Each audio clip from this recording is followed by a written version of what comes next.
When he finally sailed in Plymouth Harbor in September 1580, his very first question was to ask after the Queen. He held a deep love for Elizabeth, and she appears to have trusted and respected him, but Francis Drake had no idea of how he would be received. Immediately after returning to England, he sent word to court of his return and his adventures, his trials, his exploits, and his treasure.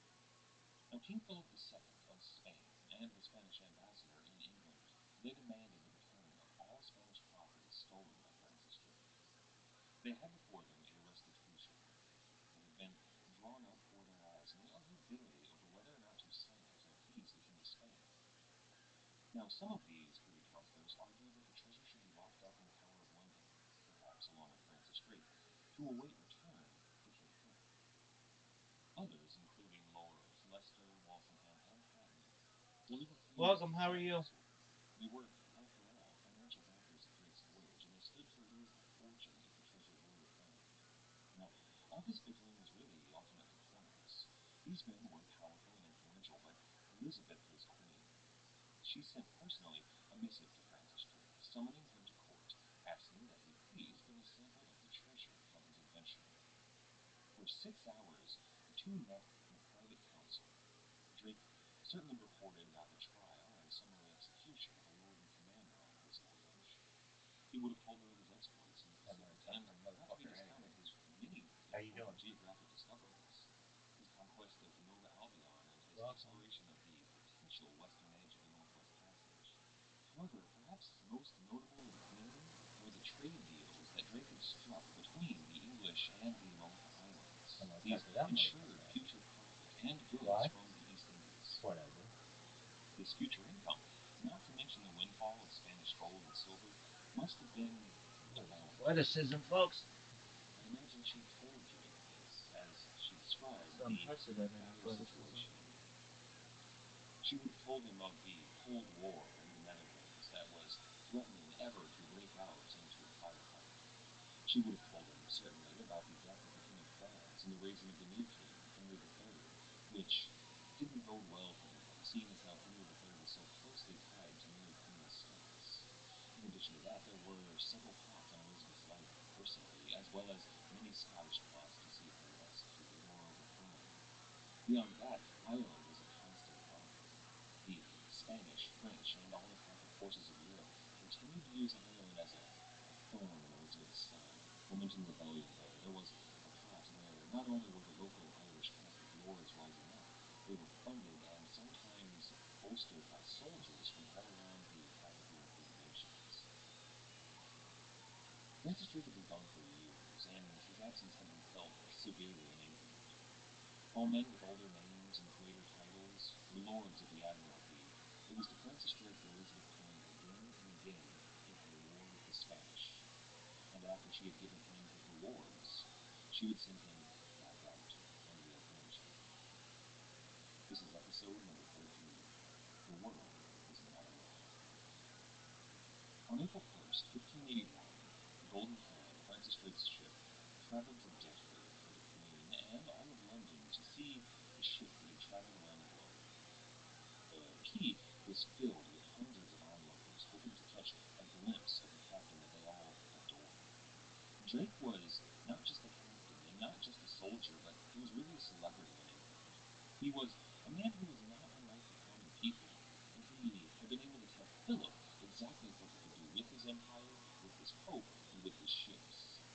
With the Golden Hind at anchor, Queen Elizabeth ascended the gangplank to view the Golden Hind, and the crowd thronged the plank after her, collapsing it and them into the mudflats below. The crowd laughed and cheered at the antics of these people trying to escape. Now, they were unharmed, but they must have been covered with blood. The Queen, who was ever the entertainer herself, lost one of her guards, which a man who was gallant and dashing, the French ambassador, Monsieur de Rochemont, well, he collected a crowd. In front of all of the onlookers, in fact, all of London, the Queen raised her skirts to replace the garter, and she told Rochemont coyly that when she was done with it, she would give it to him as a gift. Now that the crowd had been awed by the ship, amused by these people's antics, and just a little bit sedated by the Queen, it was time for formalities. Francis Drake kneeled before the Queen.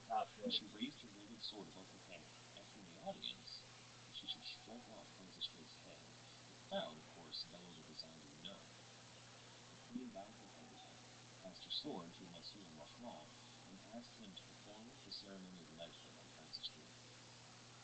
She was going to need him. He was her new knight. He was her dragon.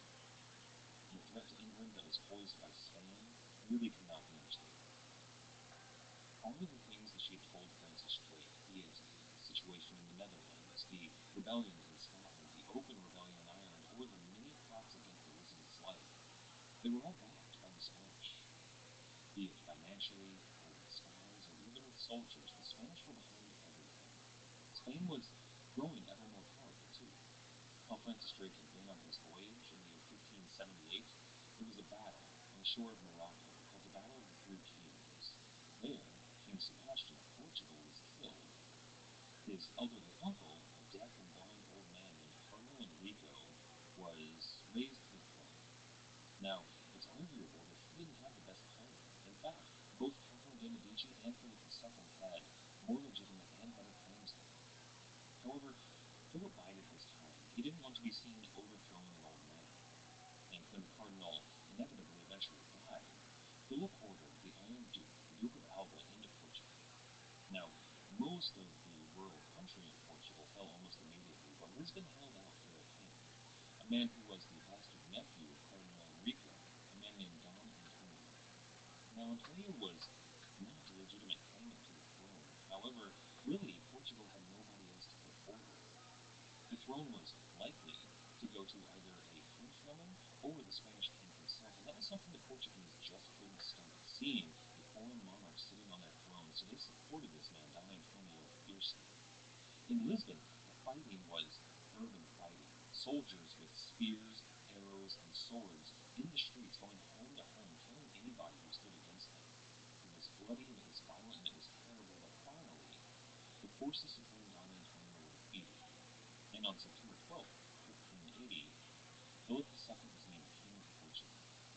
He sent a letter to Alva thanking him, saying, quote, "I don't know how to express the gratitude I owe you for this." End quote.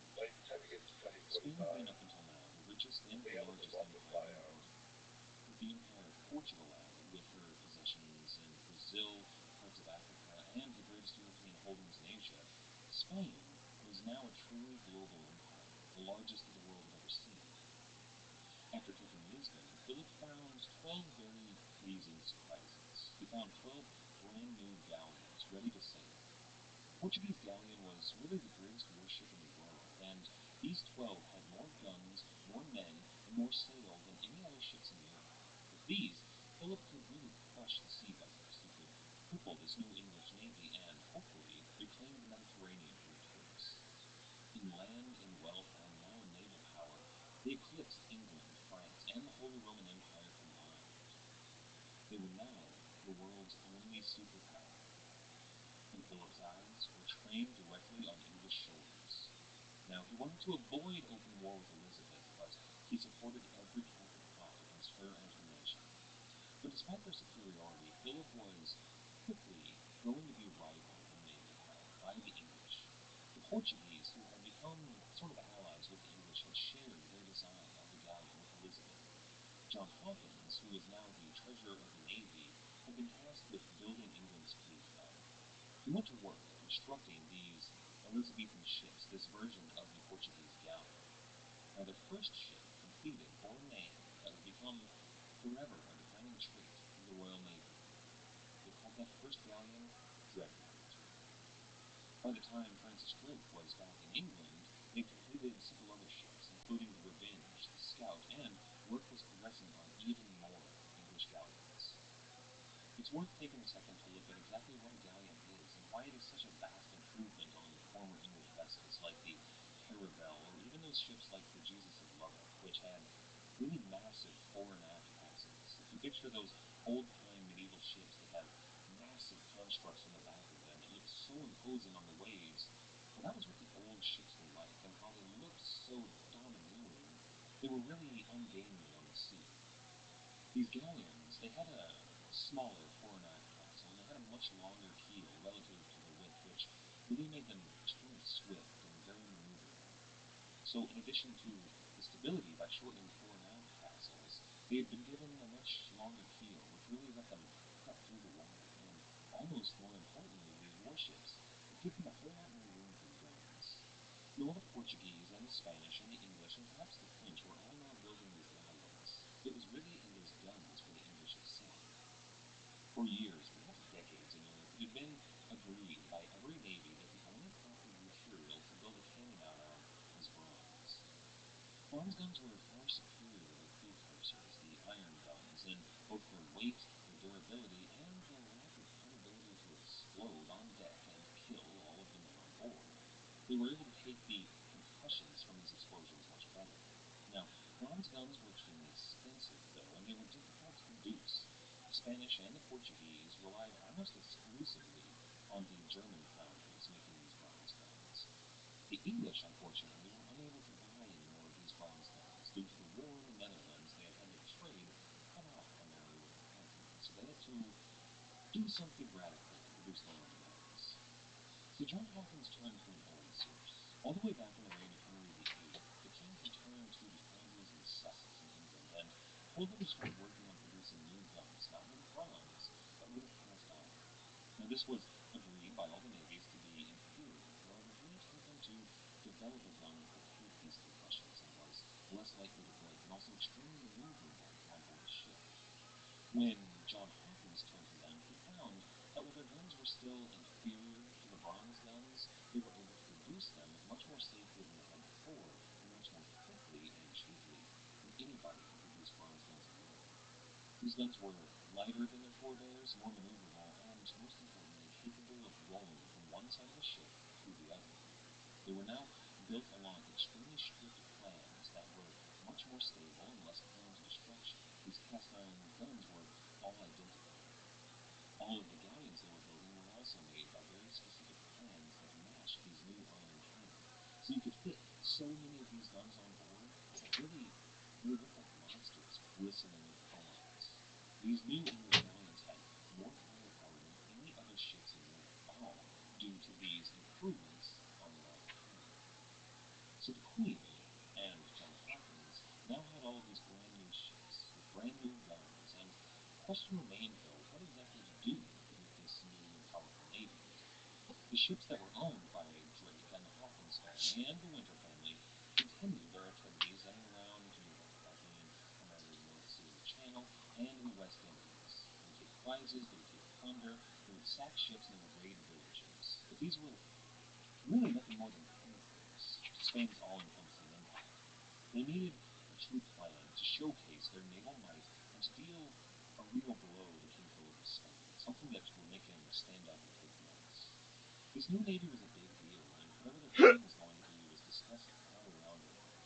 In lords' castles and tavern rooms, these armchair admirals would discuss exactly what should be done with this new navy.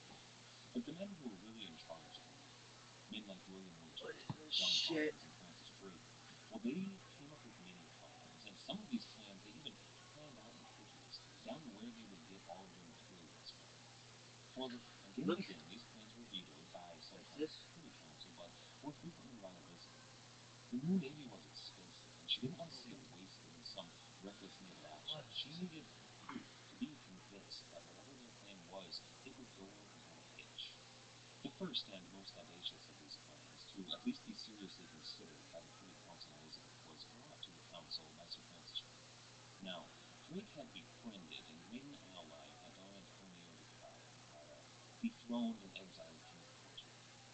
The plan that they had come up with together was to attack the Spanish treasure fleet at the Azores, which was really Portuguese loyalist stronghold. However, now Philip was using it as it was now part of his empire. This was a means not only to rob the King of Spain and all of the riches in his treasure fleet, but also to take back that stronghold for Don Antonio and perhaps lead rebellion against the King of Spain. This would have sent him on 3 points very strong, and it appealed to everyone in England, but it was inefficient for a number of reasons. The first being that it was risky and potentially disastrous. Elizabeth wanted something that was less probable to failure. The second being that this would be an open declaration of war with Spain. It would be allying with this Portuguese king in a civil war for the throne, which was something that, as yet, Elizabeth was not ready to consider. So Drake had other plans that he decided to bring to the attention of some who were more powerful than him in London. This time, he went directly to the Earl of Leicester and pleaded with him for another mission. This was a voyage that Drake would plan and fund, but he would not actually lead himself. The plan was to go trade with that Sultan Babu in the East Indies that Drake had made that trading routes with. The voyage was backed by Drake, and Leicester got behind it as well. After those two, Walsingham Hatton and Admiral Lincoln all got on board. In addition, that Muscovy Company and many of the other corporations in London got on board as well. It was quickly fully funded. Any operation backed by such elusive figures would come with some risks. However, Drake wouldn't be on board, and that had some. Well, Pirates are fucking amazing. I can't fucking imagine just getting on a boat and being like, I'm gonna take this fucking heap of wood that way, all the way to the fucking. I don't know. No one fucking knew. Or, you know, what is this horse shit?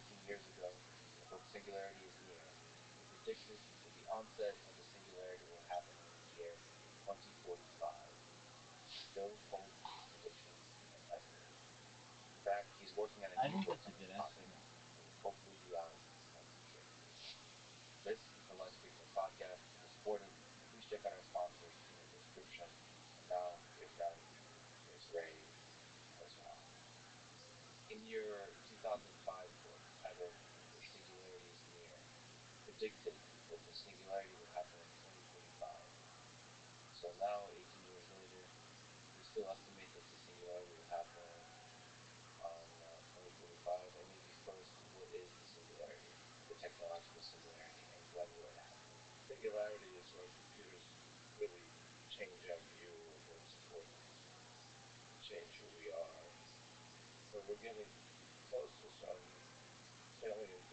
Alright, what are we doing, Big Dog?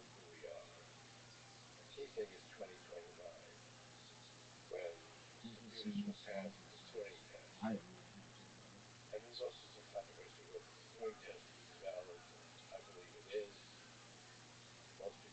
Dude, shout out to KS. Is it KSI? What is this even mean? What is his name? Or his initials?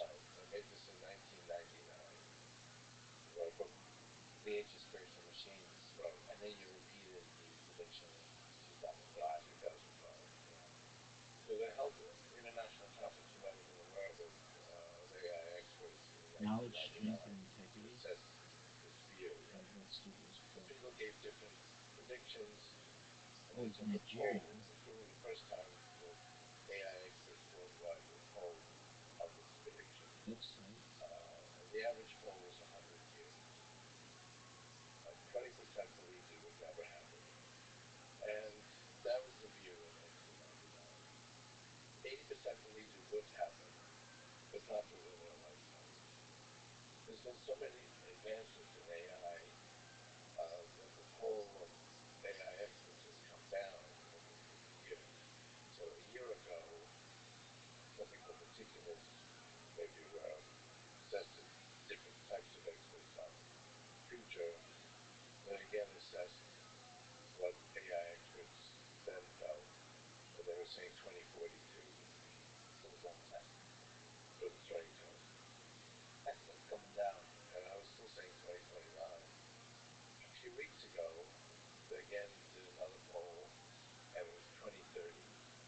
Ray Kurzweil, I want to know who is your hairstylist? This is a man without basically any a single gray hair. Oh man, that is great. All right, you want to talk about the Cosby Show?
Welcome, welcome. How are you?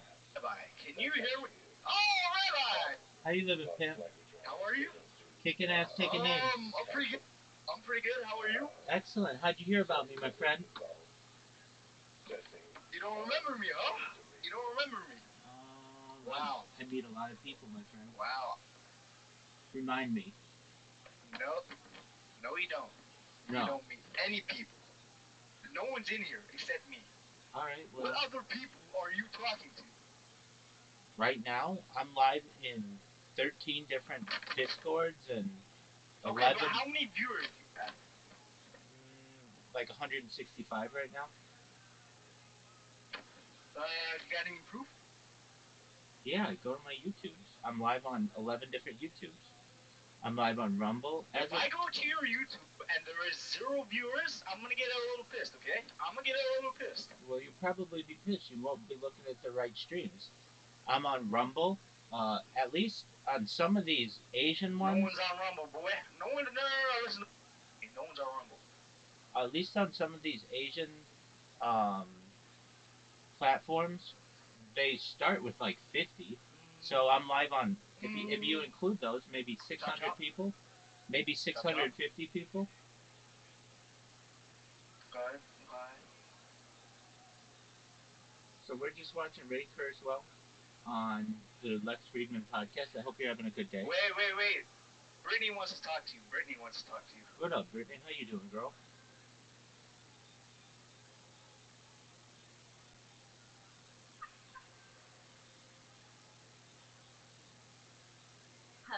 Hello, how are you?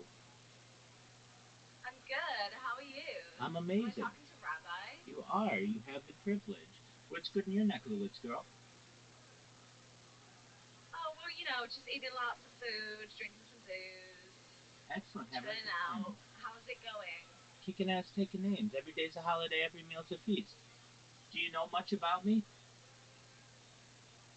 No. Okay. I don't know anything about you, so tell me. Wonderful. Thank you. I'm Rabbi Rothschild. I stream my life 24 hours a day, 7 days a week, 365 days a year for world peace. I have more data than any person archived on the internet ever. This is important. Bill Gates coined the phrase in the 19... Nice. Thank you. Bill Gates coined the phrase... How long have you been doing that for? More than 3.5 years. Cool. So I'm live right now on 11 different YouTube streams and more than 33 different platforms. I multi-stream. In addition, Bill Gates coined the phrase in the 1990s that content is king. I'm making it true today. In 2018, The Economist magazine stated that that data was Earth's #1 resource, and I have more of that resource archived online than any person ever. And that may make me a very influential person. And then perhaps if that happens one day, Brittany, I'll make you and amazing. So how many followers do you have? Tens of thousands. At least on Twitch, I've wow, got. That's so cool. Oh my god. On Twitch, I have 50,000. Cool. On Twitch, I have 50,000. But I have a lot of accounts. That's the thing. I have 100 different YouTube accounts. I have 200 different Instagram accounts. I have 300 different Twitch accounts. I have 1,000 different TikTok accounts. I have 2,000 different Twitter accounts and over 10,000 different Kick accounts. So when you add them all up, it's probably a lot more than that. But the account that I have with the most amount of followers is 50,000 on Twitch. So with that, we talk about some things that aren't normally discussed in society. Things like anti-gravity, antimatter. We talk about de-extinction and invisibility cloaks. We talk about space elevators and solar sails. We talk about perhaps transcontinental waterways, and Rabbi, back to Earth. Back to Earth. You're talking to me, buddy. You're talking to me. okay, how you doing, big dog? All right. So, can I ask something from you? It might seem a little personal, but it's up to you. Can you say, please, I am anonymous? I don't know what that means. What's that mean? It's a way of saying thank you. No. Okay. Yeah, no. Just say it, please, one time.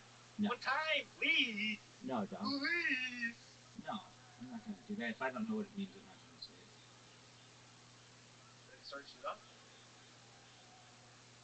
Okay, I'll search it up. How do you spell this? I'm not telling you until you say it. That doesn't make any sense. Just say it once. No. Oh, you're fucking pissing me off. Alright, well, I can't make everybody happy. Yes, you can. I'm the only person here to make me happy.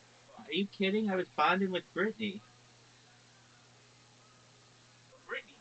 Yeah. Brittany, huh? Yeah. You're not talking to Brittany. You're talking to me. You're talking to me. To Okay. me. Alright.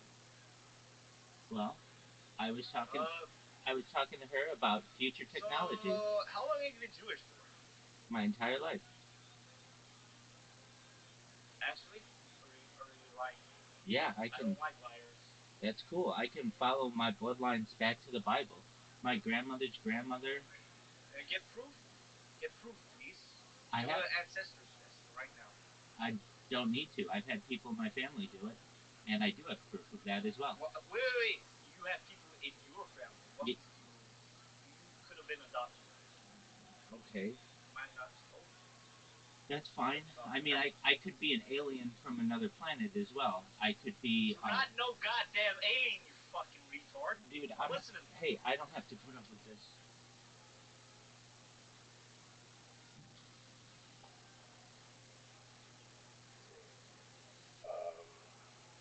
But you can lose track of that. I mean, if you talk to them, they actually talk to you pretty well, and you can be convinced by them.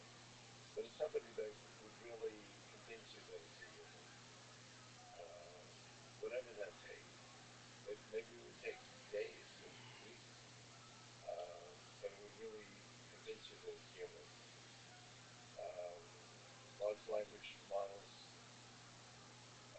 can appear that way. You can read conversations and they appear pretty good.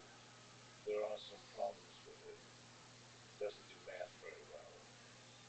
You know, how many legs did 10 elephants have? And they'll tell you, well, okay, each elephant has 4 legs and 10 elephants have 40 legs. And you go, okay, that's pretty good.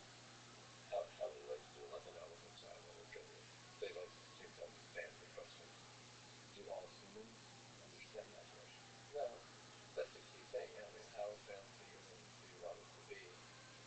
But we do expect a human to be able to do multi-chain reasoning. We're able to take a few facts and put them together. Not perfectly. We see that in a lot of polls that people don't do that perfectly at all. So it's not very well defined. But it's something where it really would convince you that it's human. Is your intuition that large language models will not be solely the kind of system that passes the Turing test and creates online? No, I think it will be a large language model, but they have to go beyond what they're doing now. I think they're getting there. And another key issue is if somebody actually passes the Turing test validly, I would believe they're passing. And not everybody would say that. Okay, we can pass the Turing test, but we don't really believe that it's passing. It's a whole other issue. But if it really passes the Turing test, I would believe that it's passing. But I don't believe that of large language models today. It appears to be passing. That's accurate.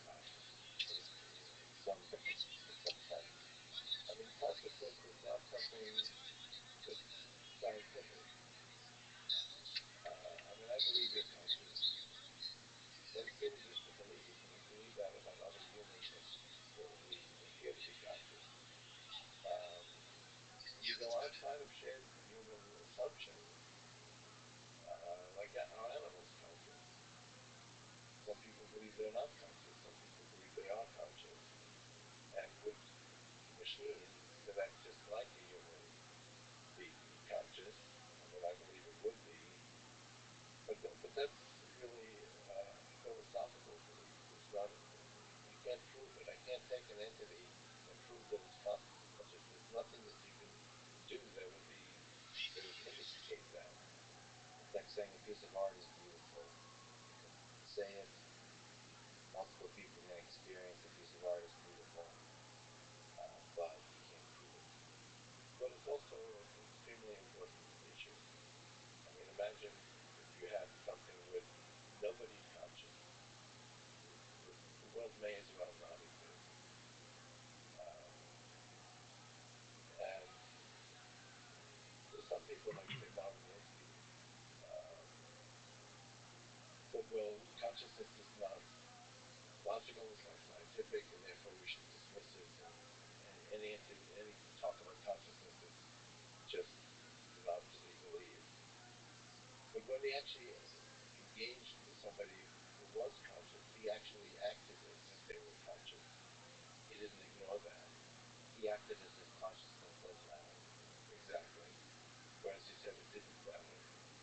Well, that's Marvin Minsky. Yeah. It's full of contradictions. But that's true of a lot of people as well. But to you, consciousness matters. To me, it's very important.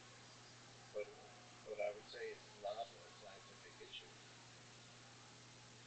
It's a philosophical issue. And people have different views. Some people believe that anything that makes a decision is conscious. So your light switch is conscious. Its level of consciousness is low, not very interesting, but that's a consciousness. Anything, so a computer that makes a more interesting decision, still at human levels, but it's also conscious and at a higher level than your light switch. So that's one view. There's many different views of what consciousness is. So if a system passes a similar test, it's not scientific, but in issues of philosophy, things like ethics start to enter the picture. Do you think there would be, we would start contending as a human species about the ethics of turning off such a machine? Yeah, I mean, that's definitely come up. Hasn't come up in reality yet. Yes. But I'm talking about 2029, we're talking years from now. So what are our obligations to it? It has a different, I mean, a computer that's conscious has a little bit different connotations than a human. We have a continuous consciousness. We're in an entity that doesn't last forever. Now, actually, a significant portion of humans still exist and are therefore still conscious. Um, but anybody who is over a certain age doesn't exist anymore. That wouldn't be true of a computer program. You can completely turn it off, and a copy of it could be stolen, be created. So it has a different type of validity. You could actually take it back in time. You could eliminate its memory and have it go over again. I mean, it has a different kind of connotation than humans do. Well, perhaps you could do the same thing with humans. It's just that we don't know how to do that yet. Yeah. It's possible that we figure out all of these things on the machine first. But that doesn't mean the machine isn't conscious. I mean, if you look at the way people react, say, free CPO or other machines that are conscious in movies, they don't actually present how it's conscious, but you see that they are a machine. And people will believe that they are conscious. And they'll actually worry about it if they get in trouble. So 2029 is meant to be the first year when a major thing happens. Right. And that will shape our civilization to start to consider the role of AI. Well, 2 years from now, I mean, AI, Google, everything, machine is conscious. That's just one person. Right. So it starts to happen in scale. Well, that's exactly right. Because most people have not taken that position. I don't take that position. I mean, I've used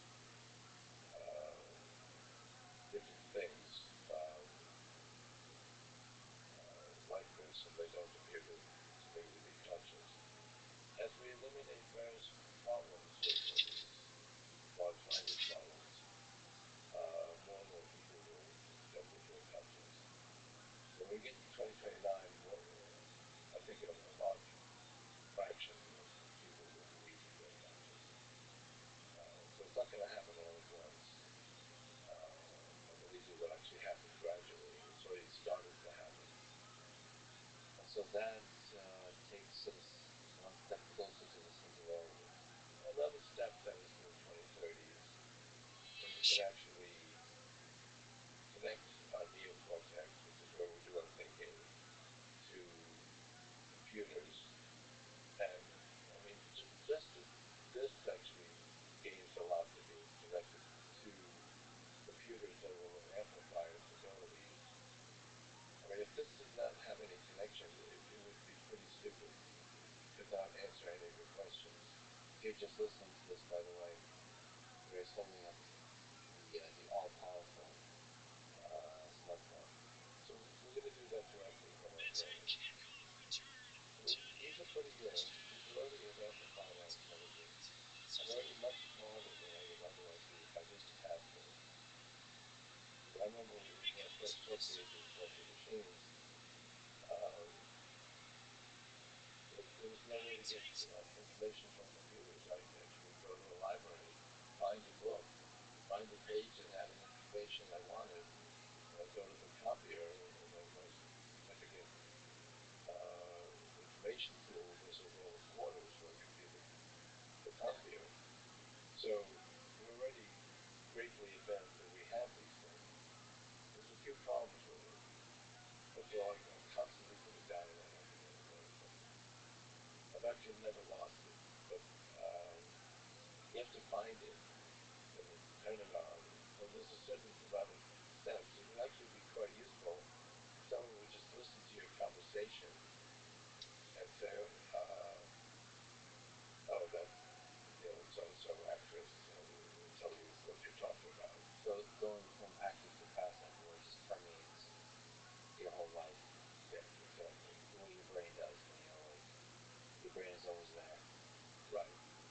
That's something that can actually just about be done today, where we listen to your conversation, understand what you're saying, understand what you're not missing, and give you that information. But another step is to actually go inside your brain. And there are some prototypes where you can connect your brain. They actually don't have the amount of bandwidth that we need. They can work, but they work fairly slowly. So it actually would connect to your neocortex. And the neocortex, which I described in How to Create a Mind, the neocortex is actually, it has different levels. And as you go up the levels, kind of like a pyramid, top level would go small. And that's the level where you want to connect these brain extenders. Um, so I believe that will happen in the 2030s. So just the way this is greatly amplified by being connected to the cloud, we can connect our own brain to the cloud and just do what we can do by using this machine. Do you think it would look like the brain-computer interface of Neuralink? It would be. Well, Neuralink's an attempt to do that. It doesn't have the bandwidth that we need. Yeah.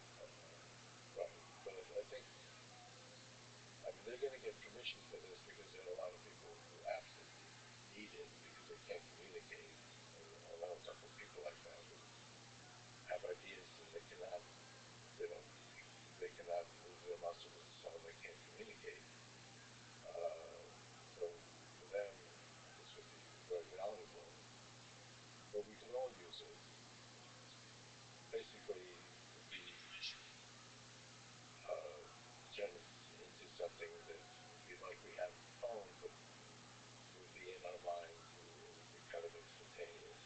And maybe communication between two people would not require this low bandwidth mechanism of language. Yeah, Not spoken word. exactly. I mean, we don't know what that would be, but we do know that computers can share information like language is instantly. They can share many, many books in a second, so we can do that as well. If you look at what our brain does, it actually can manipulate different parameters. So we talk about these large language models. I have the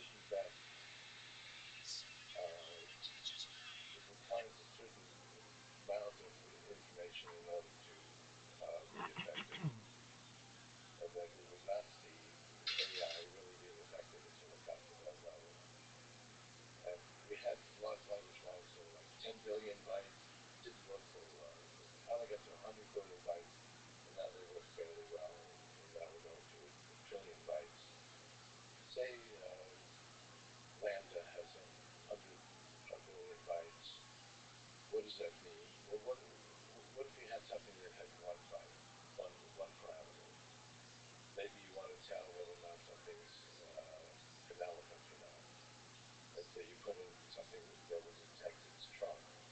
If it has a trunk, it's an elephant. If it doesn't have a trunk, it's not an elephant. That would work fairly well. There's a few problems with it. We would be able to tell what the trunk is, but anyway. And maybe other things other than elephants have trunks. Yeah. You get really confused. Yeah, exactly. I'm not sure you're saying animals have trunks, but yeah. Almost how do you define a trunk? But yeah, that's one parameter. You can do okay. So these things have 100 billion parameters, so they're able to deal with very complex issues. All kinds of things. Human beings actually have a little bit more than that, but they're getting to the point where they can emulate humans. If we were able to connect this to our neocortex, we would basically add more of these abilities to make distinctions, and it could ultimately be much smarter and also be attached to information that we feel is reliable. So that's where we're headed. So you think that there will be a merger in the 30s, an increasing amount of merging between the human brain and the AI brain? Exactly. And the AI brain is really an emulation of beings. I mean, that's why we're creating it. Because human beings act the same way, and this is basically to amplify them. I mean, this amplifies our brain. A little clumsy to interact with, but it's definitely way beyond what we had 15 years ago. But the implementation becomes different, just like the bird versus the airplane. Even though the AI brain is an emulation, it starts adding features we might not otherwise have. And the ability to consume a huge amount of information quickly. Like look up thousands of Wikipedia articles in one take. Exactly. And we can get, for example, to issues like simulated biology, where we can simulate many different things at once.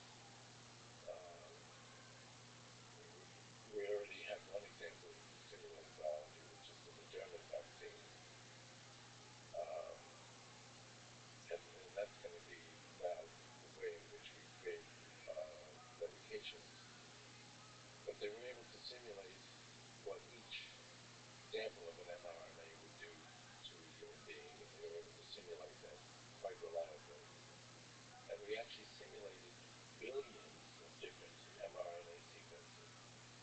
And they found the ones that were best, and they created the vaccine. And they did, talked about doing it quickly, they did that in 2 days. How long would a human being take to simulate billions of different mRNA sequences? I don't know if we could do it at all, but it would take many years. But did it in 2 days. And one of the reasons that people didn't like vaccines is because it was done too quickly. It was done too fast. They actually included the time it took to test it out, which was 10 months. And so they figured, okay, it took 10 months to create this. Actually, it took us 2 days. And we also will be able to ultimately do the test in a few days as well. Oh, because we can simulate how the body will respond to it. Yeah. Now that's a little bit more complicated because the body has a lot of different elements, and we have to simulate all of that. But that's coming as well. So ultimately, we could create it in a few days and then test it in a few days, and it would be done. And we can do that with every type of medical insufficiency that we have. For curing all diseases, Yeah. Yeah. improving certain functions of the body, supplements, drugs, for recreation, for health, for performance, for productivity, all that. Well, that's where we're headed. Because, I mean, right now we're very inefficient creating these medications. But we've already shown it. The Moderna vaccine is actually the best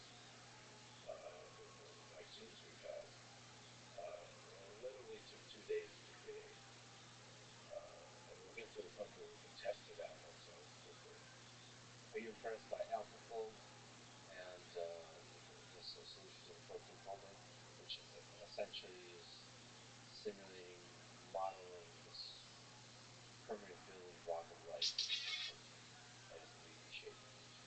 Pretty remarkable that they can actually predict what the 3D shape of these things are, but they did it with the same type of neural net. The one, for example, the goat has. So it's all the same. It's all the same. All the same They did that same thing, just changed the rules to the chess, and within a couple of days, it now played a master level of chess, greater than any human being. And the same thing then worked for AlphaFold, which no human had done. I mean, human beings could do, the best humans could maybe do 15-20% of figuring out what the shape would be. And after a few takes, it went up and we did just about 100%. Do you still think the singularity will happen in 2035? And what does that look like? Once we can amplify our brain computers directly, what happens in 2030 is that's going to keep growing. It's another whole theme, which is the exponential growth of computing power. Yeah, that's what we're looking at, price, performance, and computation from 1939 to 2021. And this stuff is the very first computer actually created by a German during World War II. So like, we thought that might be significant, but actually the Germans didn't think computers were significant. They completely rejected it. And the second one was also dismissed it too. And by the way, we're looking at a plot with the x-axis being the year from 1935 to 2025, and on the y-axis at long scale is computation per second per constant dollar, so dollar nominal average inflation. And it's growing linearly on the log scale as we move down exponentially. The third one was the British computer, which the Allies did take very seriously, and it cracked the German code and enabled the British to win the Battle of Britain, which otherwise absolutely would not have happened if they hadn't cracked the code using that computer. So that's an exponential graph, so a straight line on that graph is exponential growth. And you see 80 years of exponential growth.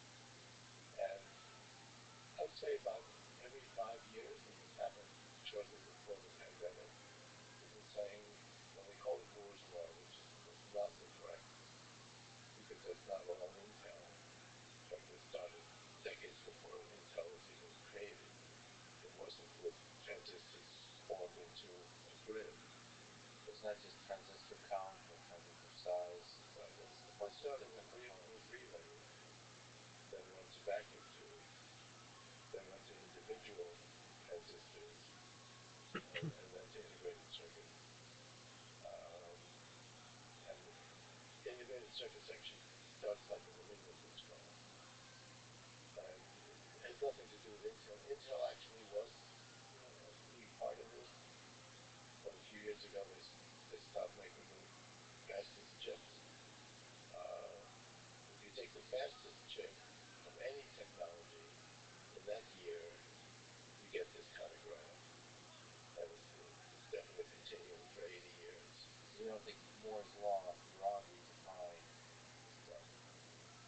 It's been declared dead multiple times. Well,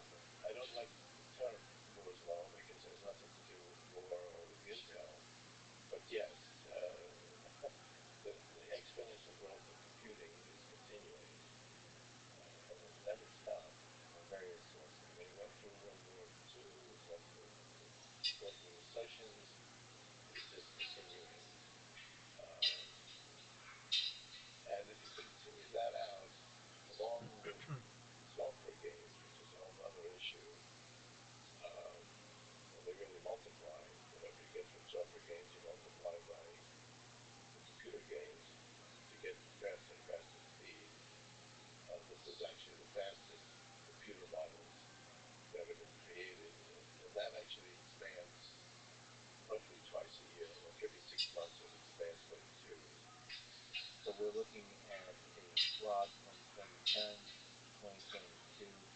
On the x-axis is the publication days of the model, and then perhaps sometimes an actual paper associated with it. And on the y-axis is training compute farms. And so basically this is looking at the increase in the, not transistors, but the computational power of neural networks. Yes, the computational power that created these models. And that's doubled every 6 months. Which is even faster than Yeah. existing division. Yeah. Actually, it seems like it goes faster than the amount of cost. This has actually become a greater investment to create these.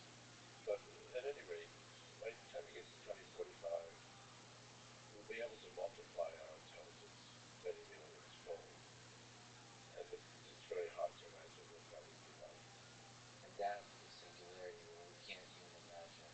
Right, that's why we call it the singularity. The singularity in physics is something gets sucked into its singularity and you can't tell what's going on in there because no information can get out of it. There's various problems with that, but that's the idea. It's too much beyond what we can imagine. Do you think it's possible we don't notice that what the singularity actually feels like is we just live through it with exponentially increasing cognitive capabilities, and we almost, because everything's moving so quickly, aren't really able to introspect that our life has changed? Yeah, so I mean, we will have that much greater capacity to understand things, and we should be able to look back. Looking at history, understand history. But we will need people, a person like you and me, that actually think about it. But we might be distracted by all the other sources of entertainment and fun, because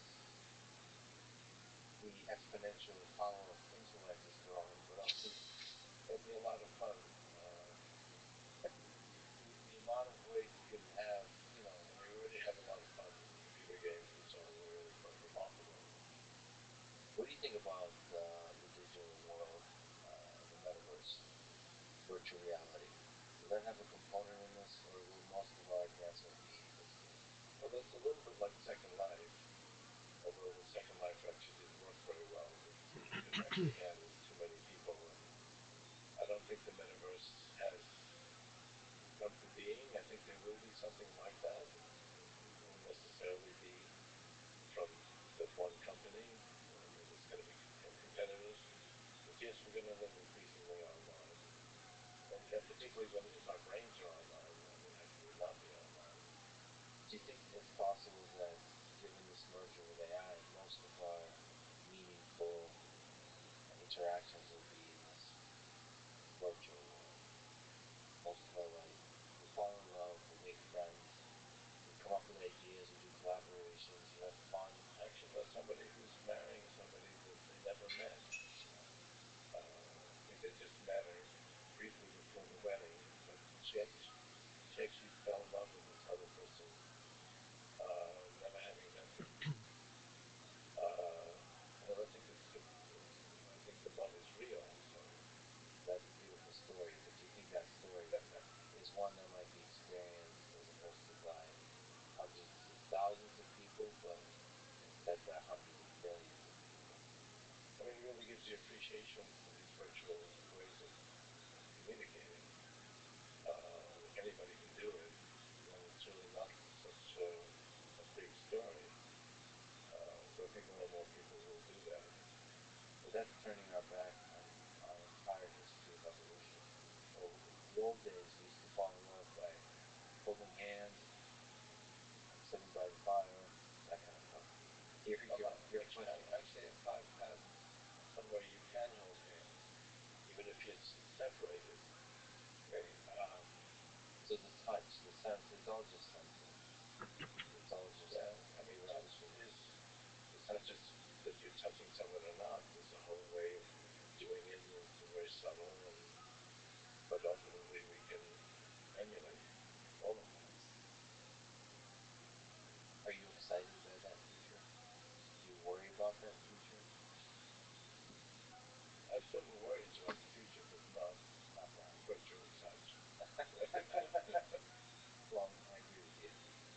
You described 6 stages in the evolution and information process in the universe. Dude, this is so fucking stupid. Described. Can you maybe talk through some of those stages from the physics and chemistry to DNA and brains, and then to the very end, to the very beautiful end of this process? It actually gets more rapid. Physics and chemistry, that's how we started. Are you fucking serious? So we at have the very beginning of the universe, we had lots of electrons and various things traveling around, and that took actually many billions of years. Kind of jumping ahead here to kind of to where we have things like love and creativity. It's really quite remarkable that happened. Are you fucking Finally, serious? physics and chemistry created biology, DNA, and now you have actually one type of molecule that's described to the cutting edge of this process. And we go from physics and chemistry. Finally, biology. Not everything that's created from even the human created technology. Um, so now those memories are competing with ultimately see it as humans, and you got machines. I think there's a lot of Or come along, people, and we can't really compete. And then in the end, they got it. Look at what people. I mean, if you were to predict that all of these jobs would go away and be done by machines, people would say, well, there's going to be no one's going to have jobs.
same would be true with AI. Look at this athleticism. Some people have put on cell phones. I've never seen Yeah, such so your unprecedented sense is athleticism. any kind of advanced technology will take the same trajectory.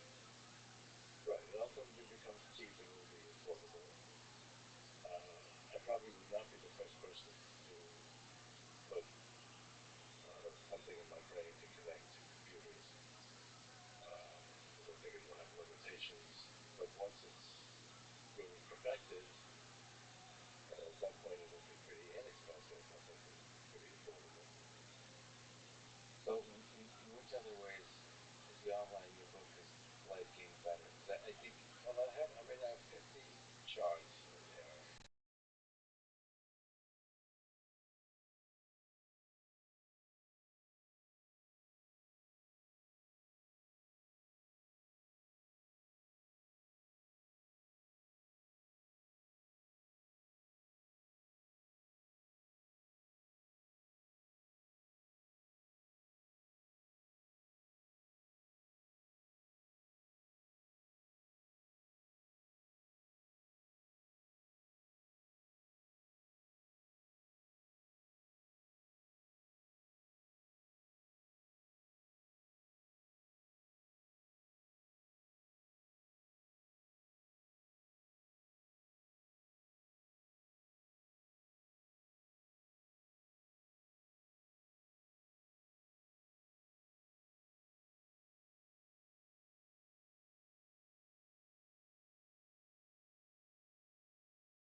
Where everything is getting better.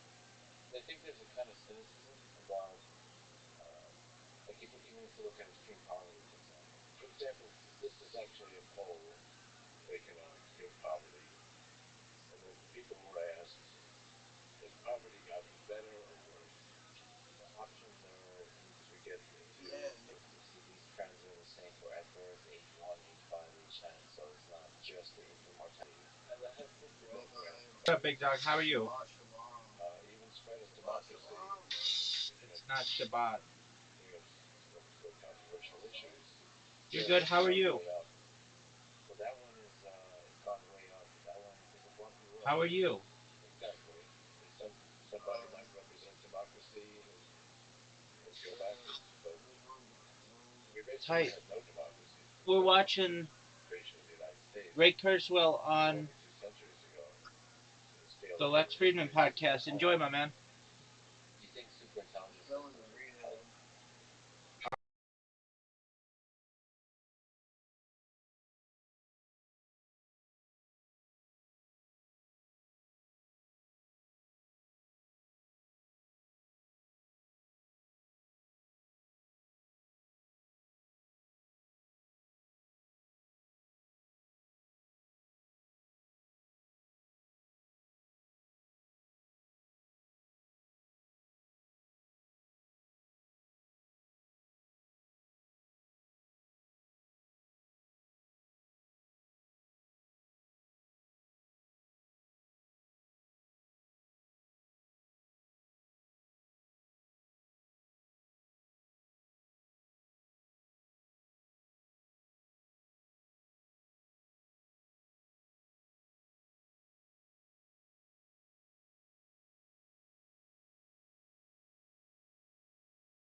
All right. With democracy. So, what is democracy? Democracy is giving a voice to the populace and having their ideas, having their beliefs, having their views represented. Well, I hope so. We're seeing some. So those kinds of ideas have on social media. We know this day increasing engagement. Enjoy. We're just watching a podcast. Do you worry about AI systems that will learn to maximize that division? I don't even know what you're saying, dog. I mean, I do have some concerns. The internet is such a wild place. And I have a chapter in the book about the perils of advanced AI, um, spreading misinformation on social networks is one of them, but there are many others. What's the one that worries you the most? That we should think about and try to avoid? Well, it's hard to choose. We do have the nuclear power that evolved when I was a child. I remember we would actually do these drills against nuclear war. We'd get under our desks and put our hands behind our heads to protect us from the nuclear war. It seemed to work. We're still around, so we're protected. But that's still a concern. And there are pretty dangerous situations that can take place in biology. Someone could create a virus that's very. I mean, we have viruses that are hard to spread, and they can be very dangerous.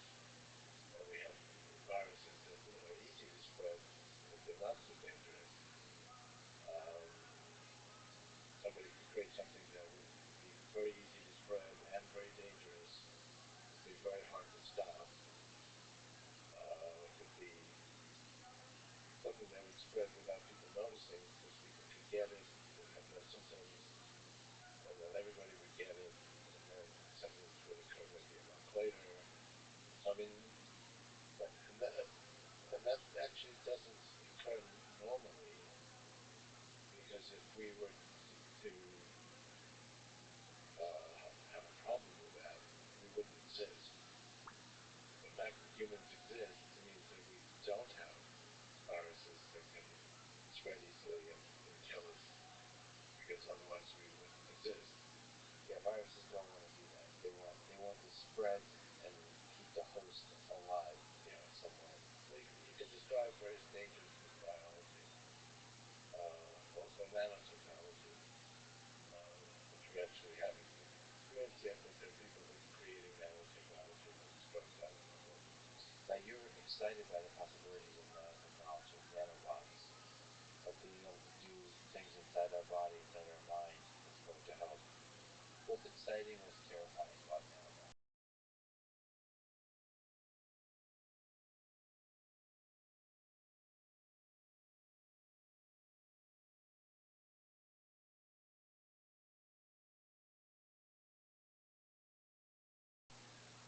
What's exciting is that that's a way to communicate with our neocortex, because each neocortex is pretty small, and you need a small entity that can actually get in there and establish a communication channel.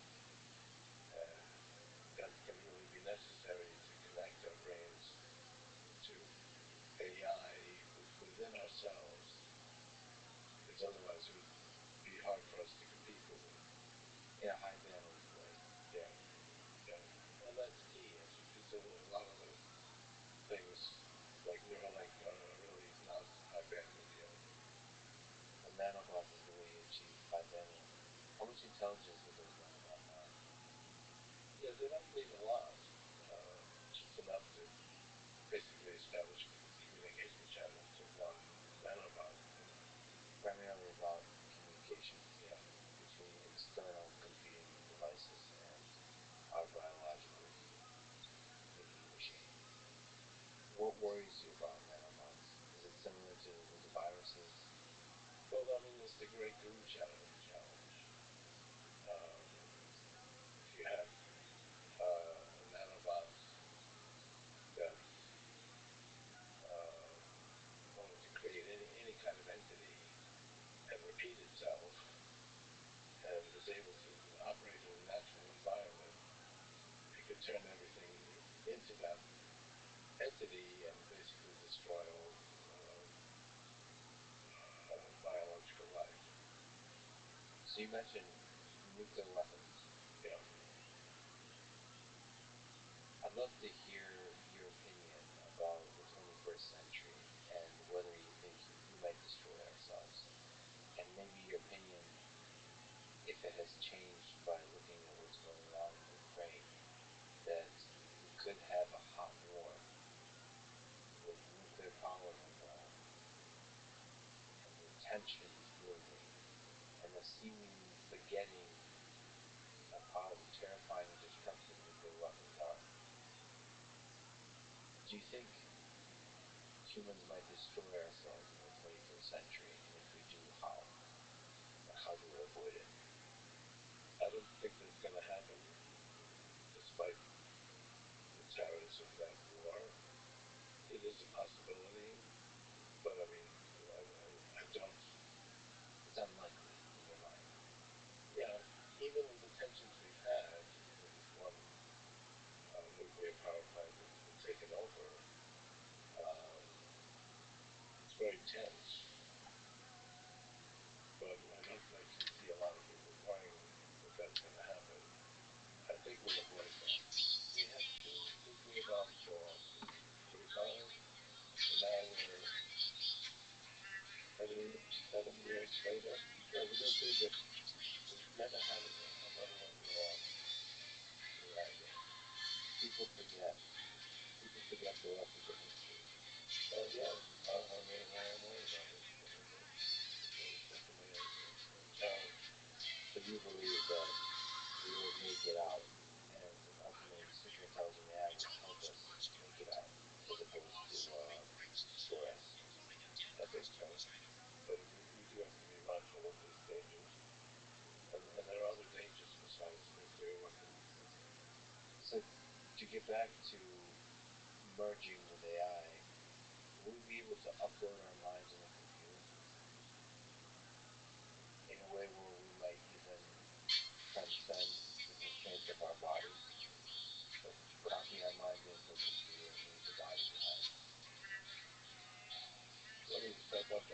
study job with my father, second grade film. So we created this technology. This was something that came out, I think, 6 years ago, where you could ask any question, and it's a release product. I think it's still on the market. It would read 200,000 words, and then find the one sentence in 200,000 words that is the best answer to your question. It's actually quite interesting to get those kinds of questions. The best answer in 200,000 words. But I was also able to take it and not go through 200,000 words, but go through a book that I put together, which is basically everything my father had written. So everything he had written, had gathered, and created a book. Everything that Frederick Israel had written. Now, I didn't think this actually would work that well because after you've written stuff about how to lay out, I mean, he did collected choral groups and music groups, and he would be laying out how people should where they should sit and how to fund it and all kinds of things that really weren't seemed that interesting. And yet, when you ask a question, he would go through it and would actually give you a very good answer. So I said, well, who's the most interesting composer? And he said, well, definitely Brahms. And he'd go on about how Brahms was fabulous and talk about the importance of music education. And we could have essentially so what happened, we had a conversation. I could have a conversation with him, which was actually more interesting than talking to him, because if you talk to him, you'd be concerned about how they're going to lay out this property to this choral group. You'd be concerned about the day-to-day versus the big questions of ceremonies. And you did ask about the meaning of life, and he answered love. Yeah. You listen? Yes, I do. You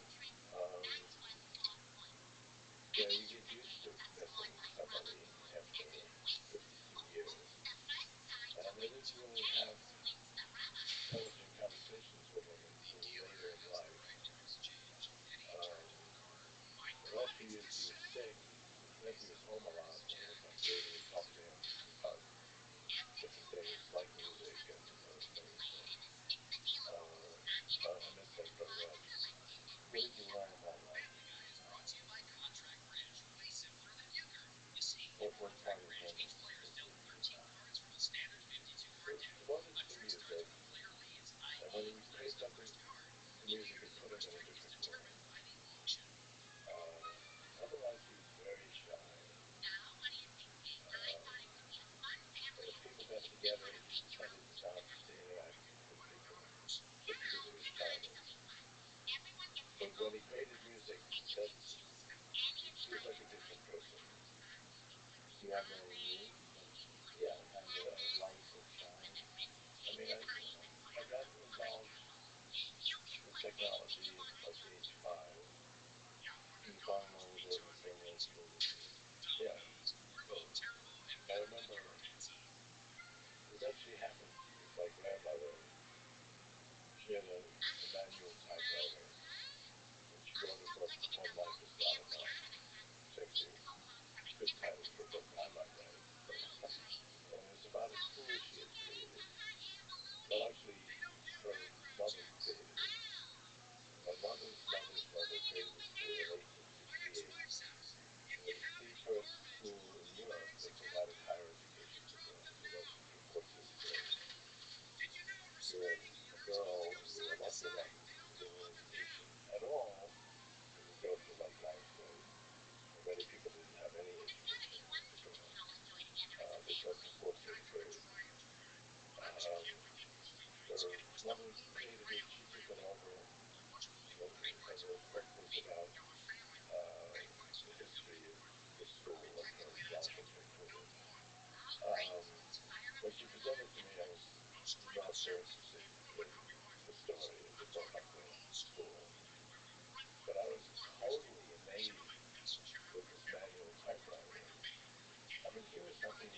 it was technology. I didn't have that word, 5 or 6. And the magic was still there. So the magic was still there. I just didn't figure out how it worked.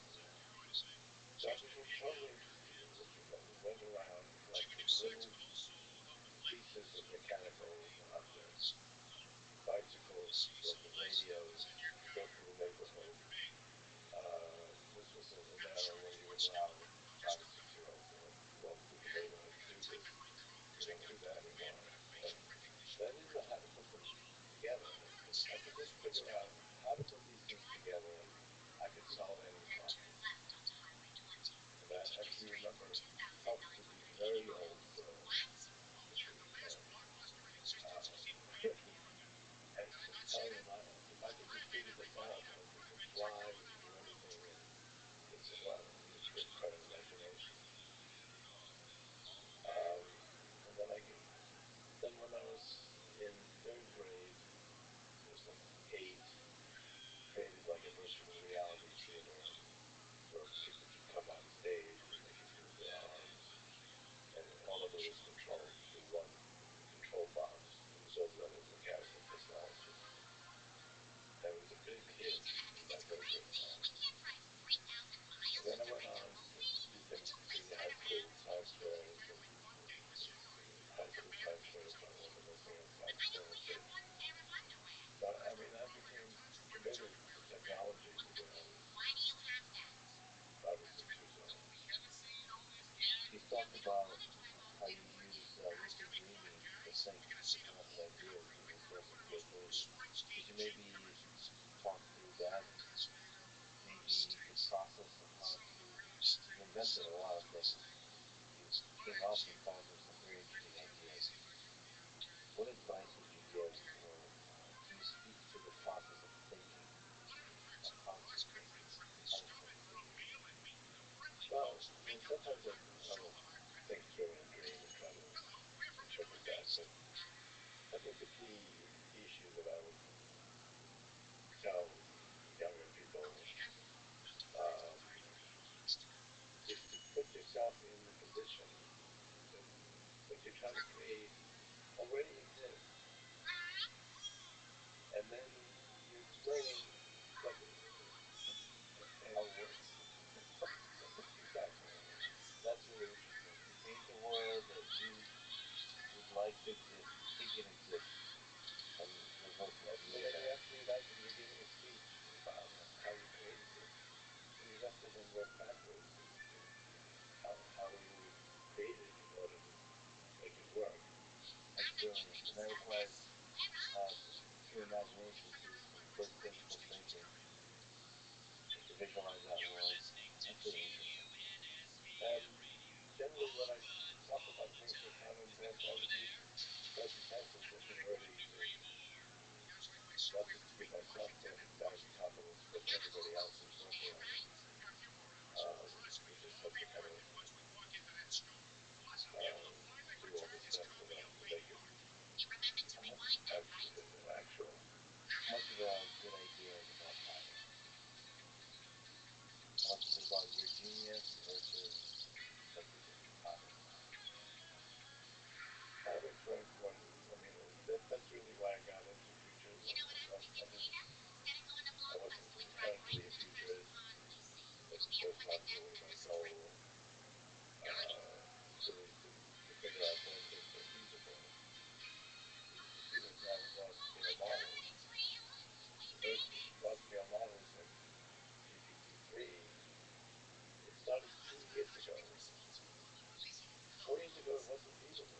But they did create GPT-2, which didn't work. So it required a certain amount of timing having to do with this exponential growth of computing power. So futurism in some sense is spent with timing, trying to understand how the world will evolve, and when with the capacity of the certain ideas. And that's become a thing in itself, that it's time for the future. But really the original purpose was to time my products. I did OCR in the 1970s, because OCR is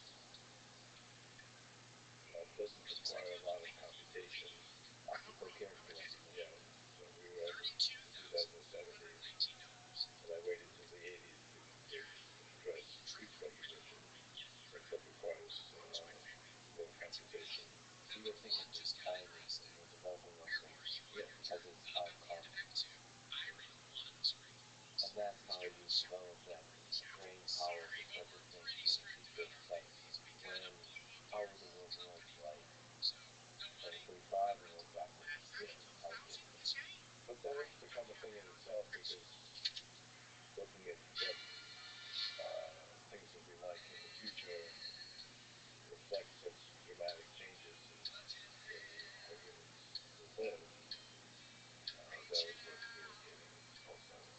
We developed that muscle of predicting the future and then applied broadly to try to discuss how it changes the world, technology, how it changes the world of human life on Earth. In Danielle, one of your books, you write about someone who has the courage to question assumptions that limit human imagination to solve problems. And you also give advice on how each of us can have this kind of courage.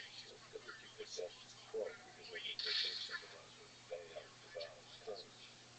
So how can each of us have that courage to question assumptions? I mean, we see that when people can go beyond the kind of realm and create something that's new. Take Google, for example. Before that existed, you never thought that that would be feasible. It did require changes in the way people work.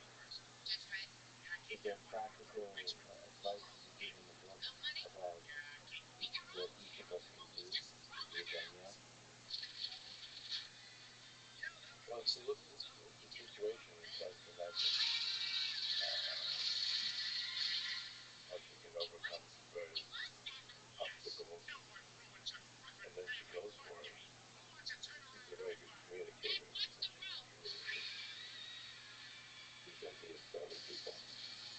And there's practical advice of learning to program and recording your life. I think in this nature become a business. So you list a bunch of different suggestions of how to grow your business. Yeah, I mean, it's kind of a idea how young people can actually change the world by learning all of these different skills. And at the core of that is the belief that you can change the world. That your mind, your body can change the world. And not letting anyone else change it. Very good. Thank you. When we upload, there's a story you told about your dad, and in a conversation with him, we're talking about uploading your mind to the computer. Do you think we'll have a future with something you call afterlife, where we have avatars that will look increasingly better and better at behavior, appearance, even those that perhaps not no longer with us? Yeah, I mean, we need some information about them. When I think about my father, I have what he wrote. He didn't have a work ethic very much, but he actually liked that much. And my memories didn't come out perfect. How do you, even though you've created something that's satisfactory, and you could do a great Frederick Kurzweil, very fast. It seems like Frederick Kurzweil to me. But the people who remember him, like me, don't have a perfect memory. Is there such a thing as a perfect memory? Maybe the whole point for him to make a deal is a certain way. Yeah. Well, I think that would be the goal. That's the connection we have with loved ones. It's not really based on very strict definition of truth. It's more about the experience that we share. Yeah, and they get warm to the memory. But ultimately they make us smile. I think we definitely can do that. And that would be very worthwhile. Do you think we'll have a world of replicants? Of copies? There'll be a bunch of great Kurzweils. Like I could hang out with one. I could download it for $5. I have a best friend, Ray. And you, the original copy, wouldn't even know about it. Do you think that world is, first of all, do you think that world is feasible, and do you think there's ethical challenges? Like, how would you feel about living in a world?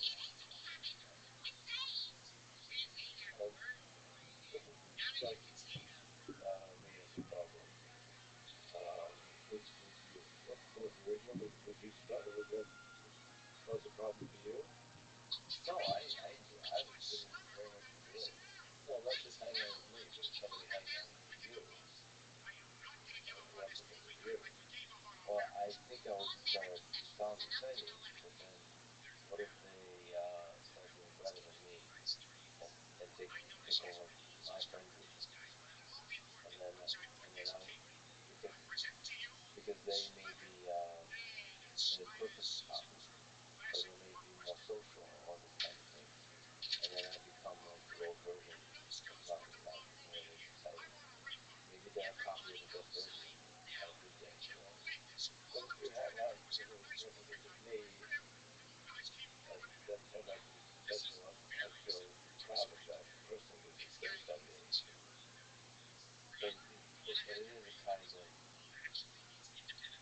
death of this version of you. Well, not necessarily. You still be alive, right? Right. And you'd be proud. Okay, so it's like having kids and you're proud that they've done more than you were able to do. Yeah, exactly. It does bring up many issues,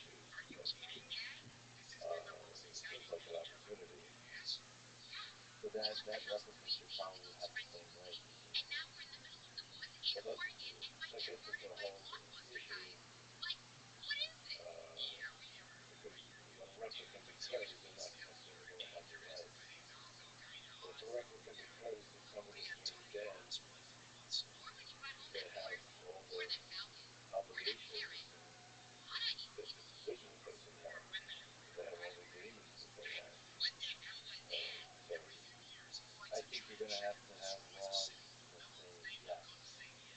There has to be, if you want to create a replicant, they have to have all the same rights as human rights. well, you don't know. When you create a replicant, say, well, it's a replicant, but nobody's obligated any rights. But that would be illegal. Like, if you do that, you have to do that in the black market. Yeah. If you want to get an official replicant, Okay, well, it's not so easy. First, you create multiple replicants. Original right maybe for one person, not for a whole group of people. sure.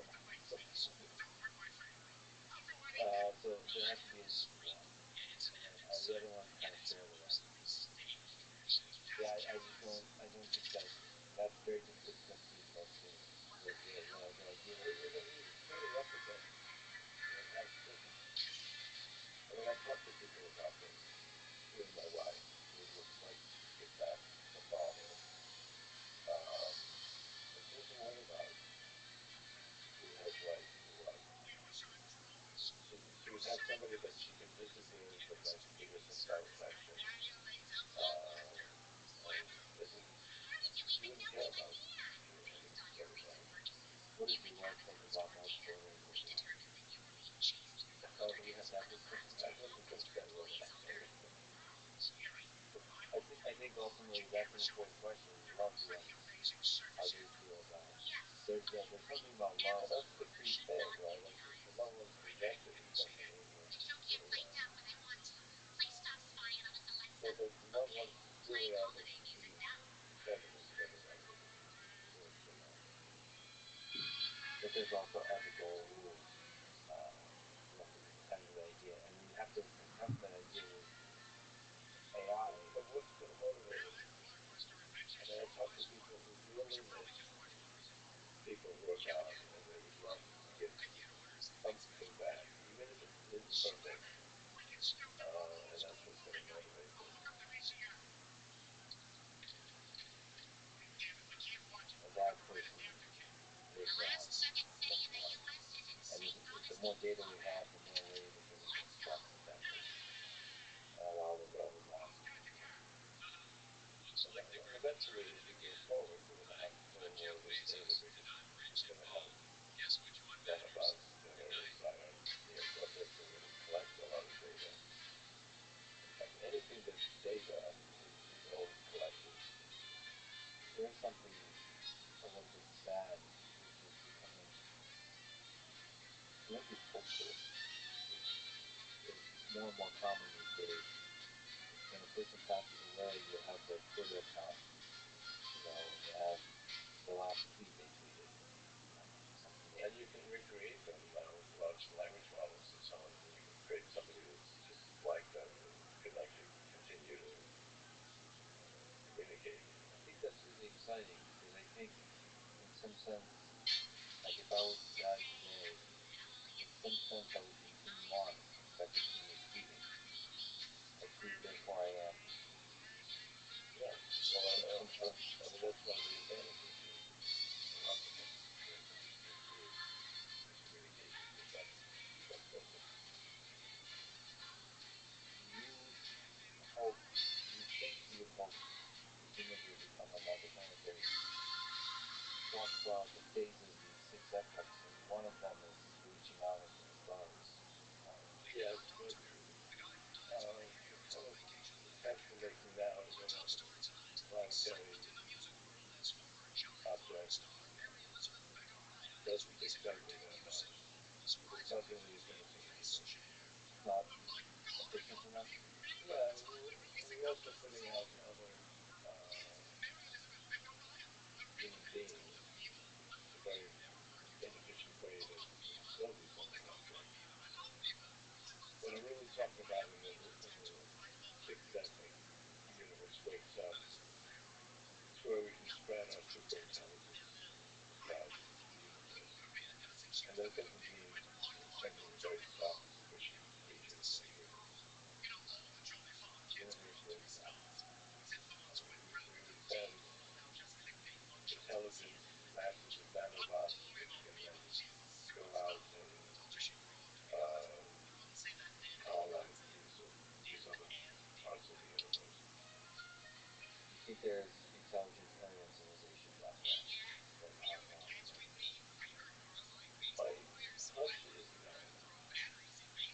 Some people say yes, absolutely yes. I mean, just And I'll cite this great equation, and I think in Singularity is Neo, I have two analyses of the Drake equation, both with very reasonable assumptions. And one gives you thousands of advanced civilizations within challenging, and another one gives you one civilization. We know it's one. A lot of the analyses are forgetting the exponential growth of computation. If we've gone, we've advanced this way, I could send a message to somebody which is a pony, which was what, like 10 years ago, to the advanced civilization we have today. I mean, if you accept what I've said, go forward a few decades, you could have absolutely fantastic amount of civilization compared to a pony in like a couple hundred years. so the speed and the scale of information transfer is just a door up to nothing. You know, Blink of an eye. now think about these other civilizations. They're going to be spread out in cosmic time. So if something is like ahead of us or behind us, it could be ahead of us or behind us by maybe millions of years. Isn't that fun? I mean, from billions of years old, 14 billion or something. So within 1,000 years, if 200 or 300 years is enough to go from a pony to a fantastic amount of civilization, we would see that. So of other civilizations that have occurred, some might be behind us, some might be ahead of us. If they're ahead of us, they're ahead of us by thousands, millions of years, and they would be so far beyond us, they would be doing galaxy-wide engineering. But we don't see anything doing galaxy-wide engineering. So either they don't exist, or this very universe is a construction of an alien species, and we're living inside the video game. Well, that's another explanation. Yeah, you've got some teenage kids in the simulation. Do you find compelling the simulation hypothesis as a thought experiment that we're living in a simulation? The universe is computational. We are an example in a computational world. Therefore, it is a simulation. It doesn't necessarily mean an experiment by high school kids in another world, but nonetheless, it is taking place in a computational world.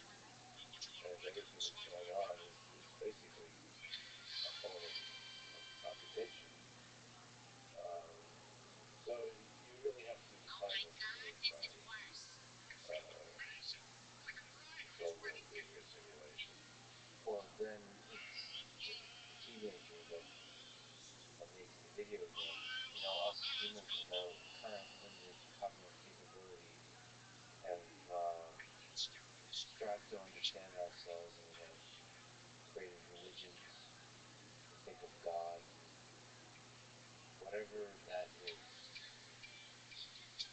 do you think God exists? If so, who is God? I alluded to this before. You started out with lots of particles going around, and there's nothing to represent love and creativity.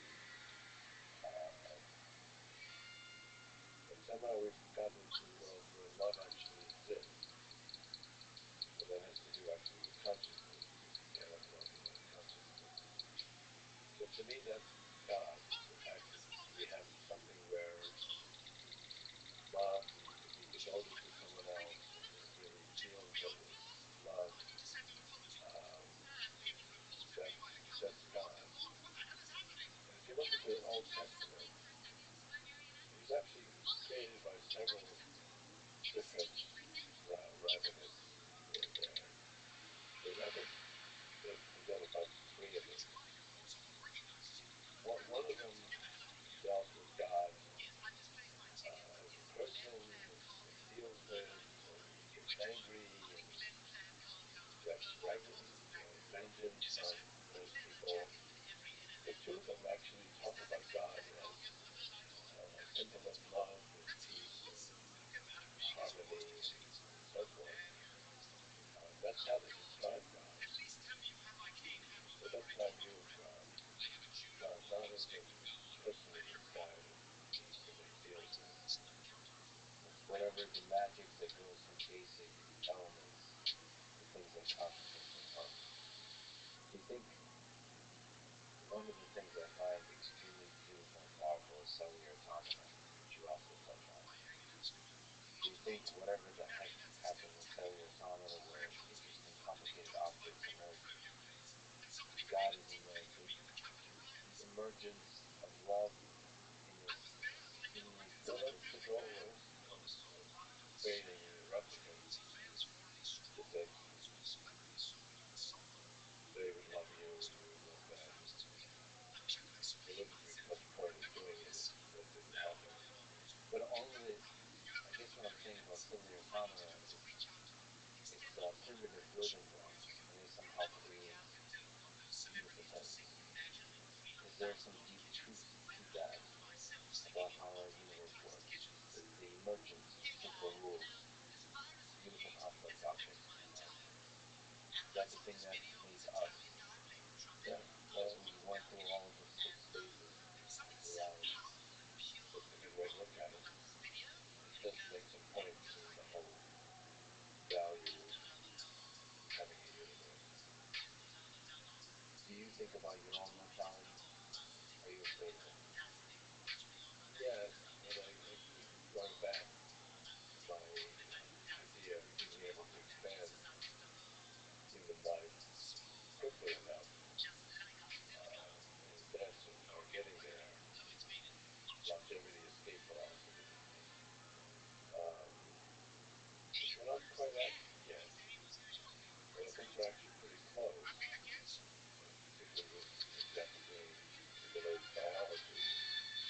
I think we could probably get there within, by the end of this decade, and that's my goal. You hope to achieve the longevity escape velocity. You hope to achieve immortality. Well, immortality is hard to say. I can't really come on this earth and say, I've done it. I've achieved immortality. Because it's never forever. A long time of living well. But we'd like to actually advance human life expectancy, advance my life expectancy more than a year every year. And I think we can get there by the end of this decade. How do you think we do it? So there's practical things. It transcends the 9 steps to living well forever. Your book describes just that. There's practical things like health and exercise and all this. Sure. I mean, we live in a body that doesn't last forever. There's no reason why we can't, though. And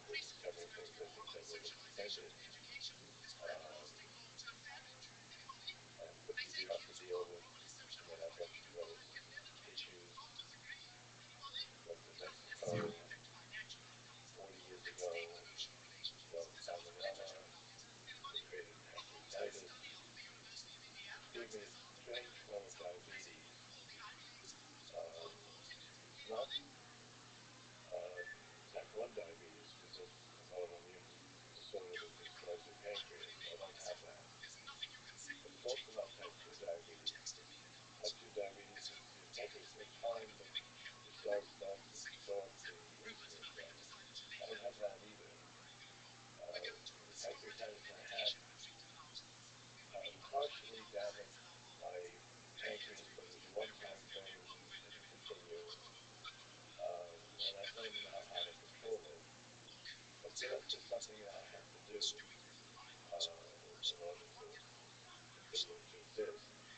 So your particular biological system was to figure out a few hacks and ideas and science of Yeah, ways to exactly. do that much better and grow. So I mean, I do spend a lot of time just tinkering with my own body to keep it going. So I do think I'll last till the end of this decade. I think we'll achieve longevity, speed, velocity. I think that will start with people who are very diligent to start with. Eventually, we become so routine that people will do it.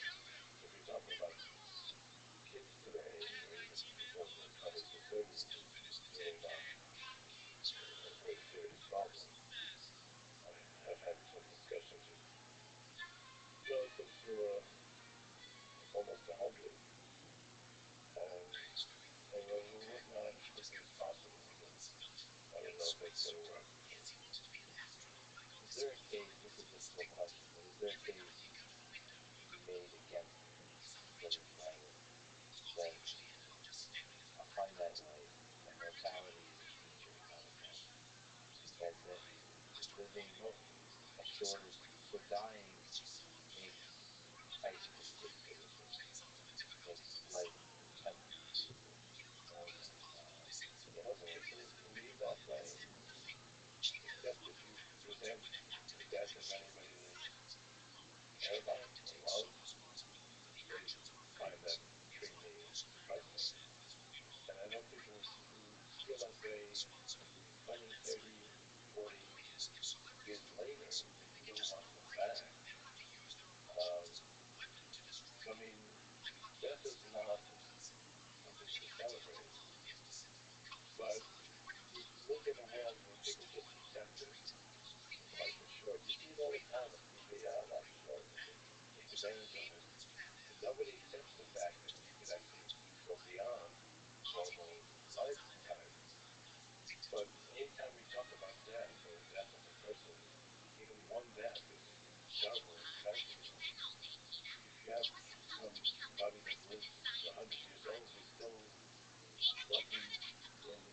And there's no limitation to that. In fact, these kinds of trends are going to provide greater and greater opportunities for everybody, even if we have more people. So let me ask about alien species or super intelligent AI 500 years from now that we look back and remember Ray Kurzweil's version 0, before the replicant spread. How do you hope they remember you? In a Hitchhiker's Guide to the Galaxy summary of Ray Kurzweil, what do you hope he remembers you?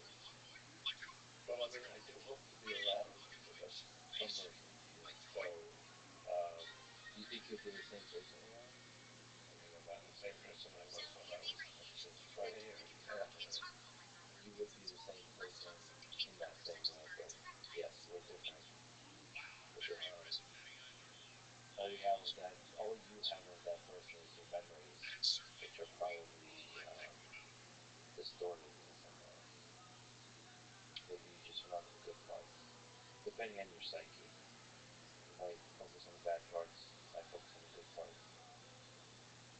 Right. But, I mean, I still have a relationship to the way I was when I was younger. How will you and the other super intelligent AIs remember you of today from 500 years ago? What do you hope to be remembered by this version of you before the singularity? Well, I think it's expressed well in my book, trying to create some new realities that people will accept. I mean, that's something that gives me great pleasure.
AI version of your dad had a good point.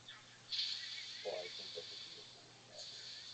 Hey, thank you for your work. Thank you for being who you are.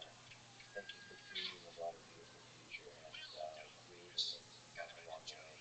And thank you so much for spending your really valuable time with me today, Mr. Robinson. Today. It's my pleasure. It's some great insights for me and humanity as well. So appreciate that.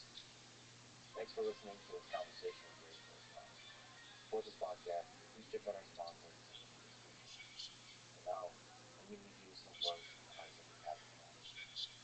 It is change, continuous change, inevitable change. It is the dominant factor in society today. No sensible decision can be made any longer without taking into account not only the world as it is, but the world as it will be. This, in turn, means that our statesmen, our businessmen, our everyman must take on a science-fictional way of thinking. Thank you for listening. I hope to see you again.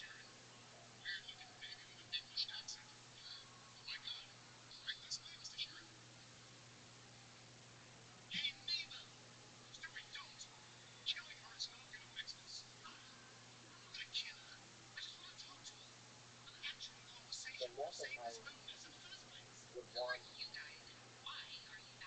everyone to take from the story of the First World War is that human life is not cheap. That all of the warring powers fought by throwing more men and more material at the front. They would solve such little problems with military force. And at the end of the day, in 1918, one side did win that, but it didn't actually solve any of those really problems. You said that World War I gave birth to a surveillance state in the U.S. Can you explain? The following is a conversation with Christopher Epizella, a historian at MIT specializing in the history of politics and war in modern American history, especially about the role of World War I in defining the trajectory of the United States and our human civilization in the 20th and 21st centuries. This is a Left Movement podcast supported. Please check out our sponsors in the description. And now, dear friends, Christopher Epizella. Let's start with a big and difficult question. How did World War I start? On the one hand, World War I started because of a series of events in the summer of 1914 that brought the major powers of Europe into conflict with one another. I actually think it's more reasonable to say that World War I started at least a generation earlier when rival powers, particularly Germany, started devoting more and more of their resources towards military affairs and naval affairs. This sets off an arms race in Europe. It sets off a rivalry over the colonial world who will control the resources of Africa and Asia. And so by the time we get to the summer of 1914, in a lot of ways, actually, the war has already begun. And it's just that's the mechanism. So the capacity for war was growing within the leaders and the populace. They started accepting sort of slowly through discussion probably this idea that we can go to war. It's a good idea to go to war. It's a good idea to expand and dominate others, that kind of thing. Maybe not put it in those clear terms, but just a sense that military action is the way that nations operate in the global scale. Yes, and. So yes, there's a sense that the military can be the solution to the conflict in Europe and Canada. And the and is that wars and military conflicts are already happening, right? That there's wars, particularly in Africa, in North Africa, in the Balkans. Conflict is already underway, and that the European powers haven't faced off against each other. They usually face off against an asymmetrical conflict against much more powerful states. But to wait, that war is already underway. So do you think it was inevitable? Because World War I is brought up as a case study where it seems like a few accidental leaders and a few accidental events, or one accidental event led to the war. And if you change that one little thing, the war goes away. Your sense is that the civil war would be quite a while, and it would have happened almost no matter what, or very likely to have happened. Yeah, historians never like to say things are inevitable, and certainly, there were people who could have chosen a different path, both in the short term and the long term. But fundamentally, there were irreconcilable conflicts in the system of empires in the world in 19th century. I can't see, it didn't have to be this war, but it probably had to be a war. So there was the German Empire, the Austro-Hungarian Empire, there was France, Great Britain, U.S. The U.S. didn't have an empire at that point. When do you graduate to empire status?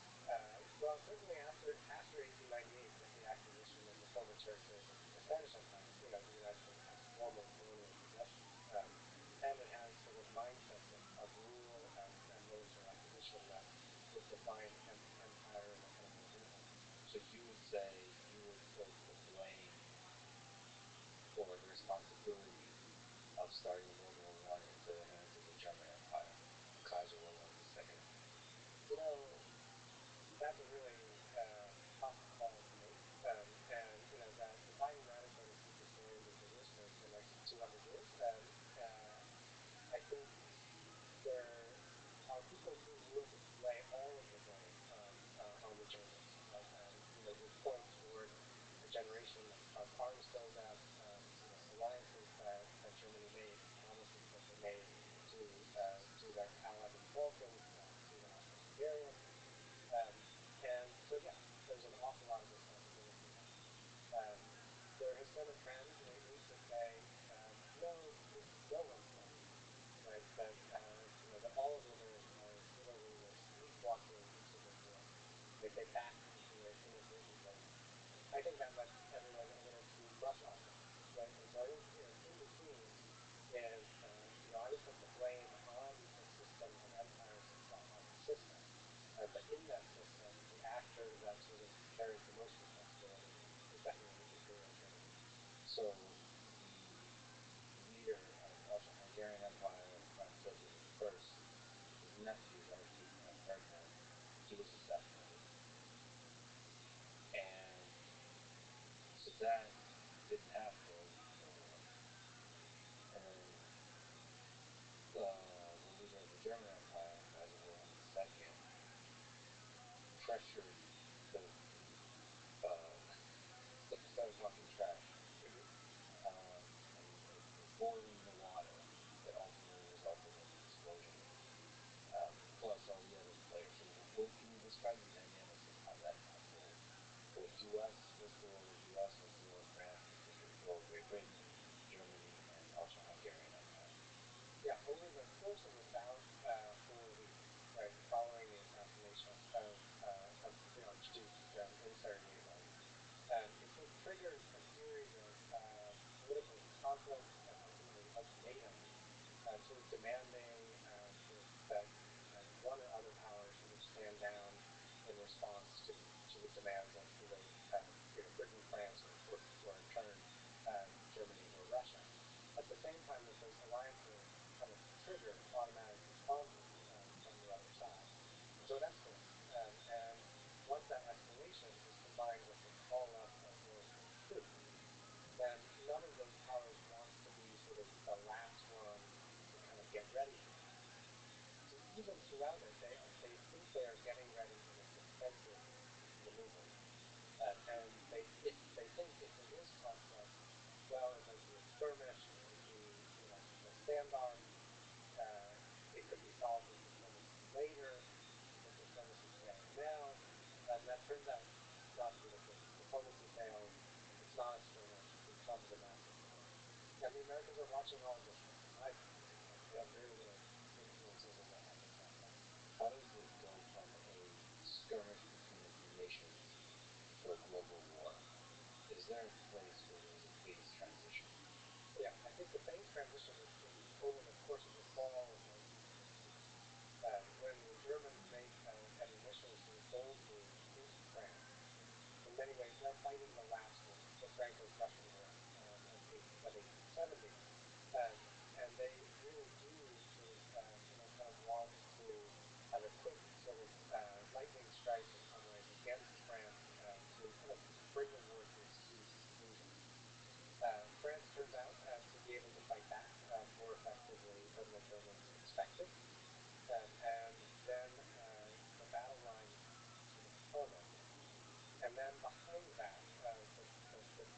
French and the Germans, the British on the side of the French, start digging in, literally speaking, right? And digging trenches that at first are, 3 feet deep to avoid shelling from artillery, then become 6 feet, 10 feet deep, 2 miles wide, that include telegraph lines, that include whole hospitals in the back. And then at that point, the front is locked in place. And the only way to break that is to basically dial in the war up to 11, right? So massive numbers of troops, massive efforts, none of which work, right? And so the war is stuck in this. That's the phase transition right there. What were the machines of war in that case? You mentioned trenches. What were the guns used? What was the size of guns? What are we talking about? What did Germany start accumulating that went into this war? One of the things that we see immediately in the Industrial Revolution of the previous 30 or 40 years brought to bear on warfare, right? And so you see machine guns, you see artillery. These are the kind of the key weapons of war that kill you back, right? The vast majority of battlefield casualties are from artillery shelling from one side to another, not sort of rifle or even sort of machine gun kind of attack. In some ways, the weapons of war are human beings, right?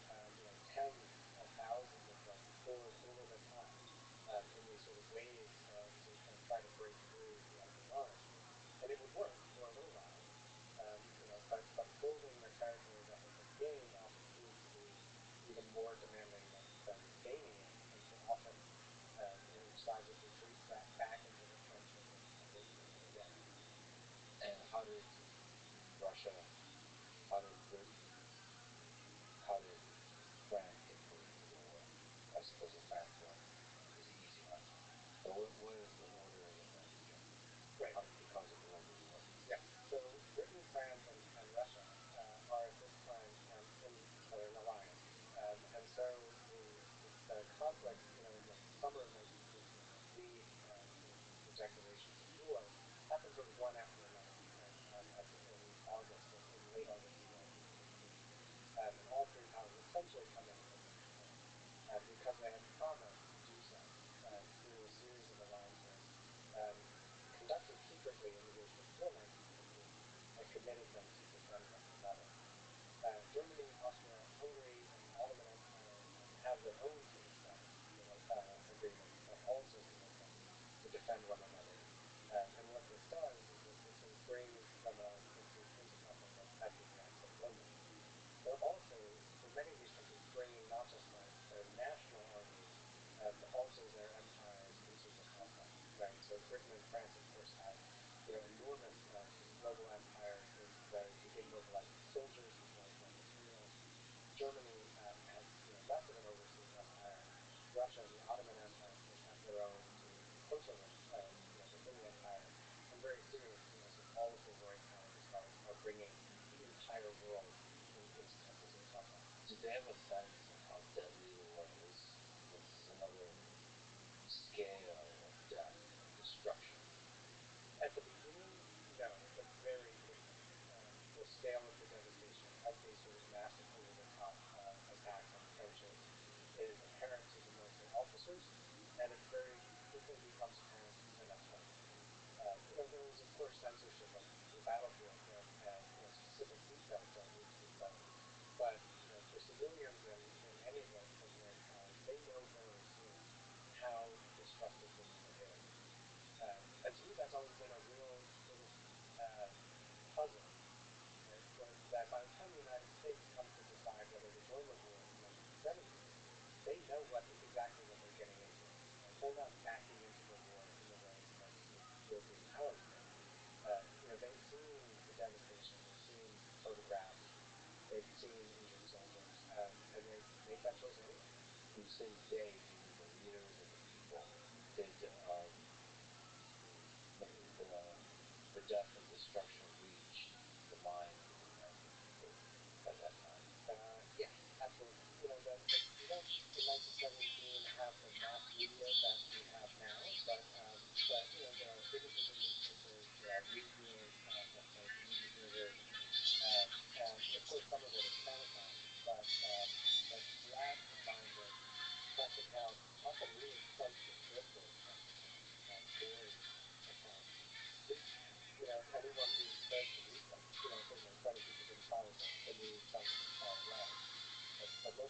cares about the means, I guess, is really wrong. Yeah, there's something that happens that I've recently learned in a few weeks. There's something that happens with the human mind as you get away from the actual front where the bullets are flying. Like, literally one phenomenal way. You start to not feel the you hear an explosion, you see an explosion, you start to like get assimilated to it, or you start getting used to it. And when you get far away from like parents or kids, you start to, you know, the war's going on. Everybody around you is fighting in that war.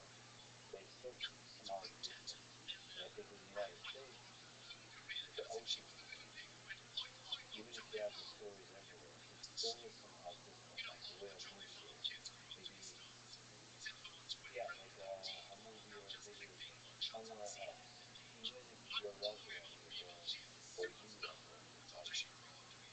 Yeah, that is absolutely true. And in some ways, that's true even for the home front in Europe. You know, except for the areas here in, you know, in Belgium and France, where the war is, you know, right there in your backyard. For other people, yeah, there's a difference. And soldiers, of course, feel this very strongly when they, European soldiers, when they're able to go home on leave, often, you know, deeply resent what they see as the luxury that they're living in during the war. So how did the U.S. enter the war? Who was the president? What was the dynamics involved? And could it have stayed out? To answer your last question first, yes, right. That the United States could have stayed out of the situation as a military power. The United States could not have ignored the war completely. It shaped everything, right? It shaped trade, it shaped goods and services, agriculture. Whether there was a crop coming, whether there were immigrants coming across the Atlantic to the American factories. Right? The U.S. can't ignore the war. But the U.S. makes the choice in 1917 to enter the war and by declaring war, on Germany and Nazi. And in that sense, this is a war of sorts, but it's kicked off by a series of events. Right. So President Woodrow Wilson has been president leading this entire period of time. He has just run in the 1916 presidential election on a campaign to keep the United States out of war. But then, truly in 1917, the Germans, in some ways, twist the American narrative. Right? The Germans, in high command, come to understand that they're stuck. Right? That they're stuck in this country. They need a big breakthrough. Their one big chance is to kind of to break the blockade, to push through that the British had been placed under, to break through against France. And so they do this. And along with this, they start moving ships on the Atlantic, including American ships. The Germans know full well this will draw the United States to their side. But the Germans look at the United States at this moment, the relatively small army, the relatively small navy, a country that, at least on paper, is hugely divided about whether to join the war. And so they say, let's do it. Right? They're not going to get any American Navy oil in return. Right? It was a gamble. But I think probably what's their best chance. They took that gamble. They left. Right? In part because French resistance was strong. In part because Americans mobilized much faster and in much greater numbers than the Germans thought they would. The Americans even organized.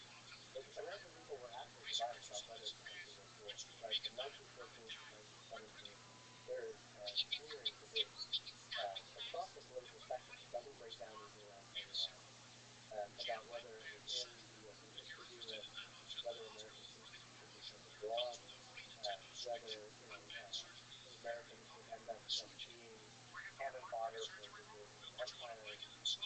Eventually, as Americans insist on promise, first in Lusitania in 1915, then in much greater numbers in 1917, the tide starts to turn and Americans feel that farther promise is necessary. And the actual declaration of war in Congress is pretty lopsided, but it's not unanimous. Right? Lopsided towards entering the war. Yeah, yeah. Well, eventually you get through it.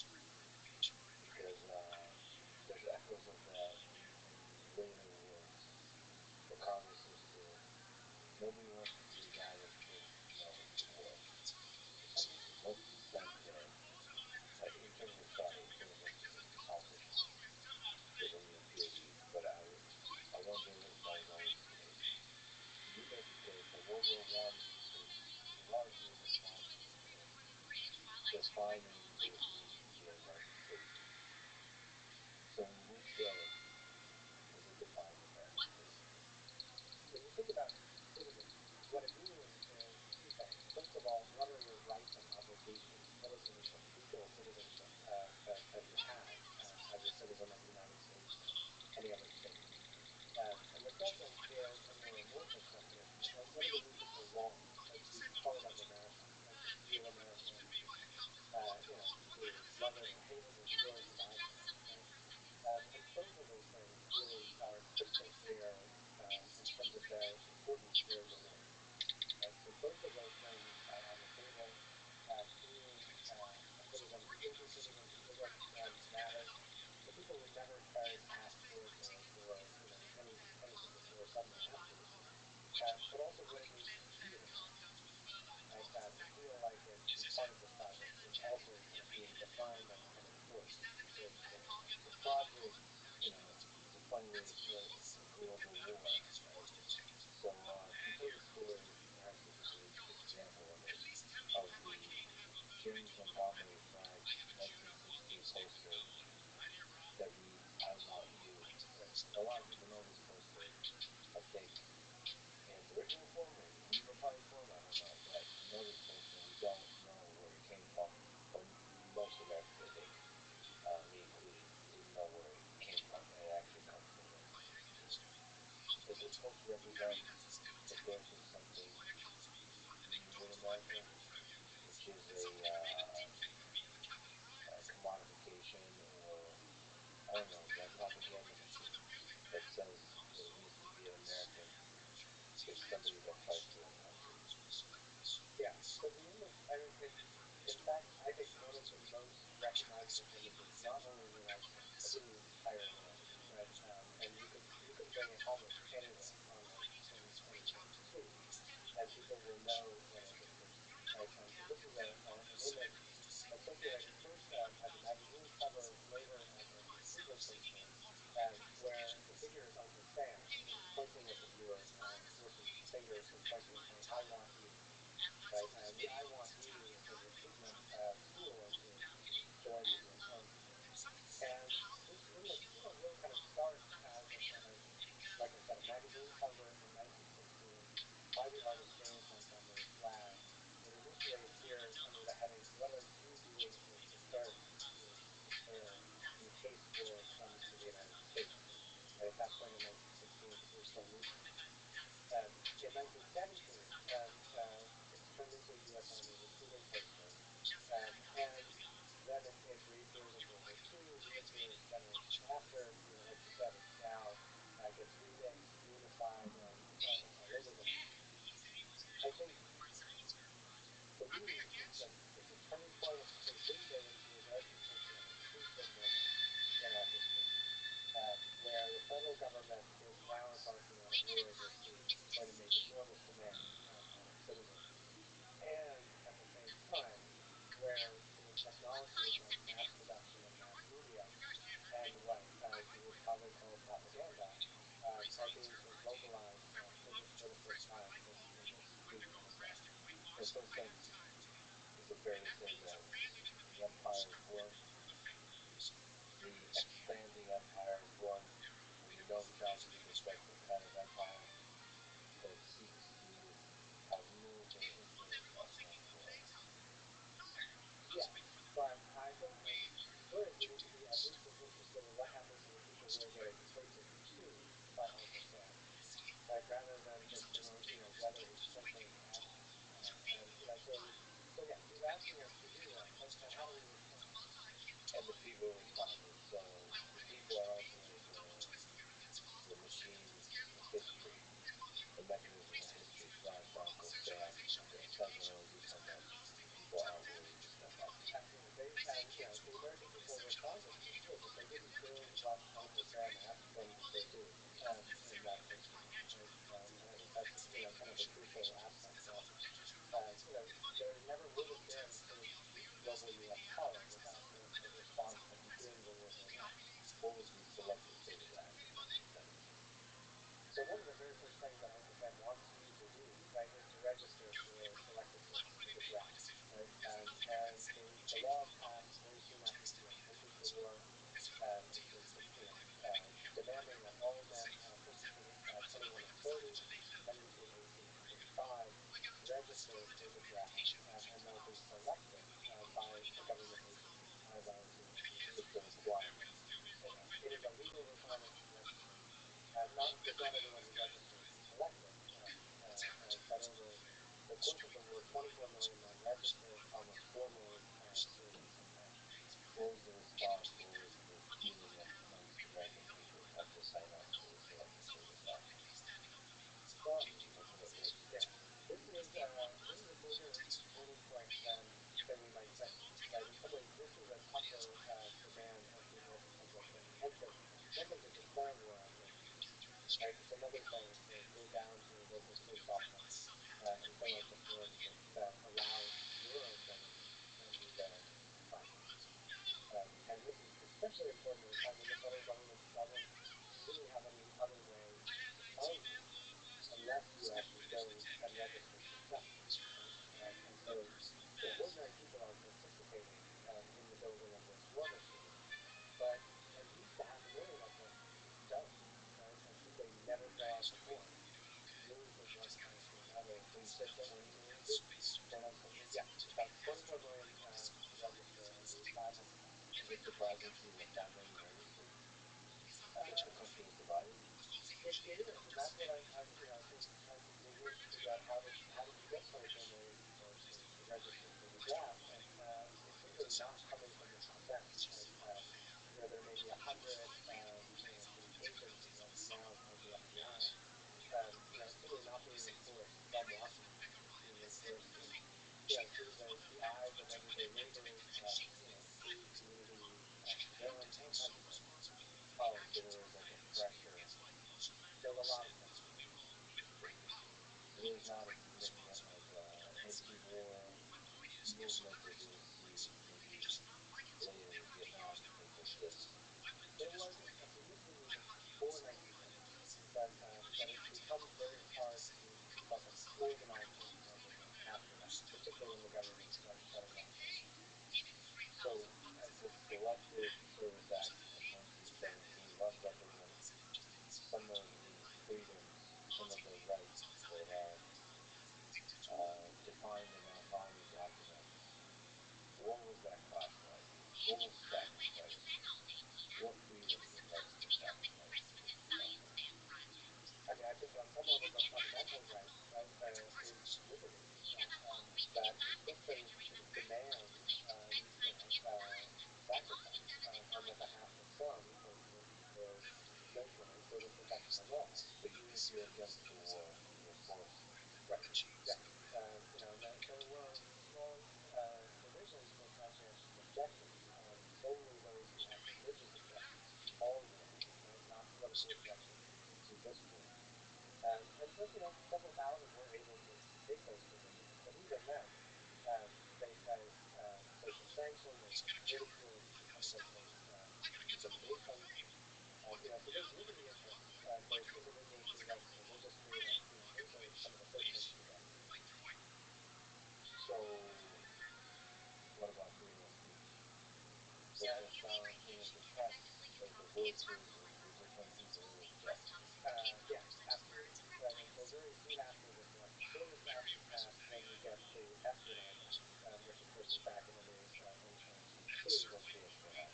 The Espionage Act is omnibus for dates about 10 or 15 provisions, very few of which have to do with espionage. But one key provision basically makes it illegal to say or do anything that would interfere with military recruitment. Right? And that provision is used to shut down radical publications, to shut down German language publications, and this is really a chilling effect on speech very, very quickly. Could you put into words what it means to be an American citizen, then in part sparked by World War I? What does that mean? Does that mean somebody that should be willing to sacrifice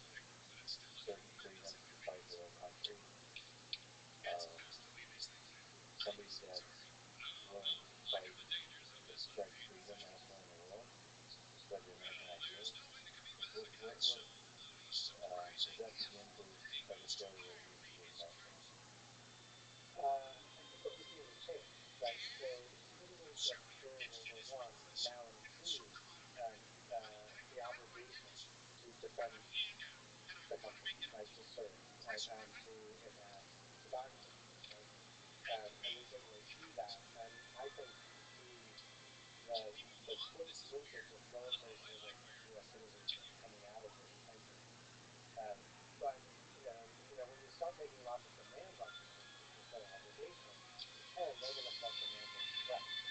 And we start to see not just more punitive after, more demands for free speech protection, more demands for equality and martial attributes. And so, obligations and rights are sort of developing in a dynamic way. Oh, someone's like an overreach of power is sparking a sense like, oh crap, we can't put centralized power on you. So if you drive us into a war, we need this versus that tension between the government and the people. It's a rebirth of it. It's just that that tension's always there, right? But in its modern form, I think it's Re-intensification of the need. So what about the World War I gave birth to the surveillance state in the U.S.? Can you explain? Yeah, so the Espionage Act, empowered federal organizations to watch other Americans. They are particularly interested in anyone who is obstructing the draft, anyone who is trying to kind of organize labor or strikes or radical movements, and anyone who might have sympathies for Germany, which basically means all German Americans come under surveillance. Initially, this is the scale, but soon every government agency gets involved, from the Treasury Department's Secret Service to the Post Office's Secreted Mail to the Justice Department, which mobilizes 200,000 volunteers. It's a really significant enterprise. Much of it goes away after the war, but of all the things that go away, the core of the surveillance state is the thing that persists most critically.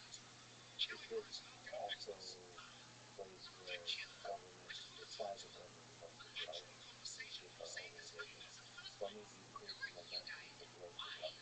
Oh, it's exponential growth, right? That over the course of the war, by almost any metric you use, right? The size of the federal government, the number of federal employees, the number of soldiers in the German army, all of those things skyrocket during the war.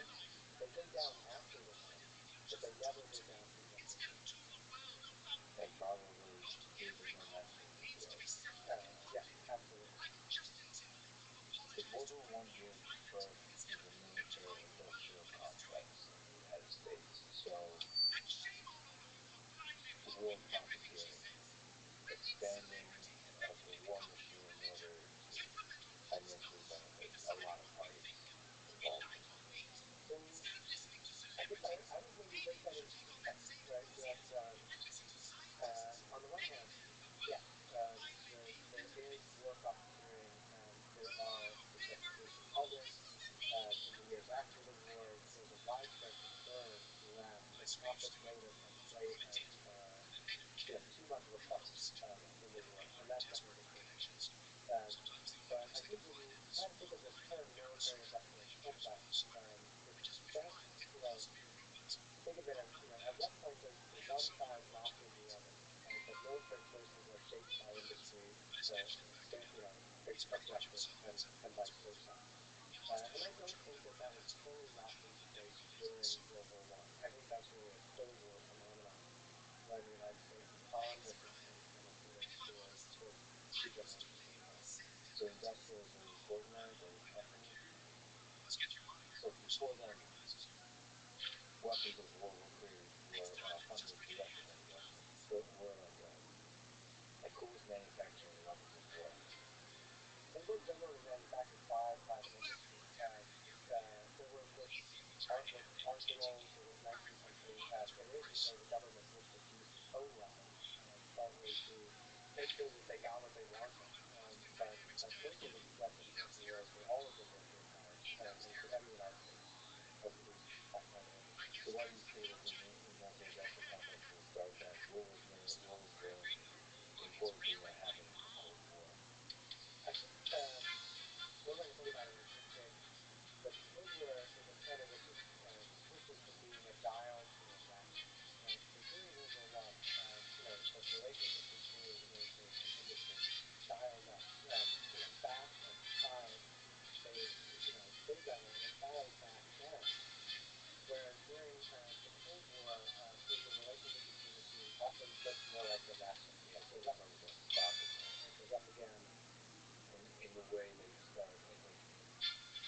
way the military-industrial complex is often discussed is as a system that is unstoppable. Right. It expands. It almost, I mean, if you take a very cynical view, it creates war so that it can make money. It doesn't just find places where it can help the military conflict. It creates tensions that directly or indirectly lead to military conflict that can then fuel and make money from it. That is certainly one of the concerns for people who were critical of the First World War, and then also of Dwight Eisenhower when he was president and sort of in his farewell address, where he introduces the term military-industrial complex. So some of it is about the profit motive, but some of it is a fear that Eisenhower had that no one had an interest in stopping it, right? And that no one had a voice in stopping it, and that the ordinary American could really do nothing to sort of to kind of to dial things down. Is it strange to you that we don't often hear that kind of speech today, with like Eisenhower speaking about the military-industrial complex? So, for example, you'll have people criticizing the spending on war efforts, but they're not discussing the machinery of the military-industrial complex, like the basic way that human nature works that will get us trapped in these things. They're saying like there's better things to spend money on versus describing a very seemingly natural process of when you build weapons of war, that's going to lead to more war. Like it pulls you in somehow. Yeah, I would say throughout the Cold War and even after the end of it, there has not been a sustained conversation in the United States about our defense value, like what we really need, and what serves our interests, and to what extent sort of other things like market forces, profit motive, belong in that conversation. What's interesting is that in the generation after the First World War, that conversation was on the table, right? Through a series of investigations in the U.S., the Nye Committee, in Britain, the Royal Commission, journalistic exposés. But this would have been just talked about constantly in the years between about 1930 and 1936, as people were starting to worry, right, that storm clouds were gathering in Europe again. Yeah, but it almost seems like those folks get pushed to the fringes. You're maybe an activist, but versus versus a thinking leader. Those discussions are often marginalized, framed as conspiracy theory, etc. And I think it's important to realize that in the generation after World War One, this was a serious civil conversation. It led to sort of investigations of defense sort of finance. It led to experiments in Britain and France with public finance of war materials. And I think those conversations need to be resumed now in the 21st century. Is there any parallels between World War One and the war in Ukraine? The reason I bring it up is because you mentioned sort of there was a hunger for war, capacity for war that was already established, and the different parties were just boiling the tensions. So there's a case made that America had a role to play, NATO had a role to play in the current war in Ukraine. Is there some truth to that? And when you think about it in the context of World War One, or is it purely about the specific parties involved, which is Russia and Ukraine? I think it's very easy to draw parallels between World War One and the war in Ukraine, but I don't think they really work. That the First World War, in some ways, was generated by a fundamental conflict in the European system of empires global system at times. So in many ways, if there's a parallel, the war in Ukraine is a parallel to some of the conflicts in the Mediterranean and the Balkans in 1911 to 1913. That um, you know that then later there was a much greater conflict, right? And so I think if there's any lessons to be learned for how not to, let World War III look like World War I, it would be to make sure that that systems aren't locked into place that escalate wars out of those situations. Well, that's I suppose what I was implying, that this is the early stages of World War III. That in the same way that several wars that are licking their chops or whatever the expression is, they're creating tension, they're creating military conflict with a kind of unstoppable imperative for political war. That's, I mean, many kind of people that are looking at this are really worried about that.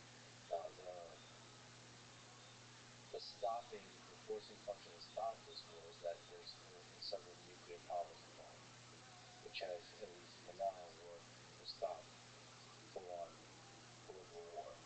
But I'm not sure that's going to be the case. In fact, it was one of the surprising things to me in Ukraine is that still in the 21st century, we can go to something that involves nuclear powers, not directly yet, but awfully close to directly, go to a hot war. And so do you worry about that, if there's a kind of descent into a World War I type of scenario? Yeah, I mean that keeps me up at night, and I think it keeps citizens of both the United States and Russia up at night. And I think again it gets back to what I was saying in the summer of 1914. Even then, things that looked um, like a march toward war could have been different, right? And so I think it's important for leaders to of both countries and of all of the later countries of the Ukraine, of the various NATO powers, really to imagine offsets and to imagine alternatives and to make them possible. Whether it's through diplomacy, whether it's through other formats. I think that's the only way to prevent a big escalation. What's the difference between World War I and a Civil War? In terms of how they define the Americans, but also the American citizens' relationship with the war, what the leaders were doing, because there are interesting differences and similarities. Besides the fact that everybody seems to have forgotten about World War I in the United States, and everyone's staying on the Civil War. I mean, it's true, and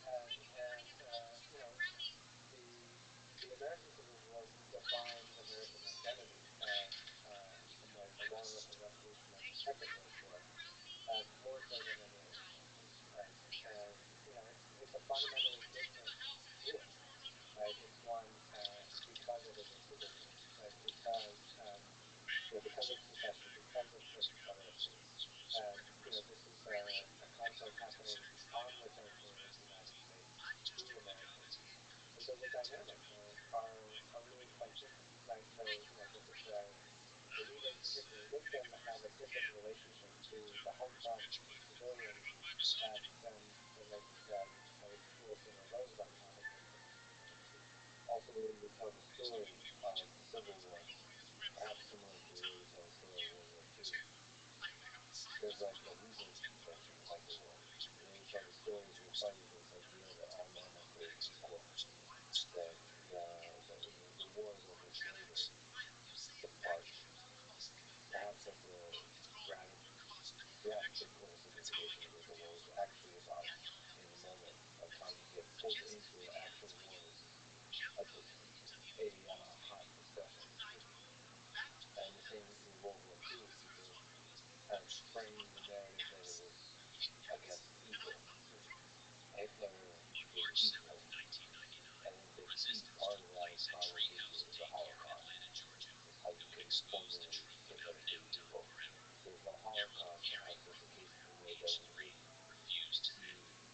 was such quote unquote good war that there's an atrocity that had to happen to make it really tell a cleaner narrative of why we hated this war. Perhaps such a narrative doesn't exist for World War One. Right, so there's just a stadium that's mined, right? There was a lot of stupid, under-the-rug events overall. People died. So to use a different group, the fact that we're fighting for ideals or fighting based on just people's participation, fighting for your country, is there similarities there? Yeah, I mean, I think in the Civil War, in both the North and the South, troops are raised overwhelmingly through volunteer recruitment. There is a draft in both the North and the South, but it's not significant. Only 8% of Confederate soldiers came in through conscription, and so in fact, the mobilization for volunteers, often organized locally around individual communities or states, creates sort of multiple identities and levels of loyalty, where people both in the North and the South have loyalty both to their state regiments, to their community militias, and as well to the country. They are fighting over the country, right, over the United States, and the Union and the Confederacy have conflicting and ultimately irreconcilable versions of that. But that sort of nationalism that comes out of those Union after the victory of the war really kind of crucial towards shaping America ever since. So what was going inside? Why did you end up staying out of the war? What was going on in that interesting, what means with the war in his mind? What was the dynamic there? I would say that the United States entered the war in April of 1917, but the Americans entered it right away. Right? They entered it. Some of them actually went and volunteered and fought almost exclusively on the side of Britain and France. At least 50,000 joined the Canadian Army or the British Army. Similarly, civilians volunteered. There was some humanitarian aid. I think if any way modern war creates model humanitarianism, you can see that in the neutrality period. And even if they wanted the United States to stay out of the war, a lot of Americans get involved in it, thinking about it, caring about it, arguing about it. And at the same time, they're worried that British propaganda is shaping their news system. They are worried that German espionage is undermining them. They're worried that both Britain and Germany are trying to interfere in American elections, news cycles. And at the same time, a revolution is breaking out in Mexico. Right, so there's sort of concerns about what's happening in the Western Hemisphere as well. So World War One was supposed to be the war to end all wars, and it didn't. How did World War One pave the way into World War Two? Every nation probably has their own story in this trajectory called World War Two. How did Europe allow World War Two to happen? How did the Soviet Union, Russia allow World War Two to happen? And how did America allow World War Two to happen? Or Japan? Yeah, you're right. The answer is different in each country. Right? That in some ways, in Germany, the culture of defeat, the experience of defeat at the end of World War One leads to a culture of resentment, discrimination, punishment, and blame that makes German childhood very ugly, because unfortunately it brutalizes German politics. There's a resentment at the core. Yeah. There's popular resentment in politics. Yeah, and so in some ways that lays the groundwork for the kind of politics of resentment and hate that comes from the Nazis. For the United States, in some ways, the failure to win the peace sets up the possibility for the next war.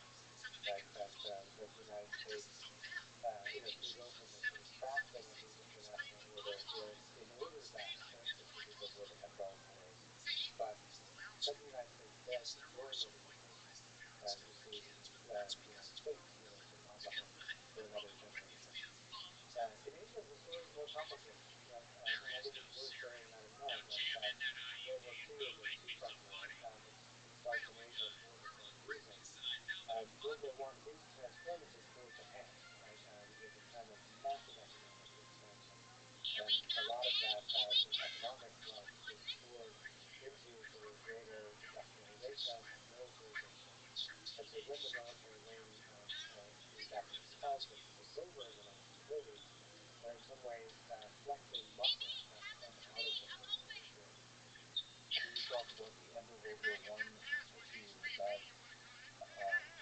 what's interesting about that dynamics there? I think part is involved of how could have been done differently to avoid an event, and is there, again, is it inevitable? So beforehand, and very really even before the war was over, the United States in particular is trying to stay put, right? And the United States is the central actor at the Paris Peace Conference in 1919. It was there, it presided, and he notes that he had a shock. So he was respected. He was respected, but resentfully in some ways by the European powers, Britain and France, and Italy to a lesser extent, who felt that they had sacrificed the war. They had two goals, right? They wanted to shape imperial Italy in order to make sure that their kind of fundamental economic structures didn't change, and they also wanted to sort of weaken Germany as much as possible, right? So that Germany couldn't rise again. What they didn't do is a peace treaty that maintained some of the fundamental concepts of the imperial system and makes bankrupt Germany, starves Germany, and kind of frees the small Germany as a remnant that make it impossible for Germany to kind of participate in European borders. So people like historian Ferguson, for example, makes the case that if Britain stayed out of World War I, they would have avoided this collapse. They would much easier avoid World War II. There's kind of counterfactual history.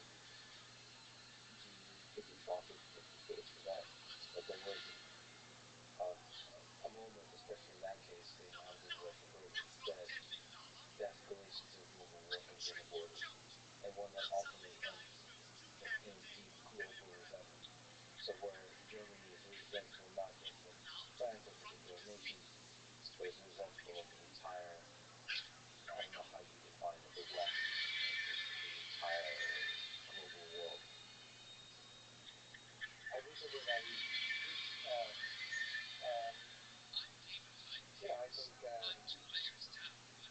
think it's useful to think in counterfactuals.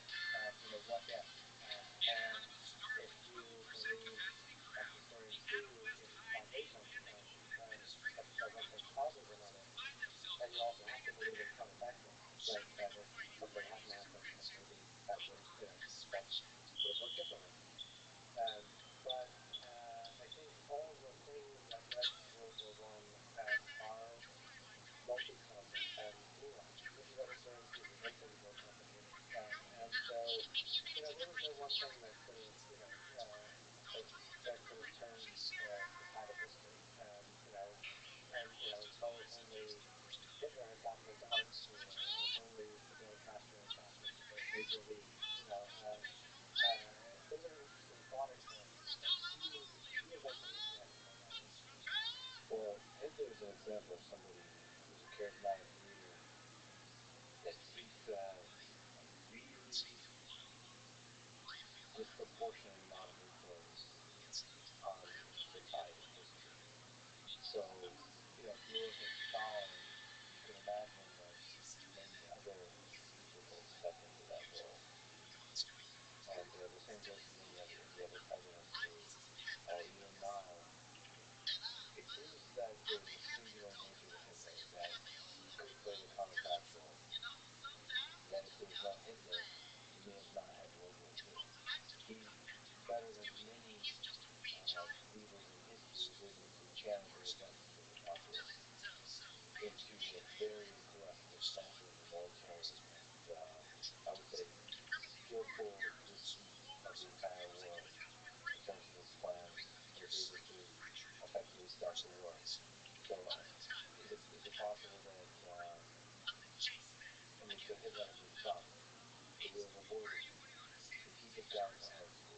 the nation. And part of it is arisen, right?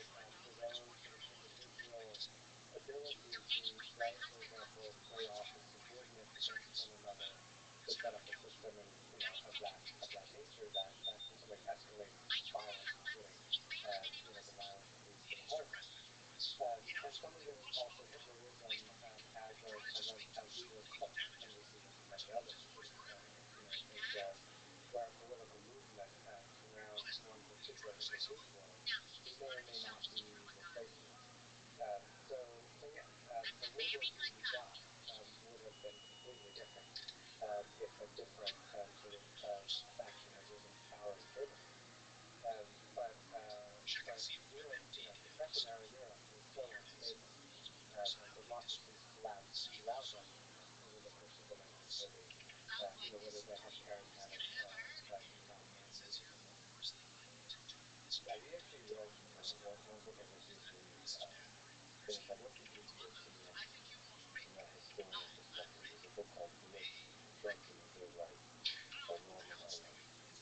And this takes that drugs played a very large meth essentially played a very large role in World War II, and there's a lot of criticism of this book saying that it kind of what you're saying, it takes this one little variable and makes it like this explains everything.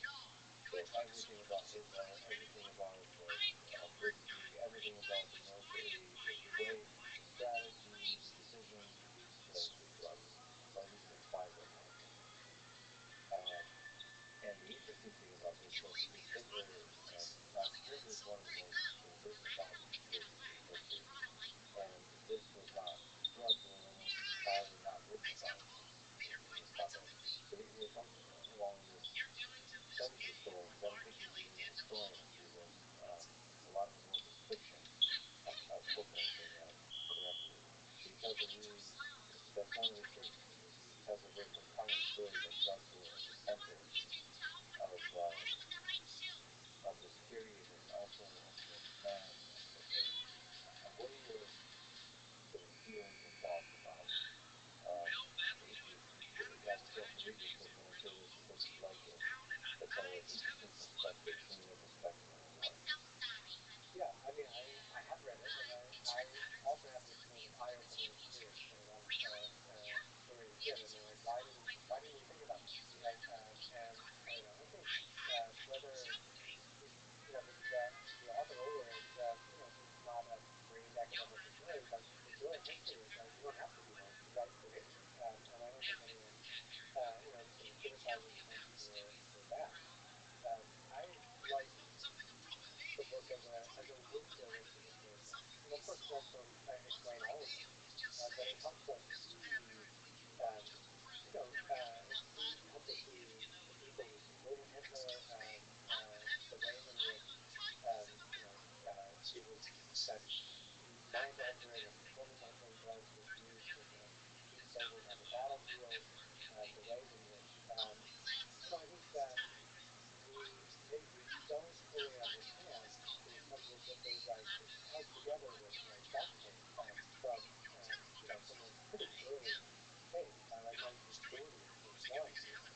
It's all smoke and mirrors, and I think that wartime propaganda, both Germans trying to say, we're winning everything, and then America trying to mobilize, and the other allies, to mobilize against Germany, describes a more formidable enemy than it was on any given day. Yeah, I mean, I could see both cases. One is that some say Hitler was the man, but also a very near Emerson's parenthetic. Yeah. This seems to solve a lot of problems. I do worry that this perspective that book presents about drugs is somehow to the mind really compelling. It's almost like the mind, to my mind, searches for an answer. How could this have happened? And it's nice to have a clean explanation. And drugs is one popular one. We talk about steroids in sports. The moment you introduce the topic of steroids, somehow the mind wants to explain all success in the context of drugs because he's talking about steroids. And that's not the problem.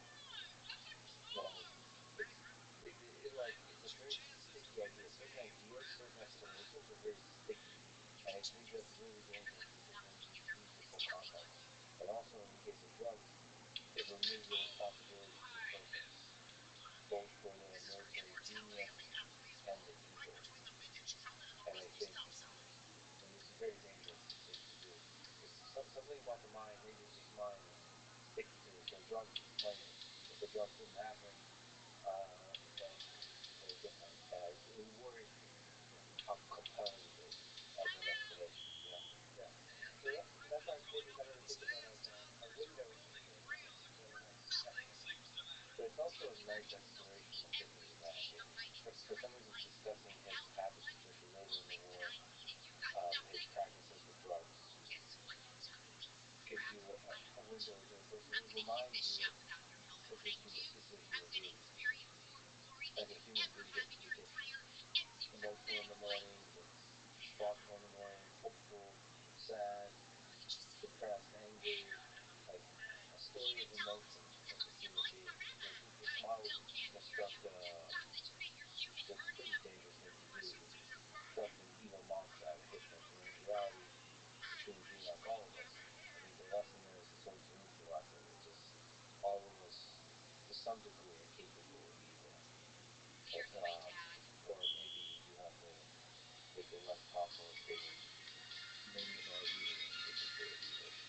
That Hitler is not completely secure in history. But and the resentment of the populace matches the right charismatic leader. It's easy to make this kind of, not easy, but it's possible to frequently make the kind of initiation of military conflict that happened over here. By the way, because you said not a trained historian, one of the most compelling and, I don't know, entertaining and fascinating exploration of World War I comes from Dan Collins. I don't know if you've gotten a chance to listen to his podcast form telling of the blueprint for Armageddon, which is a retelling of World War I. What do you think about Dan Collins? And you yourself, as a historian who studied and written about World War I, do you enjoy that kind of telling of history? Absolutely. I think, again, you don't need a PhD in history to be a historian. I was just here years ago. One of the historians. You're always going to argue with each other and nitpick with each other, but the one thing I have no patience for is when we throw rank on each other. I think we depend on, a historian and the universities and degrees and research materials. You depend on the work of people in some local community, recruiting history, saving documents. And history it's a social science, but it's also a storytelling art. And history books are the ones you find on the shelves of bookstores that people read for fun, and you can appreciate both the knowledge production as well as the storytelling. And when you get a good oral storyteller like Dan Collins, then there's a reason that hundreds of thousands of people tune in. Yeah, but he definitely suffers from anxiety about getting things correct. It's very, very difficult. Well, our first job is to get the facts correct, and then to tell the story afterwards. The facts are so fuzzy. So it's you have probably my favorite telling of World War II is William Shirer's Rise and Fall of the Third Reich, and or at least not when he left Germany, and that goes to primary sources a lot, which is like, of course, that's the honest way it works, but it's tough. It's really tough to write that way, to really go to primary sources. Always. I think one of the things that Dan tries to do,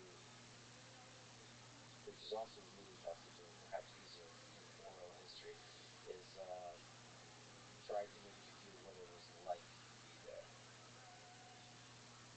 Which I think he does by trying to tell the stories like individual soldiers. Do you find that telling, like individual citizens? Do you find that kind of telling of history compelling? Yeah, I think we need historical imagination, and I think historical imagination teaches something very valuable, which is humility. To realize that there are other people who live on this planet, and they organize their lives differently, and they made it through just fine too. And um, I think that kind of meeting other people from the past can be actually a very useful skill for meeting people unlike you in the present. Unlike you, but also like you. I think both are humbling. One, realizing that they're different in different space and time, but two, realizing that if you were placed in that space and time, you might have done all the same things, whether it's the brave, good thing or the evil thing. Yeah, absolutely. Right. And you get also a sense of possibility. There's this famous line, right, that those who do not learn history are condemned to repeat it. But I think the other half is true as well, which is those who do not learn history don't get the chance to repeat it. Right? That we're not the first people on this planet to face any certain kinds of problems. Other people have lived through worlds like this one before. It's like when you fall in love as a teenager for the first time, and then there's a breakup. You think it is the greatest tragedy that has ever happened to the world. You're the first person, even though like Romeo and Juliet and so on had this issue. You're the first person that truly feels catastrophic heartbreak of that experience. It's good to be reminded that no, the human condition is what it is. We have lived through it at the individual and the societal scale. Let me ask about nationalism, which I think is at the core of I Want You posters. Is nationalism destructive or empowering for a nation? And we can use different words like patriotism too, which is in many ways synonymous with nationalism, but in recent history, perhaps because of the Nazis, has slowly parted ways with somehow nationalism is when patriotism gone bad, something like this. Yeah, they're different, right? Patriotism is in some ways best thought of as an emotion, right? And a feeling of love of country, right? Literally. And in some ways, that's a necessary condition to participate in nationalism. Um, whether to me, I think nationalism is crucial in a world organized around nation states, and you have to sort of believe that you are engaged in a common project together, right? And so, in the contemporary United States, in some ways that question is actually on the table in ways that it hasn't been in the past. But you have to believe that you're engaged in a common project, that you have something in common with the person with whom you share this nation, and and that you would sacrifice for them, whether it's by paying taxes for them or the war to defend them. That's a vision of what we might call civic nationalism. That's the good version. The question is whether you can have that without having um, exclusionary nationalism, pitting the other, right, fearing the other, saying, you're part of this nation against all others. And I think there's a long tradition in America of a very inclusive nationalism that is based on inclusive, welcoming, um, and bring people to this shared project. That's something to be defended. Exclusionary nationalisms based on ethnic hatreds and others that we see throughout the world, those are things to be afraid of. But there is a kind of narrative in the United States that a nationalism that includes the big umbrella of democratic nations that strive for freedom, and everybody else is against freedom and against human nature, and it just so happens that it's half and half split across the world.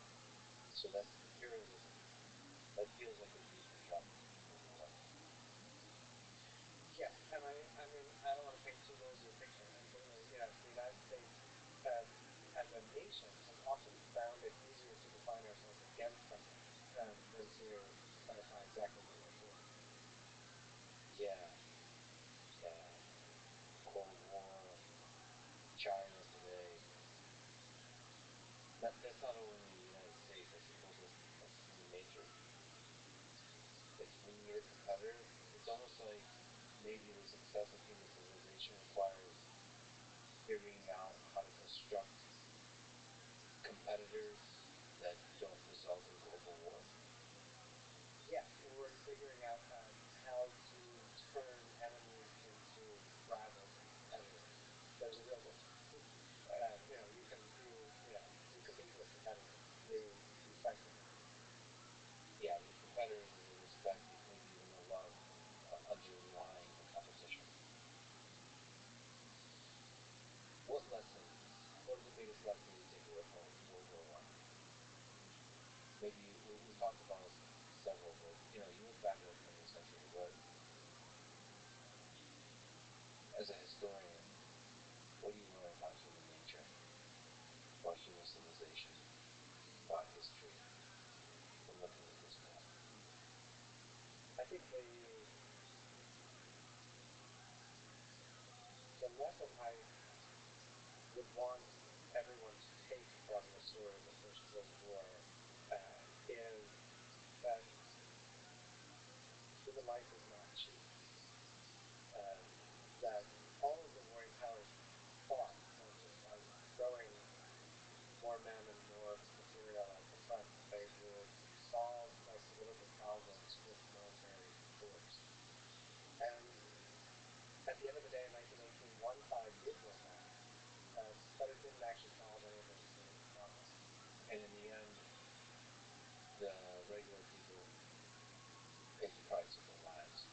They did, and people who had been told that their lives would change remembered that. And it sort of reshaped mass politics for the rest of the 20th century in Europe and around the world. The cost of the death of a single soldier is not just, or a single civilian, is not just the cost of that single life. It's the resentment, that the anger, the hate that it reverberates throughout. One of the things I saw in Ukraine is the birth of, at scale, of generational hate, not towards administrations or leaders, but towards entire peoples. Overnight, that hate is created, and it takes perhaps decades for that hate to dissipate. It takes decades, and it takes collective effort to build institutions that divert that hate into other places. One of the biggest things I thought was not part of the calculus, and when the United States invaded Afghanistan and Iraq, is the creation of hate. When you drop a bomb, even if it hits military targets, even if it kills soldiers, which in that case it didn't, it was a very large amount of civilians. What does that do to getting people? How many years, minutes, hours, months, and years of hate do you create with a single bomb you drop? And I calculate that. Literally, in the Pentagon have a chart. How many people will hate us? How many people does it take? Do some science here. How many people does it take? When you have 1 million people that hate you, how many of them will become terrorists? How many of them will do something to the nation you love and care about, which is the United States, will do something that will be very costly? I feel like there was not a plot and a chart. It was more about short-term effects. It's again the idea of using military force to solve political problems, and I think there's a squandering of goodwill that people have around the world for the United States. There's a respect for for its economy, for its consumer products, and so forth, that's been lost around the world. Do you think leaders can stop war? I have perhaps a romantic notion, perhaps because I do this podcast with person, someone that leaders that get in a room together and can talk, they can stop war. I mean, that's the power of a leader, especially one who's in an authoritarian regime, that they can, through camaraderie, alleviate some of the emotions associated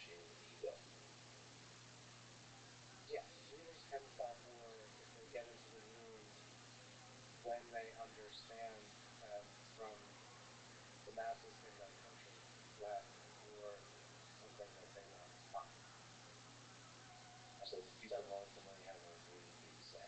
They do, but it was mass movements by people in the United States for the nuclear free, in Russia pushing for openness that brought, for example, Ronald Reagan and Mikhail Gorbachev to Reykjavik to debate, and eventually sort of put caps on nuclear weapons. Those two people made choices as a ruling that made that possible. But they were both being pushed and moving by other people. Well, that's a tough one. Puts a lot of responsibility on the German people, for example. In both ways. We fans of history tend to conceive of history as a meeting of leaders. We think of Chamberlain, we think of Churchill, and the importance of them in the Second World War. Or about Hitler and Stalin, and think that if certain conversations happened, the war could have been avoided. You tell the story of how many times Hitler and Nazi Germany's military might was not sufficient. It could have been easily stopped.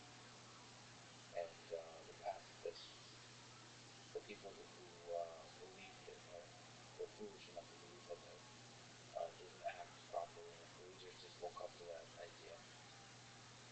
In fact, Churchill is a kind of representation of that, but your contention here is possibly that Churchill was also a representation of foolish people. Even though seemingly unpopular,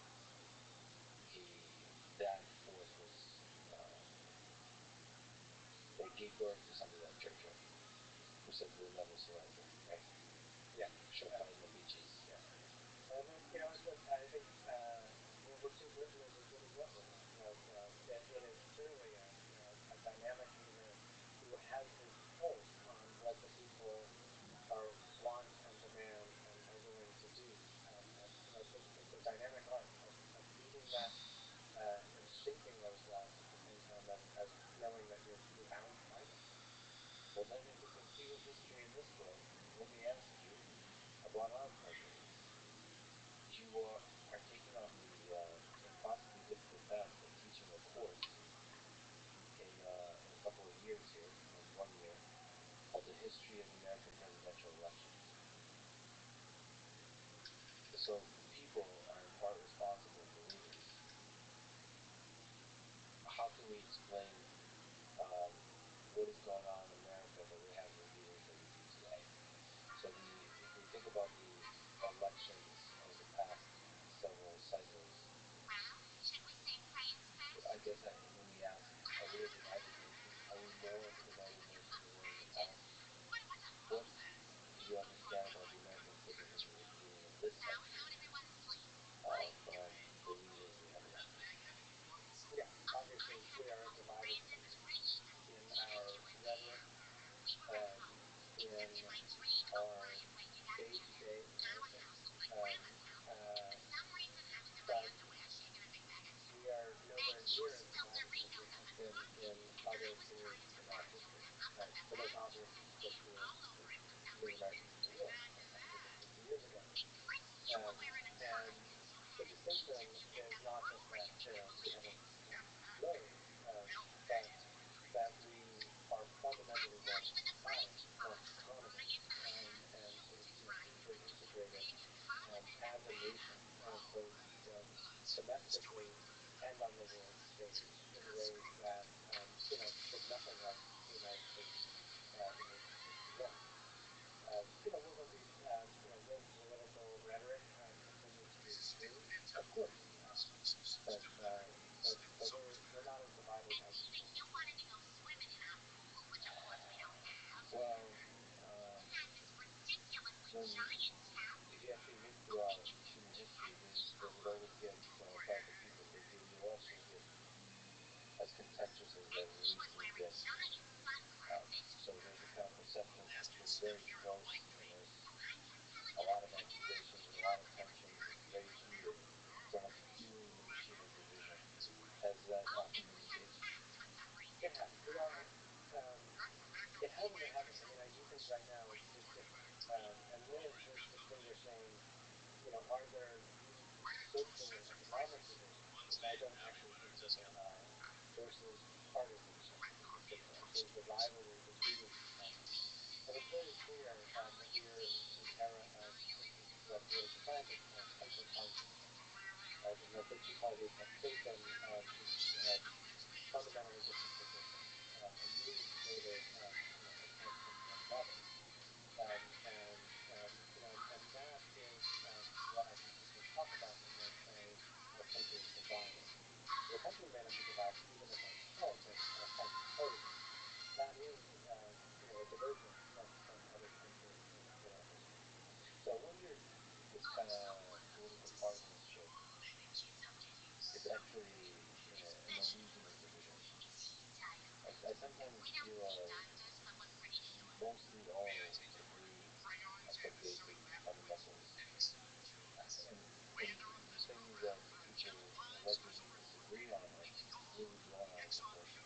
And then there's a media machine, there's the politicians really want you to think of the blue side and the red side, and because of that, somehow, families break up and cook dinner about who they voted for. There's a really strong pressure to be either red or blue.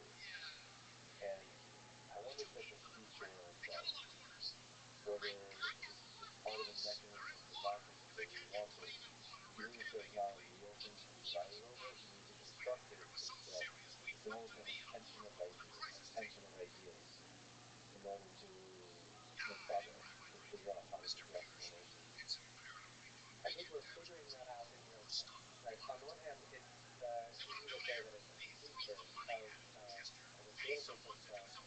that has two parties, right? And the United States is a very unique, right, in not being a parliamentary democracy. So in some ways, you would think that would be the feature that would cause us partisanship from state to state. That said, we believe in two parliamentary systems, all around the world. But the same kind of rhetoric of irreconcilable division, the politics of emotion, are proliferating around the world. Some of that, as you say, I think is not as real as it appears on television, on social media, and other formats. I don't know that other countries are experiencing this political conflict. I'm not sure they're so deeply divided either. So I've had the fortune of being intellectually active through the George Bush Al Gore election and the Obama and just every election since. And it seems like a large percentage of those elections, there's been a claim that the elections were rigged, that there was some conspiracy, corruption, malevolence on the other side. I distinctly remember when Donald Trump won in 2016, a lot of people I know said that election was rigged, and there's different escalations, including Russian influence.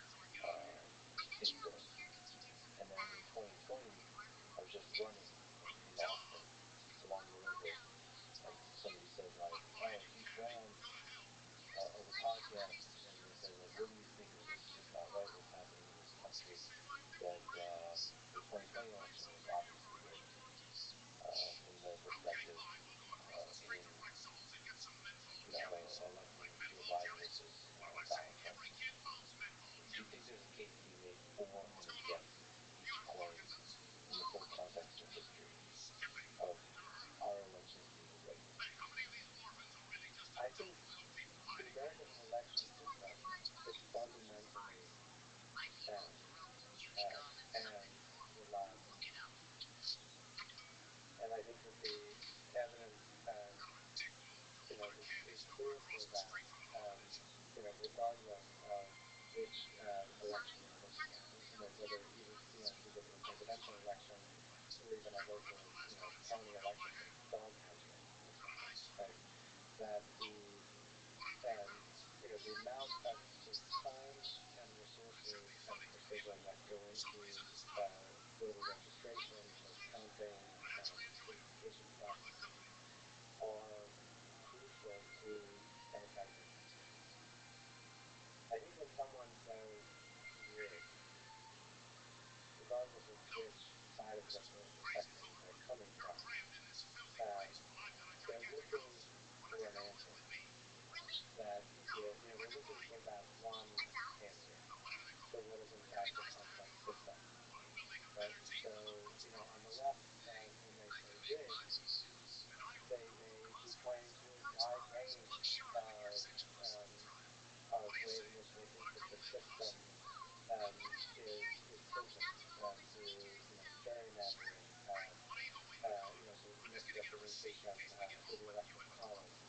On the right, when people say big, they may be concerned,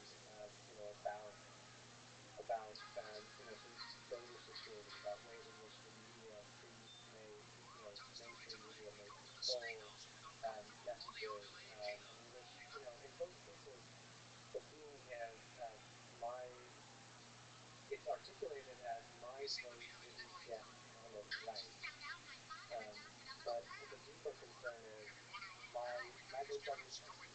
My voice isn't being heard. So no, I don't think the elections are rigged. So when you sort of push back, right, there's a comfort restored within our relationship, and a lot of us like to live in comfort. So people who articulate conspiracy theories say, sure, it's nice to be comfortable, but here's the reality. And the thing they articulate as those incentives in close elections, which we seem to have talked about close elections, there's so many financial interests, there's so many powerful people. Surely you can construct not just the media and all the ways you construct both on the left and the right the elections to be rigged, but literally, actually, in a wholly illegal way, manipulate the results of votes. Surely there's incentive to do that, and I don't think that's a totally ridiculous argument. It's just like, all right, well, I mean, it actually lands to the question, which is a hard question for me to ask as an optimist, of how many malevolent people out there, and how many malevolent people are required to rig an election, or how many, what is the safe transition for system to become like corruption light, corruption to a high level of corruption, such that you could do things like rig elections, which is what happens quite a lot in many nations in the world even today. So yeah, there is interference in elections, and there has been in most cases, right? And we can go all the way back to state and central. We don't have to go back to Texas in the 1960s for LBJ as an example of how direct interference in elections, and there are incentives to do that. Those incentives will only feel more existential as hyperpartisanship makes people think that the outcome of the elections are a matter of black and white, or life and death. And you will see people sort of organizing every way they can to shape elections. Like we saw this in the 1850s, right, when pro and anti-slavery sort of butted into tangent to try to sort of determine the outcome of an election. We see this in the Reconstruction period, right, when the Ku Klux Klan shows up to kind of just lock the doors for black voters in the South. That this history is not unique. Right? I think what the reason why I think that the system is sound is not, or the reason when I say I believe the election system is fundamentally sound, it's not I'm not trying to be reassuring. And sure, it's nice to be. Right? I'm saying this is something that we need to do and work on. So those apparent electoral mechanisms are sufficiently robust, even if there is corruption, even if there is rigging, the force that corrects the self-corrects and ensures there's no recourse down the line is much stronger than the other incentives, which are the corrupting incentives. The other thing I talk about visiting Ukraine, talking about corruption, what a lot of people talk about if the system allows, creates the incentive for there to be corrupt individual artists that construct, such as the power of the United States is that it constructs systems that prevent you from being corrupt at scale. At least, I mean, depends what you believe, but mostly, if you believe in this country, you have to, you believe in the self-directing mechanisms of corruption, that even if that desire is for you to be in power, the system resists it, prevents it. So that's your /6 cents belief. Yeah, as of today, but I do think that those, that will require oversight by institutions, ideally ones that are integrated as much as possible from outside perspectives. Why not? And it will require the demands of the American people that they want these elections to be fair and secure, and that means being willing to lose them, regardless of which party you're in. The really thing about the power of the media is I'm really worried that there's a huge incentive between the presidents to divide the country, and the media and the politicians. I'm not sure where the originates, but it seems like it's the media. Maybe it's a very cynical perspective on journalism, but it seems like if we're angry and divided, as evenly as possible, we're going to maximize the number of votes. So it's almost like the media wants to let people go through the most divisive maximizing. And the worry I have is they are now beyond either feeding or very cynical manufacturing narratives that feed that division, like the narrative of an election being rigged. If you convince half the populace that the election was completely rigged, that's a really good way to get a lot of clicks. And like the very cynical view is I don't know if the media machine will stop the destruction of our democracy in service of getting us clicks. They may destroy our entire democracy just to get them clicks, just because the fire of the things burning down will get clicks. In my opinion, something's wrong with it. The machine. You're diagnosing the incentive correctly. You're depicting that with 100% accuracy. But I think his belief is that you might be giving the media too much cargo. That the American people are smarter than the media and than most institutions. Even today, we know that. People who consume, even people who consume Fox and trust anything they see, know what they're consuming, right? So I don't think that media will be the solution. And I certainly don't think that returning to a media structure of the mid-20th century, three news channels that are one source, that feels organized and dramatic. So there is a novel thing in history, which is Twitter and social media and so on. So we're trying to find our footing as a nation to figure out how to think about how to how to maintain our basic freedoms, our sense of democracy, of our direction, and so on under this new media medium of social media. Do you think Twitter? How do you think Twitter changed? Do you think Twitter improved the democracy? Do you think it has changed where it needs to be in American history? Or is it just been the same old media mechanism? It has not changed what it needs to be in American history. It may have changed the day-to-day sound of being America. It got noisier, it got louder, and it got more intense. I mean, Twitter is it's paradoxical. On the one hand, it is a fundamentally democratic platform, right? And there's democratizing institutions that that have gatekeepers and authority figures for a very long time. But on the other hand, it's not a democratic institution at all. It's a for-profit corporation, and it operates under those principles.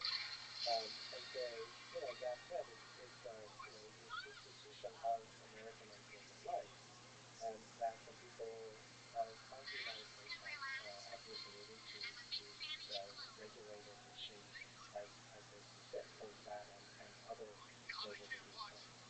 So one of the most dramatic decisions that illustrate both sides of what you're saying is when Twitter decided to ban permanently the President of the United States, Donald Trump, off of Twitter.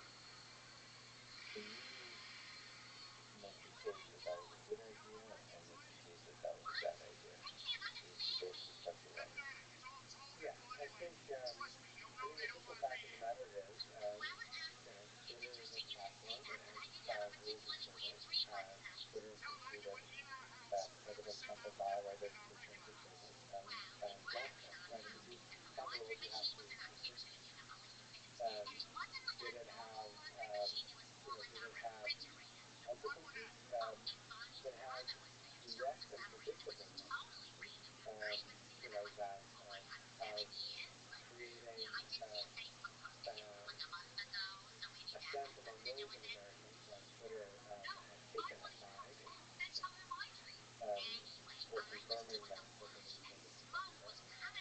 Will it have unintended consequences? Where the historians can come in and say, yes, there's always unintended consequences. And we don't know, sort of what it would mean for political thinkers to be excluded from various media platforms under the notion, right, of that they violated terms of service, et cetera. So I guess we'll see.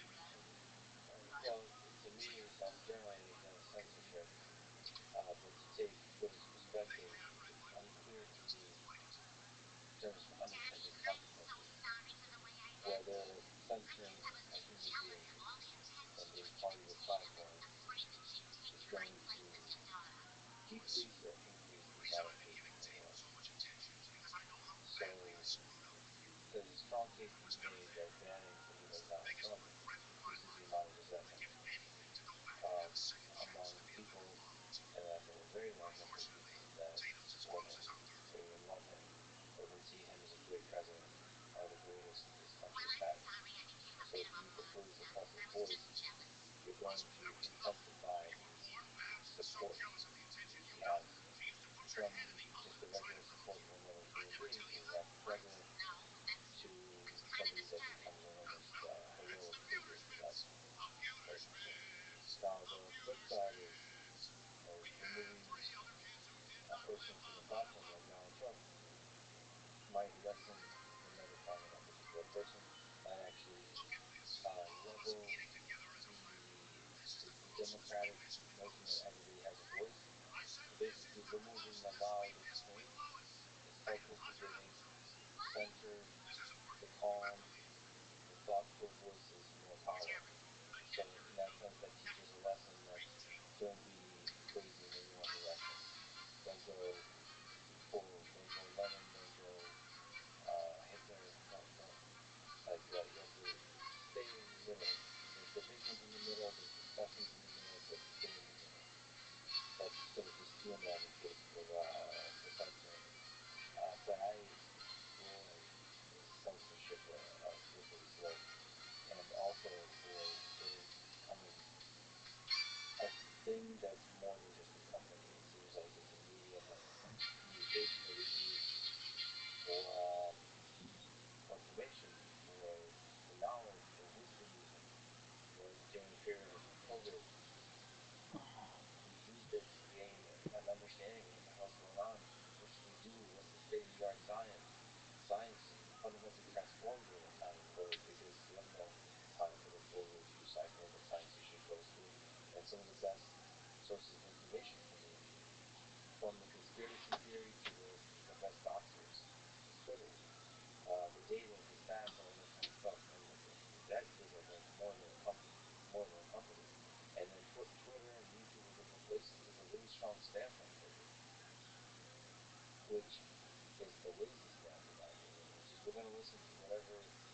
see an institution per se.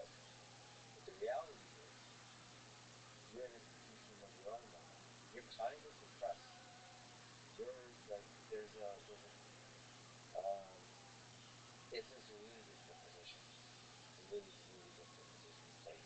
But I wish they had stepped up and took on the full responsibility and the pain of fighting for the freedom of speech. Yes, they need to do that. But I'm struck by some of the things that you said, ways in which Twitter has the power to police the conversation. And I don't think in a democratic society, democratic policies should cede that power to for-profit companies. Do you agree that it's possible that Twitter has that power, Conrad? Do you sense that it has that power? Because my sense is Twitter has the power to start wars. Like tweets have the power to start wars. To change the direction of elections. Maybe in the sense in the ways in which a wave has the power to wash away sand, right? It's still the medium, right? It's not in itself an actor. It's how actors use the platform. If I listen to sweet nonsense, it's not just a platform, right?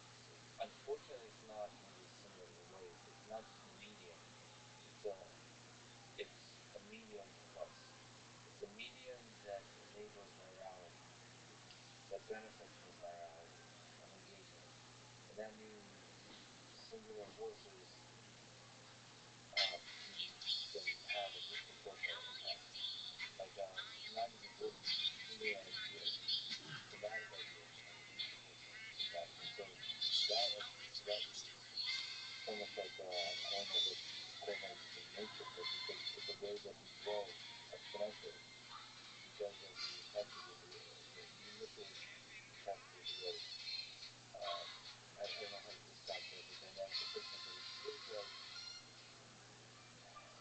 like there's a responsibility there not to accelerate voices just because you get a lot of engagement. You have a proportional representation of that voice.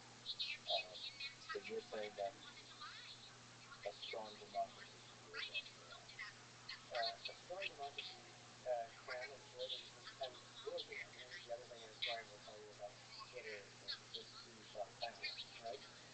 But I do think the structures of the platform, of the algorithm, of this and other major players are eligible for scrutiny by democratic institutions.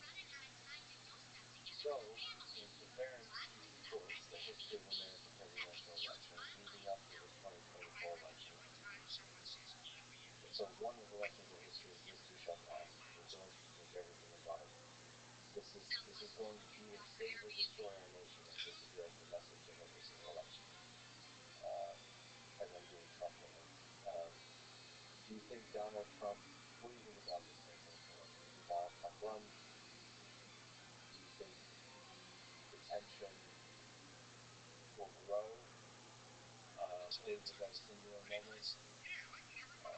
Do you think it'll be as AOC versus Trump or whatever the most drama maximizing thing, or who's going to take stage left? I think we sort of don't like to predict the future, but I can predict that it will not be a calm and stabilized election. I think as of the time that we're talking in 2022, there are too many open questions, particularly about whether Joe Biden will run for re-election. He says he will, but the jury has to be out on that. I can't predict whether Donald Trump will run for election or not. I think we do know that President Trump doesn't like to start things he can't win, and if the polling data suggests that he's not a very credible candidate, he might be reluctant to enter the race and might find more appealing in terms of a kind of sideline kind of kingmaking role that can attract him into the electoral lifetime. I think there are plenty of people who are dreaming of some sort of centrist trend Democrat or a liberal Republican who could, save us from all of this, either within the party or in a third party. But I don't think that's likely. Why are we doing this? Why don't we just get this over? What there needs to be a general Congress with this country. You would, but the system proves it out, right? With the primary system, with the party candidate selection system, will favor sort of more partisan views, right? More conservative Republicans, more liberal Democrats, as the kind of centrist candidate. It seems like the system prefers mediocre executives, mediocre leaders, mediocre partisan leaders. If I think it's cynical, but maybe I'm romanticizing the leaders of the past. Maybe I'm just remembering the great leaders of the past. And yeah, I can assure you there's plenty of mediocre partisans in the legislature. Okay. Then the point is, let me ask you about plasma radiation. Do you think Donald? It's sort of funny, but I was torn about whether to talk Donald Trump on this podcast. As a historian, what would you advise? I think, this is a difficult question, right? For historians who want, to make sure that they know sort of what Americans are thinking and talking about, centuries later. So one of the things that my understanding is that when President Trump was banned from Twitter, his account was also deleted, and that this is one of the most valuable sources that historians use to understand the era. I mean, parts of it were sort of archived and reconstructed, but in that sense, I think that is also a real loss to the historical record. I think that your podcasters will talk to Trump anyway. Here, right? Right. So I'm not in any position to say don't talk to Trump. That's one of the difficult things when I think about Hitler. I think Hitler, Stalin. I don't know if World War I quite had the same intensity of controversial leaders. But one of the sad things from a historian perspective is how few interviews Hitler has given, Stalin has given. And that's such a difficult thing because it's obvious that something's gone on him. Talking to Xi Jinping, talking to Putin is really valuable from a historical perspective to understand. But then you think about the momentary impact such conversations give. Well, depending on how the conversation goes, you give or flame, what is it, feed the flame of war or conflict or abuses of power and things like this. I think the tension between the journalist and the historian. Because when journalists interview dictators, for example, one of the things that strikes me is they're often very critical of the dictator. They're like they're basically attacking them in front of their face, as opposed to trying to understand. Because what I think that they're doing is they're signaling to the other journalists that they're on the right side of history now. But that's not very productive. That's also right with dictators and leaders often don't do those interviews. It's not productive to understanding who the human being is. To understand, you have to empathize.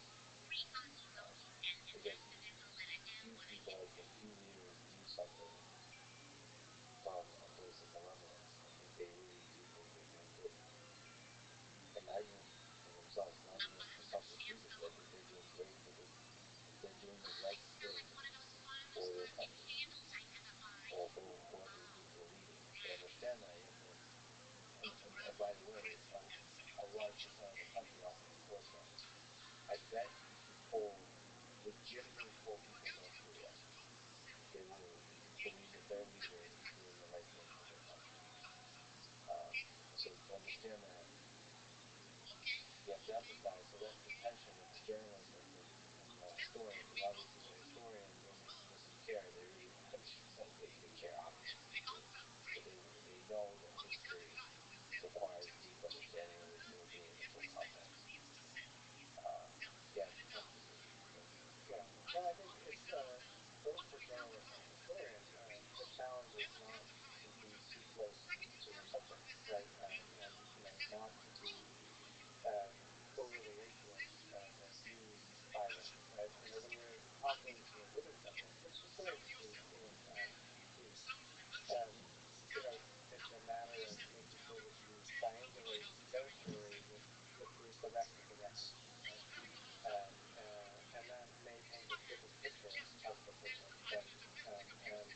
it prevents you as a journalist or as a student from kind of just telling someone else's story.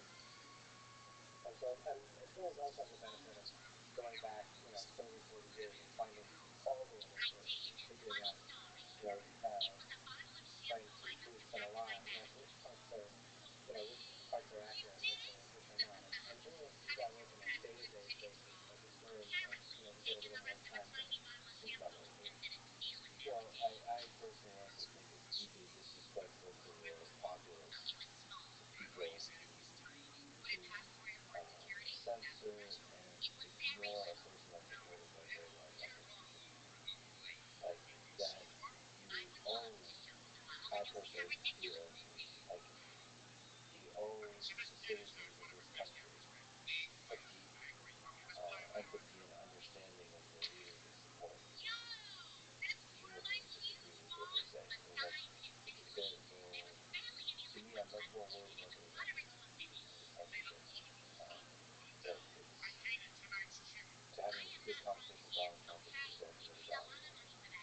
Because I think, especially in this case, I agree with you that Donald Trump is not a singular person. He represents a set of feelings that a large number of people have. And whatever those feelings are, he tried to figure out by talking to people, but also talking to the man. And then seeing that he figures out what does this really represent in this period in history, in this slice of the world. Ultimately understanding that this leads to compassion and love as a community, this how this whole thing progresses, the tension between the different sides. It's useful to have a good conversation, but ultimately coming up with the right answer and progressing towards that answer is how you make progress. Do you think the pure democracy can work? So we have this representative democracy with these contentious elections and so on. When we start a civilization on Mars, becomes more and more realistic and logically, we can have a more direct access to be able to vote on issues and vote for ideas. Do you think it can work? I don't think we have to go to Mars to do it, right? I think the answer is not, to flip a switch and turn on something called pure democracy when people are not ready for it, when their incentive structures are not absolutely structured for it. But you can, experiment with more democratic forms of government, one after another, whether it's sort of experimenting with technology to find new ways of getting greater rates of participation in democracy. I think starting to do some experiments in sort of more complicated systems of voting that in fact might actually be more reflective of people's choices than simply picking one candidate, right? So ranked voting or runoff, other kinds of things. I think that we can think more creatively about something like participatory budgeting, right? In which we put all this money into the government, and then just as a people, there are more democratic ways of how we spend it. But I think the most dangerous at some level is a more democratic form of joint policy, right? That joint policy making, decision making about the military, about foreign policy, is very, very insulated from conflict and participation in modern American history. And I think technology is not going to solve this. It's a combination of technology and human creativity. But I think we can start heading that direction. Whether we get there before we get to Mars, I don't know. What interesting lessons and thoughts, given the fundamentals of the history of American elections, do you hope to reveal when you try to teach the class? And how would those fundamentals be met by the students that will take? So, what do you think about those dams? I think it's such an interesting idea, and I hope you all agree with this kind of idea. Is to look at the history while the next one is happening. Yeah, I think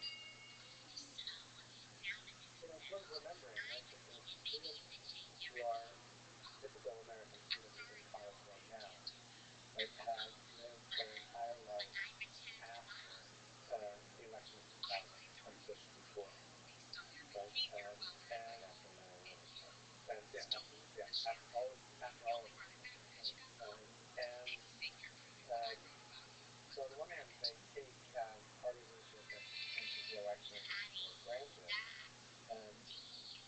they don't, I think, share, sort of some vision that things used to be different, right? They don't remember a world that had, right, lots of moderate Democrats and no great Republicans, and sort of running around in that. But so in some ways it's a way of looking back into the past and finding other ways of organizing our power structure.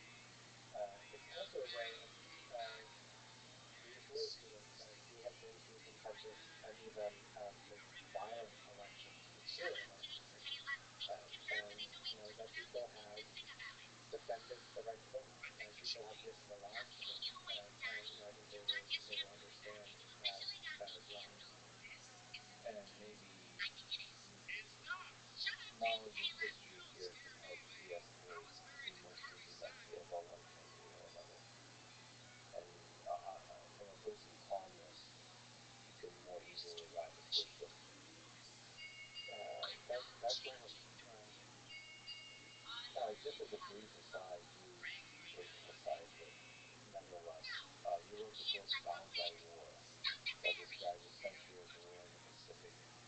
So looking at this snarks of geography and power. So most crucially to your partnership between the United States and the Philippines. Can you tell some aspects of the story that is often perhaps not considered when you look more at the geopolitics of Europe and the Soviet Union and the United States? How does the war in the Pacific come in?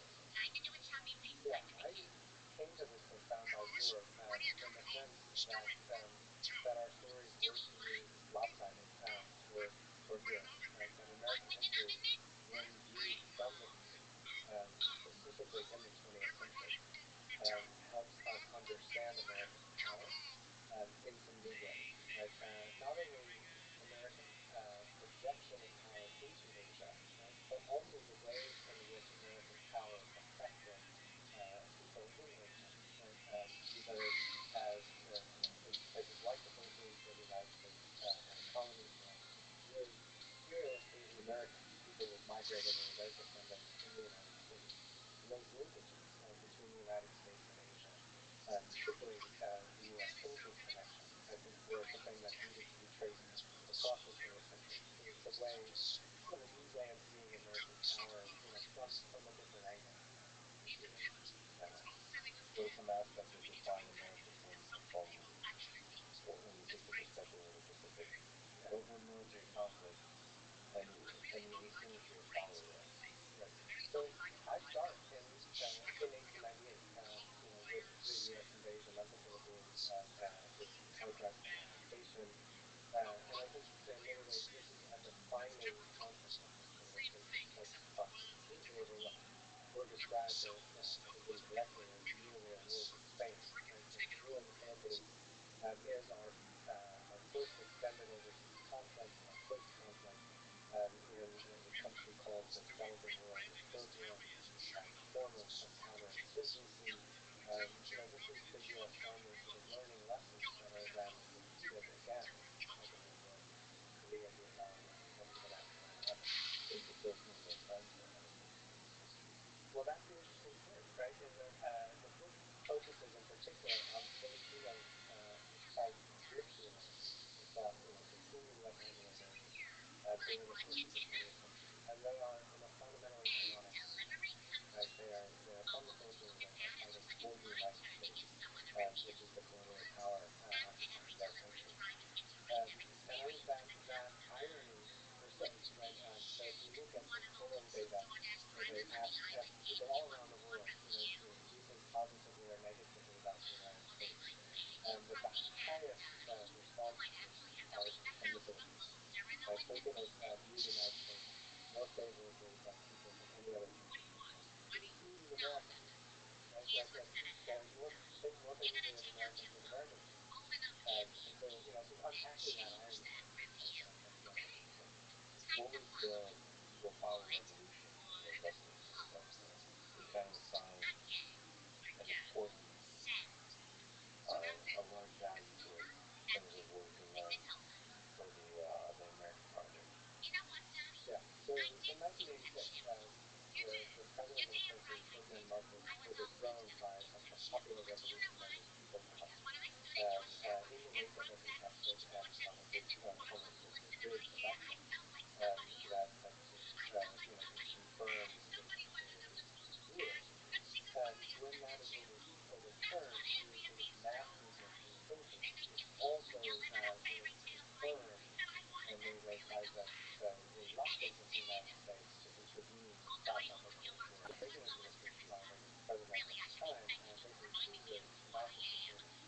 that's particularly lending itself for Reagan himself.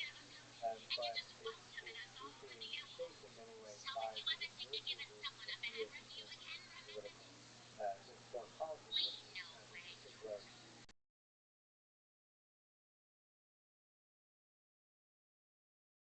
As influenced and shaped by many others, we see sort of movement toward democracy and democratization that then kind of take fire in the late 20th century in Latin America, in Korea, in Europe, and all around the world in flooding. It hits the wall in Tiananmen Square in New York. Or what's that wall? The wall. What do you mean by it hit the wall? There are renewed movements for democratization, for opening up, throughout the world, starting in the 1980s, and obviously they continue in Eastern Europe with the fall of the Berlin Wall in 1989. Actually, I hit the wall in China with the protests in Tiananmen Square that are blocked and that are shut and represent a real sort of turning point in the history of democratic institutions on a global scale in the late 20th century. So there's some places where the fight for freedom worked and some places not. And that's the kind of a lesson in the 20th that goes forward to the 21st century. No, I think the lesson is maybe one that we talked about earlier, that there's this dynamic dance between leaders, whether totalitarian leaders or leaders of democratic movements, and the people that they're leading. And sometimes it works and sometimes it doesn't. Let me ask a big ridiculous question because we talk about sort of presidential elections. Now this is objectively, definitively, you have to answer one person. Who's the greatest president in American history? Oh, that's easy. Yeah, Abraham Lincoln. Is that easy? Not George Washington? Washington had the statesman qualities. He understood his power as the first president. Also relinquished power? He was willing to relinquish power. You know, but but Lincoln has the combination of personal leadership, a fundamental moral character, and just the ability to kind of to fight the fighting market, to play the game again, to get where he's going, to play the short game and the long game, to kind of to work with his enemies, to swat them when he had to, and he gets the United States through the Civil War. So you got to give him some credit for that. And he's pretty good at making speeches. Obviously it helps that he's a remarkable speaker and able to convey those kinds of visions. But he is first and foremost a politician, and probably the best one we have. Both at getting elected and at ruling. In some ways, better at the doing than at the getting elected, right? The election of 1860 it's just a hot mess, that could have worked out many different ways. And even the election of 1864, when we had the presidential election in the middle of a civil war, it was not a foregone conclusion that Lincoln would be reelected. Both times he sort of, he's not a master campaigner by any means, but he was a master politician as a governor. Do we have leaders like that today? So one perspective is like leaders ain't what they used to be. And then another perspective is, well, we always remember bad stuff that happened in the past. And we have to give applause and come up with a great record. Yeah, both of those things are true, right? On the one hand, we don't we're not surrounded by people of Lincoln's caliber right now. That feels like the case. And I think we can say that with some certainty. But I always like to point to President Harry Truman, who left office with some truly abysmal presidential ratings. Was dismissed throughout his presidency as as unqualified, as not knowing what he was doing, etc. And then turns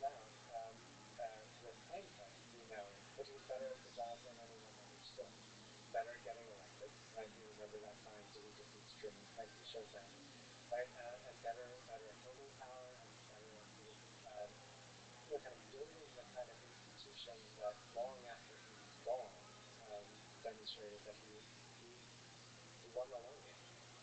And some of that is victors do write the story, and I ask myself very much, how will history remember Volodymyr Zelensky? Not on videos. And how will history remember Putin? That too is not out there in videos. Because it depends on how the geopolitics, how the history of these nations unfold rather.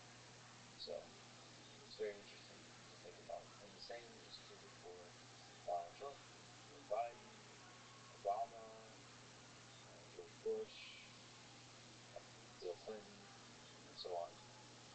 I think it's probably an unanswerable question of which of the presidents will be remembered as a great president in this time. You can make all kinds of cases for all kinds of people, and they do it, but it's unclear. It's fascinating to think about when the robots finally take over, which of the humans they will appreciate the most. Let me ask for advice. Give advice for young folks as they, as you mentioned, the folks you're teaching, they don't know whether to write or believe it on the internet. There's a thing to load up for every single web page. It's something. They don't know what it's like not having the internet and have a dial tone that goes, and then the joy of getting into something and hanging up. They don't know any of that. So for those young folks that look at the contentious elections, that look at our contentious world, our divided world, what advice would you give them of how to have a career they can be proud of, let's say they're in college or in high school, and how to have a life they can be proud of? Oh man, that's a big question. I've never given a graduation speech. This is like warm up, for like raw material for you later. If I did, I think I would advise students that history teaches that you should be more optimistic than your current surroundings suggest, right? And I think it would be very easy as a young person today to think there's nothing I can do about this conflict. There's nothing I can say to this person on the other side of the aisle. There's nothing I can do about the planet, etc. And just sort of give up. And I think history teaches that we don't know who the winners and losers are in the long run, but we know that the people who give up are always the losers. Right? So don't give in to cynicism or apathy. Yeah. Optimism paves the way. Because human beings are deeply resilient and creative, even under far more difficult circumstances than we face right now. So let me ask a question that you wouldn't even dare cover in your graduation commencement speech. What's the meaning of life? Why are we here? This whole project that history studies and analyzes as if there's a point to the whole thing. What is the point? All the wars, all the presidents, all the struggles to discover what it means to be human, or reach for a higher ideal. Why? Why do you think we're here? I think this is where there is often a handoff from the historian to the clergy. But in the end, there's less distance between the two than you think. Right? That if you think about some of the kind of answers to that question, what is the meaning of life, that are given from religious traditions, often they have a fundamentally historical core, right? It's about unifying the past and the present in some other non-earthly sort of dimension. And so I think there is that. I think even for people who there's a way in which history is about the shared human condition, and historians aspire to telling all of that story. Right? We drill down on the miseries of war and oppression and so forth, but the story is not complete without blueberries and butterflies and all the rest that go with it. So both the humbling and the inspiring aspect that you get by looking back at human history, that we're in this together. Christopher, this is a huge honor. This is an amazing conversation. Thank you for taking us back to a war that not often discussed, but in many ways defined the 20th century and then the century we are in today, which is the First World War. The war that was supposed to end all wars, but instead defined future wars and defined our struggle to try to avoid World War III. So it's a huge honor you're going to be here today. This is amazing. Thank you so much. Thank you. Thanks for listening to this conversation with Christopher from Mazala. To support this podcast, please check out our sponsors in the description. Now, let me leave you with some words from Woodrow Wilson in 1917 about World War I that haunted the rest of the 20th century. This is a war to end all wars. George Santayana, a Spanish-American philosopher, responded to this quote in 1922 by saying, "Only the dead have seen the end of war." Thank you for listening. I hope to see you next time.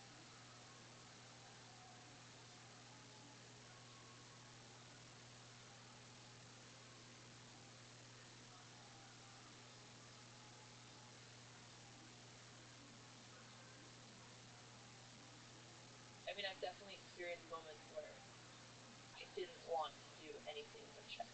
That was pretty much pretty universal. I think if you want to be the best at anything you do, any sport, you have to be that level of obsessed. The following is a conversation with Alexandra and Andrea Lopez. They're sisters, professional chess players, commentators, educators, entertainers, and streamers. Their channel is called Lopez Live on Twitch and YouTube. I highly recommend you check it out. A small side note about the currently ongoing controversy in the chess world. Will the 19-year-old Grandmaster Hans Niemann beat Magnus Carlsen in the St. George Cup? After this, Magnus, for the first time ever, withdrew from the tournament, replying with a tweet that there may have been cheating or at least something shady going on. Folks like the Grandmaster Hikaru Nakamura fanned the flames of cheating accusations, and the internet made a bunch of proposals on how the cheating could have been done, and it ranged from the ridiculous to the hilarious. Off we go. Hans himself came out and said that he has cheated before when he was 12 and 16 on random online games to jack up his grading. But he said that he has never cheated in person over the board. Danny Wrench from Chess.com, who I've spoken with, may make a statement in response to Hans's claims soon. Folks like Grandmaster Jakob Ruga spoke to his experience training Hans Niemann, and have said that his memory and intuition are quite brilliant. So as you see, there's a lot of respect behind this. ChessBase is a good summary of the saga that I'm working in the description. Also note that this is so quickly moving that new stuff might come out between me recording this and publishing the episode. But I thought I'd mention this anyway, since the episode with the Botez sisters was a conversation about chess and was recorded shortly before the controversy, so we didn't talk about it. I'm considering having Hans on this podcast, and also Magnus back on the podcast. Maybe others like Hikaru or folks from Chess.com's anti-cheat staff to discuss their really interesting cheating detection algorithms. But I may also just stay out of it. I find chess to be a beautiful game, and the chess community full of fascinating, brilliant people. So I'll keep having conversations like these about chess. Fun. My goal with this podcast and in general as a human being is to increase the amount of love in the world. Sometimes that involves celebrating brilliance and beauty, science and art and chess. Sometimes it involves empathetic conversations with controversial figures that seek to understand, not deride.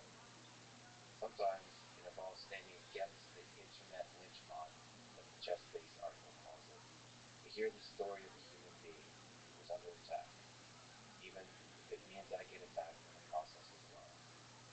This is the Less Frequent Podcast, supported. Please check out our sponsors in the description. And now, dear friends, here's Alexandra and Andrea with them. You just got back from Italy. What's the most memorable thing? I'll just go with you this time. It was very chaotic because we went out on a whim and we only had our first hotel booked, and then we rented a car and we drove around all of the cities and went to like 5 different cities in about a week and a bit. So I think it was just the variety of seeing so many different places when we're used to being at home all the time. And Andrea, was yours your luggage? Yeah, I would say it was the most stressful vacation we've been in our life, and it was a valuable learning lesson because now I know how to be prepared for trips. But we lost our bags, and I never got them back. And like Alex said, we didn't know where we'd be sleeping every night, and we're just driving through a new city with a giant van in the most narrowest streets, and getting in many, many fights with Italian men. So it wasn't really a vacation. I saw this motion so many times. Wasn't it liberating to lose your baggage? Is there a silver Actually, lining? it was liberating. My entire life, I've always had the issue of overpacking. And I told No her matter before the what. trip, Andrea, you're gonna pack light, right? Yeah, Alex, yeah. And then I see her stuffing her But overweight you did the suitcase. same. We both had giant, big extra baggage that we didn't need. And I'm actually very glad we lost it because for Venice, hauling that around on all the boats and through the tiny streets were maneuvered. And now it's the first time where I can travel without like anything in a bag, which I've never done before. But now I've learned what it means to pack light because I saw that I could survive off of just light. It sounds very dramatic, but it was a really big learning lesson for me. The driving must be crazy. Driving in Italy must be rough. The driving was crazy. I did most of it, and it would be really interesting driving through places like Florence or even through the beach areas that were super windy because there's two-way streets that should really only be one way. So you'd be driving this huge van, and then another car comes on a cliff, and you're just waiting for it to slowly pass. So it took all of my focus and concentration to drive well in Italy, but it was actually really relaxing because the hardest thing about making a lot of videos online is you're always thinking about it and what's coming next. And when we were in Italy, it was so chaotic that I did not think about work for a good week and a bit. Oh, because you're just. You were stressed. I was just trying to keep us alive. It's the entire priority. And that was kind of fun. It was kind of fun. No planning, nothing. I wouldn't recommend it for you. I did that again. But Sounds pretty awesome. And we even randomly ran into two friends of ours who were in the same city, and we just traveled with them for about half of the trip. Yeah. So you just took on the trail. Exactly. It was an adventure.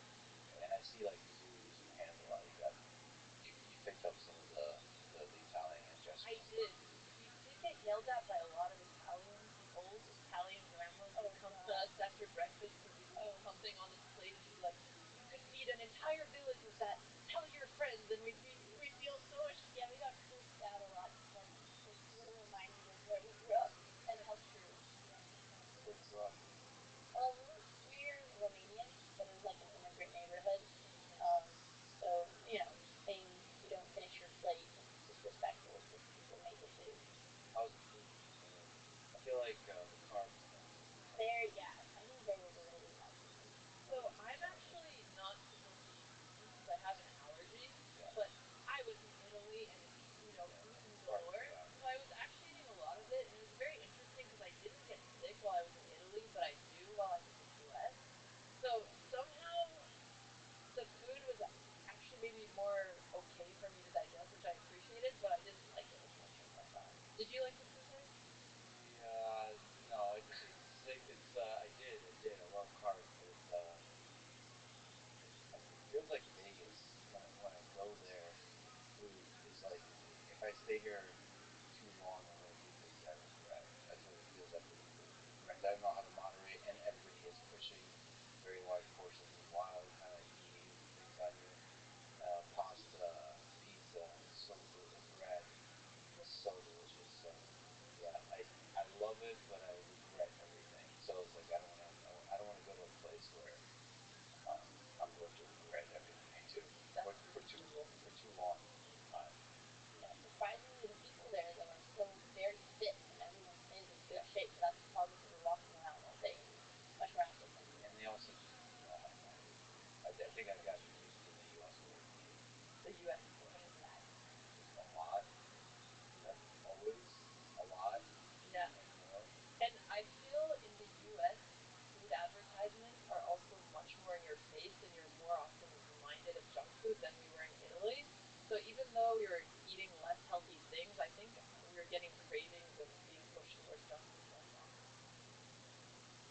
ask you a hard question. So the romance languages, I think French is up there, like number one. Number one in terms of No. Ranking them. You guys speak Italian or no? not Italian, but we studied French and Spanish in school, and Romanian. I feel like every country calls their language a romance No, language. but it's Romanian, French, Spanish, Portuguese, and I think there was one more that was like this dialect, but those are considered the Romance languages. Okay. So what would you put Italian? I think we got yelled at I'm so so much strong in Italian. Italian that it's I'll not never gonna be feel love that. Okay. So Yeah, it wasn't working. it's on the bottom of the list because people did not use it nicely. But I always really liked how French sounds. Um, I think something about it where maybe Spanish actually sounds nicer to the ears, but French has more character and it feels more sultry. So I like French because it has like a more tasty sound. Sultry. Okay. I feel like French, when it's in France, I feel like I'm always being judged. Like they're better than me. That's what French people think, you know. So true. Which is why, yeah, I long to belong to them. I like the British accent. The British Really? Yeah. Actually, one thing we did on our Italian trip is we just picked up British accents for the entire trip for fun.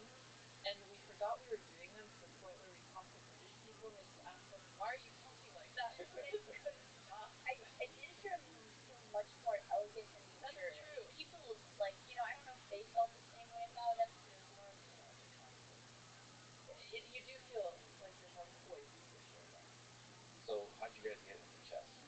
When did you first, let's say, when did you first fall in love with chess? So we both started playing when we were pretty young, around 6 years old. That's when our dad taught us. And I enjoyed playing chess because I had good results early on, but a lot of it was being pushed from my dad to play chess, and I only really started loving it when we moved to Canada and we started moving a lot, and chess was the one single thing that I had, and it was also where all my uh, friends were, so it was kind of that foundational thing for me, and that's when I started studying chess very intensely. And when I started putting in the hours out of my own will and not because I was being pushed by my dad, that's when I started really loving it. And I even wanted to take time off college to just focus on chess. So training and competing? Training and competing, yeah. It was when I was doing it for myself that I started getting my best results. And actually competing. And really enjoying it, yes. I would spend summer vacations studying for tournaments, and my mom would come and say, "You need to make friends. Go leave the house." And I'd be like, "No, I need to play chess." But I remember those moments. Like you rebelled by playing chess. Yeah, exactly. How did you get into it? Yeah, my experiences loving it in high school was very opposite from Alice's. But right, my sister was playing and my dad taught me when I Andrea first was moved in. cool in high school, unlike me. You are. I wouldn't say cool. I'd say more balanced my other hobbies. In my childhood, if I ever really did love chess, there's certainly moments about like traveling and being together with my family and spending those moments together. But those are more the social and the experiences. But funny enough, like I think my happiest moment where I really played the game for my own enjoyment was probably my most recent tournament, because this was after obviously we've been streaming and I'm no longer in high school. But when I was in school, I was always playing for college and for the results, trying to build a resume. So I was too stressed out about the pressure to really enjoy the game. Whereas when I just played my first tournament, so it was like after like a 2 year break because of the pandemic, and we both go live on Twitch, so there was some pressure, but it was the first time that like I was really eager to study for the game, sitting and focusing since we've been streaming and not getting distracted by something else in years.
system, which is international. To be an international master, it's 2,400, and you have to have 3 international licenses. Yeah, I think Matthew said he's 28 something. That was, yeah. And then he said that's pretty decent. Now, Well, he always says that.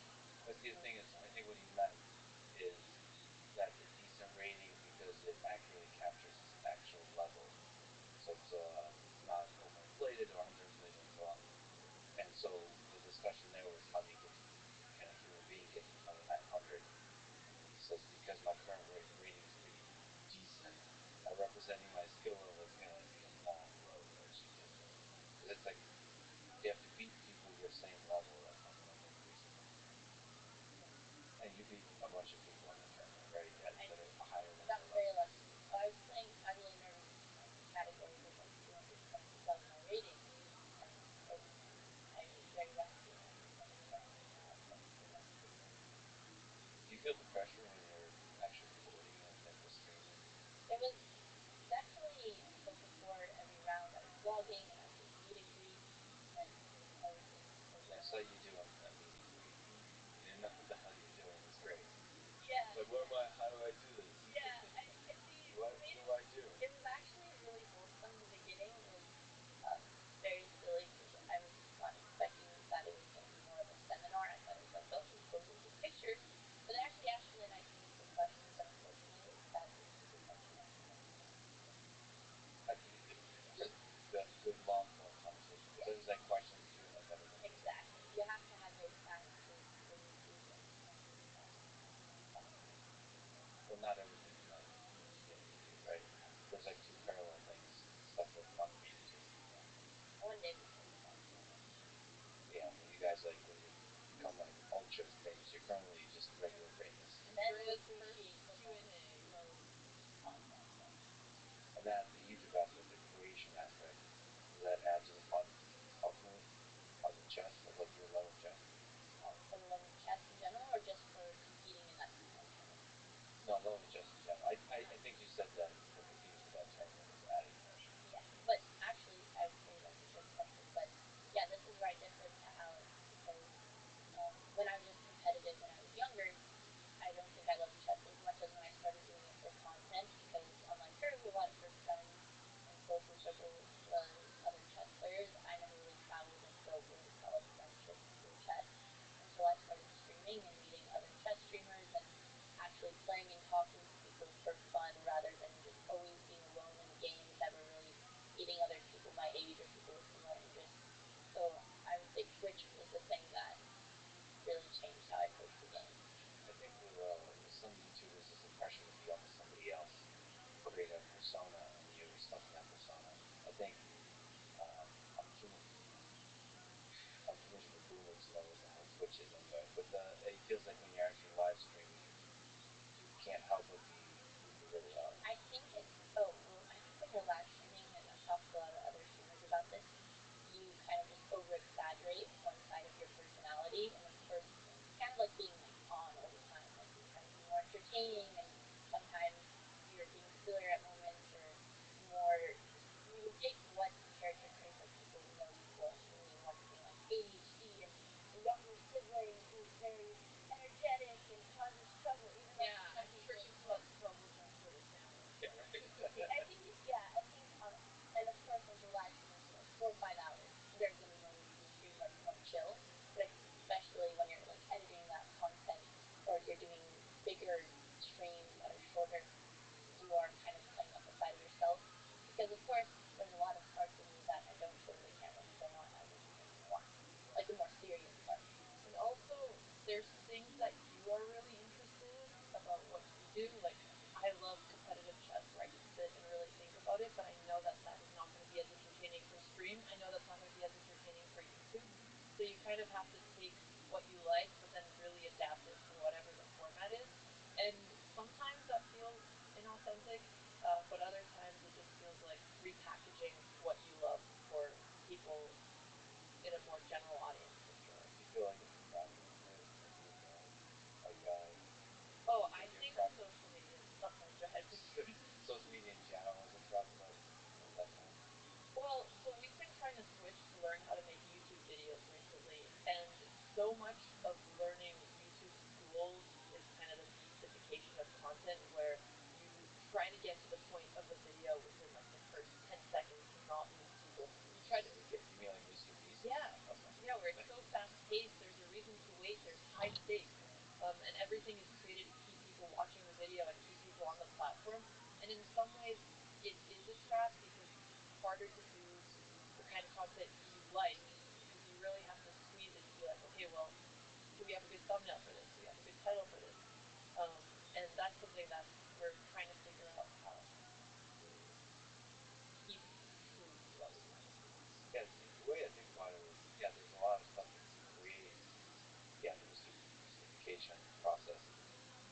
But also, I think about what are the videos, conversations, or things I'll create in this life that will be the best thing I do. And I try not to do things in my life that will prevent me from getting there. I feel like if you're always focusing on, doing kind of like optimizing a thumbnail for 10 seconds and so on, you'll never do the thing that truly you're going for and remembered for. So finding that balance is tricky. I get that, but at the same time, this might be my own copium, which I know is a word you know now. Yeah, I'm slowly learning the full complexity of the term, yes. But the other way I think about it is a skill to learn how to communicate with large audiences.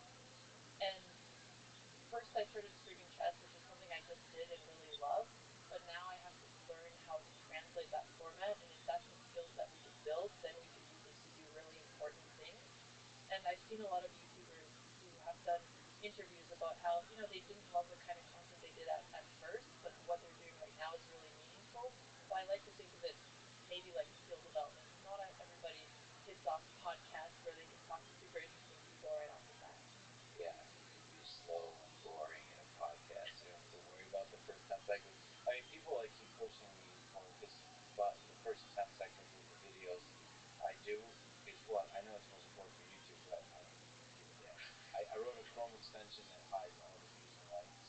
I don't look at the click. I don't look at Twitch views, Andrea does, so I love numbers. I love numbers too, but that's why I don't look at it. Because you become like, oh, you'll start to think that a conversation that I think you did sucks because it didn't get views. But that's just not the case. YouTube algorithm is responsible to figure stuff out. And if you let it control your mind, I feel like it's going to destroy you creatively. So you have to find a nice balance. I have to say, I was laughing a little bit when I was listening to the Magnus episode. In the first 10 minutes, you guys are talking about soccer. Two robots being human Yeah, in the exactly. conversation. I was like, let's have some fun. A conversation about non-chess related topics. Yeah, it was kind of hilarious. I was surprised that even at his level, I wasn't sure, but I was surprised how much he loves chess. Sounds cliche to say, but like the way he looked at a chessboard, those memes like, I wish somebody looked at me in the way. He's still like the way he glanced down and he reached for the pieces of the segment to show me something. There wasn't like, okay, I'll show you. It was like there was still that fire. That's something that always shocks me about some of like the super grandmasters. Like one of my coaches was a person who also like his name's Jem Hammer of Norway. He also coached Magnus Lewis II, and he was helping me train for my tournament. And I was kind of putting off doing the homework because if you're putting it off, that means you're studying the wrong thing. Like you should be enjoying, even when you're practicing. Which when I grew up, I thought to get to the top level, like practicing has to be hard and unpleasant. And when I was listening to his Magnus episode, he was like, I didn't read books very much. Or it was one thing that you said that's like very normal for studying classical chess that he didn't do just because it interests him. He says I suck at puzzles. Yeah, Puzzles. yeah, and he doesn't do what he doesn't enjoy. That's because it's like purely driven out of passion. I think the internet was like, I suck at puzzles too. Yeah, they like that. Yeah, grab They really did. I don't have to study at all. It's fun. But I think the lesson there is really powerful. Is he spends most of the day thinking about chess because he wants to. Yeah. So do whatever if you're into getting better at chess. Do whatever it takes to actually just the number of hours you spend a day thinking about chess. If you're like super serious about it. I actually get very addicted whenever I chess, which is why I don't do it as seriously when I'm focused on content. Because I go through these rabbit holes where if I'm focusing on chess, I want to be as good as I possibly can at the game. Otherwise, it's hard for me to enjoy it because it's such a competitive thing. And I remember training for tournaments. And when you're training for tournaments, you even start dreaming about chess and you can't stop thinking about it. And it's as if you're flipped into this completely different world, which is also what I like best about the game, that it's a completely different living experience. And then you take some drugs, and now you start to see things on the ceiling. Is there some factual hallucination, like to the Queen's Gambit, like those scenes? I think Is that based on your life story? Wow, can't say that on camera. No, just kidding. Actually, chess players are very careful to not take drugs. They drink a lot. Yeah. They drink so much. It's actually crazy for how good they're able to play chess when they do. But when it comes to things like psychedelics or other things, they usually stay away from them because they don't want to mess anything up in their brain. So this is actually an intervention. I saw that you mentioned somewhere. I think it was the lifetime test where you have a drinking problem. Is that No, actual? I think that's actually a meme that we like to joke about on stream because occasionally we'd have like a White Claw on stream or something like that, and then people meme about it. It goes back to Andreas's point of amplifying a part of your personality to make yourself a little bit more entertaining. We're gonna use that as an excuse from now on. This podcast is just amplifying a part of that person. I'm not really like this. But have you played drunk? Because Magnus has played drunk. He says it helps him with his creativity. Is that do you do that? Well, Andrea's under 21, so obviously would never do that. But I have played while drinking. Actually, I enjoy playing chess and drinking more than pre-gaming or going out to a club and drinking, which sounds really silly. And I'll usually play against opponents who are also, having some beer. And it does make you feel like you're seeing the game from a fresher perspective where it can sometimes make you feel more confident, liquid confidence, and it does help with creativity. You just feel like you can pull things off. But there's also a limit. It's more like you've had one drink or two drinks, and then it goes beyond that, and then you just start missing tactics, and it's not worth it. Yeah, I think it all helps players with very short time controls. One time I was challenging this grandmaster on stream, and we were playing bullet chess, which is 1 minute chess. And I was giving him handicaps, and I said, okay, you have to take 4 shots before the next game. And he just got like 10 times stronger and transformed into like the whole game, destroyed me more than last game. So, but of course, if you're playing like a 3 hour game, it's gonna get old. But I think in short time controls, Yes, it definitely has to be blitz. It has to be where it's more intuition rather than sitting and calculating. And probably like negatively affecting the ability to calculate. Absolutely. How much when you guys play, when you're in the chessboard, how much of it is calculation? How much of it is intuition? How much of it is memorized? Openings? Uh, It really depends between short form chess, so 5 minutes, 3 minutes, 1 minute, and classical chess. What's your favorite? I love playing blitz now because that's most of what I do, and that's actually how I got into chess streaming because I couldn't spend entire weekends or weeks playing tournaments. So I would just, while I was in college, log on and play these full-on blitz or bullet sessions. And it's very fast, so you don't have time to go calculate as deeply. You basically have to calculate short lines pretty quickly, and a lot of it is pattern recognition and intuition. Like 3 minutes, you said? 3 minutes, yeah. Okay, cool. And so for that, it's just intuition. A lot of it is intuition, yeah. Okay, I saw on the streams you actually talking also in chess. Yeah, that helps my results. That doesn't help my results. It doesn't? helps It hurts? the content, not the game. Yeah, exactly. But you can still do it. Because it feels like, how can you possibly concentrate while talking? It's because so much of it is intuition. You're not, while you're talking, you're thinking about that topic, and then you just come to the board and you just understand what you should be doing here. And then sometimes you get in trouble because you're talking and you have now lost half of your time, like a minute and a half. Your opponent has three, and you're kind of at a disadvantage. But that kind of goes to show that that's how blitz chess usually works. Whereas classical is very different. Which of you is better at chess? I mean, let's do it this way. Can you, Andrea, can you say whether, in which way is Alex stronger than you? Which way is she weaker than you? Not physically, in terms of in terms of chess. Well, yes, of course she is higher rated. But when we do play, I think her strength against me, where she like gets me, is end game. She has stronger end game, so she can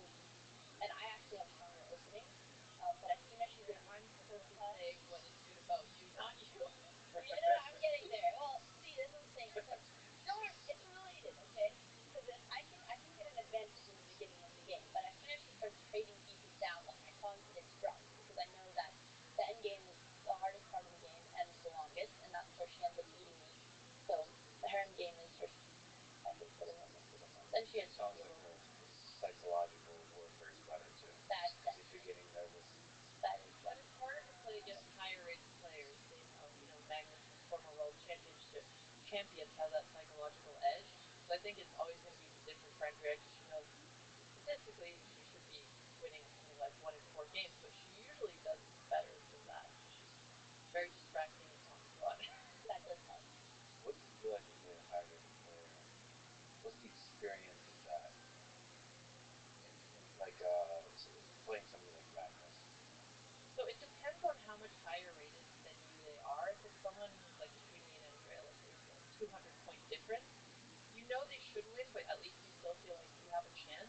I was playing in Title Tuesday, which is a tournament chess.com has every Tuesday, and I got really lucky. Beat a GM, drew an international masters, and I got paired against Hikaru Nakamura, and my brain just went blank because I just know that I'm so unlikely to win that I couldn't even play the game properly when it's that much of a difference when you should be winning like 99% of the time.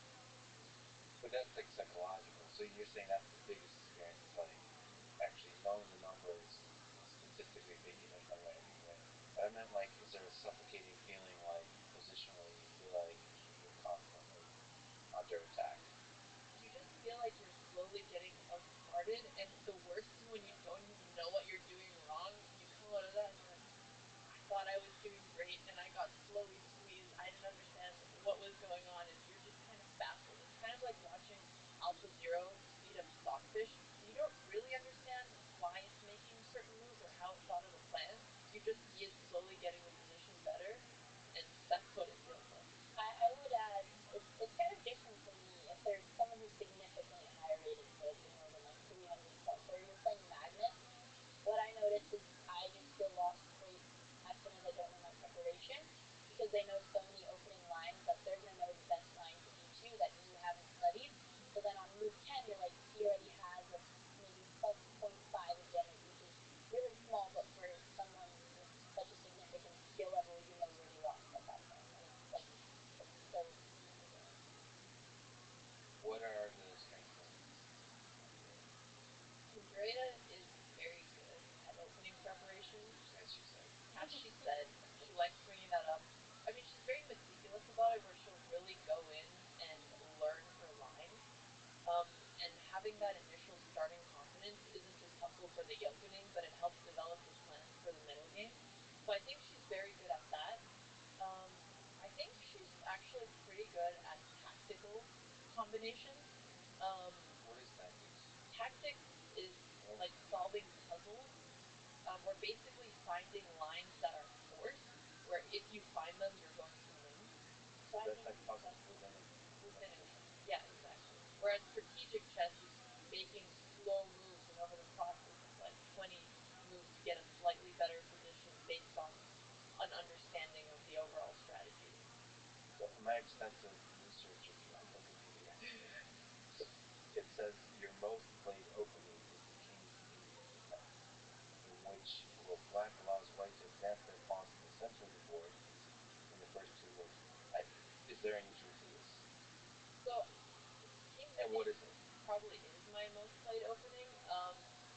And it's one where even when my coach, who was a grandmaster, taught me, he's like, so I've been playing the King's Indian for 10 years and I still don't understand it.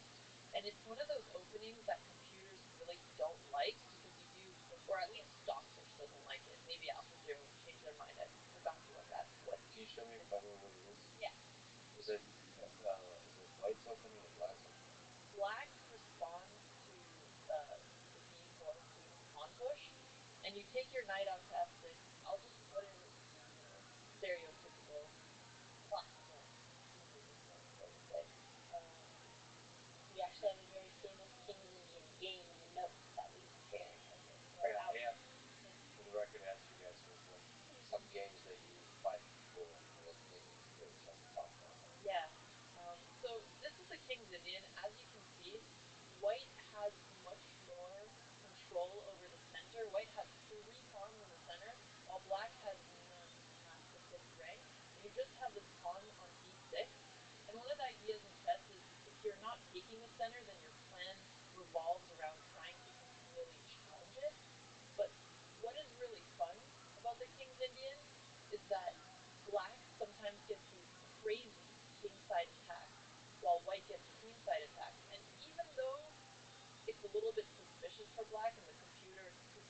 break it, it's hard to defend as a human when you're being attacked.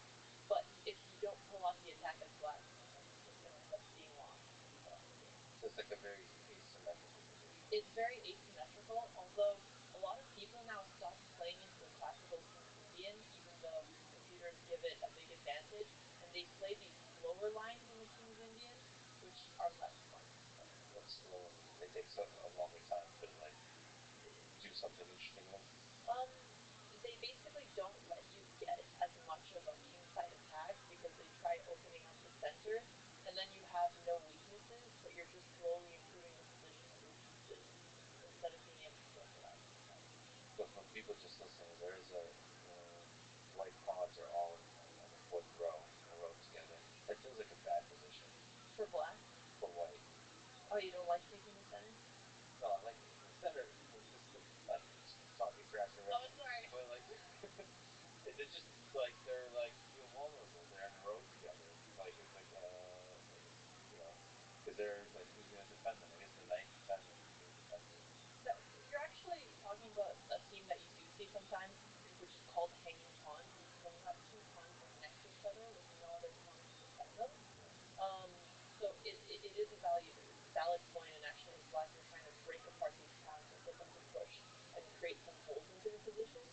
But it's a trade-off, and that's a lot of what chess openings are about. You get more space, but you'll also end up having to protect your pawns potentially or move them forward to the point where they're overextended. And plus pawns being vulnerable is not fun. It's like there's more stuff in danger than that. Because if it's like this, everything's like trapped.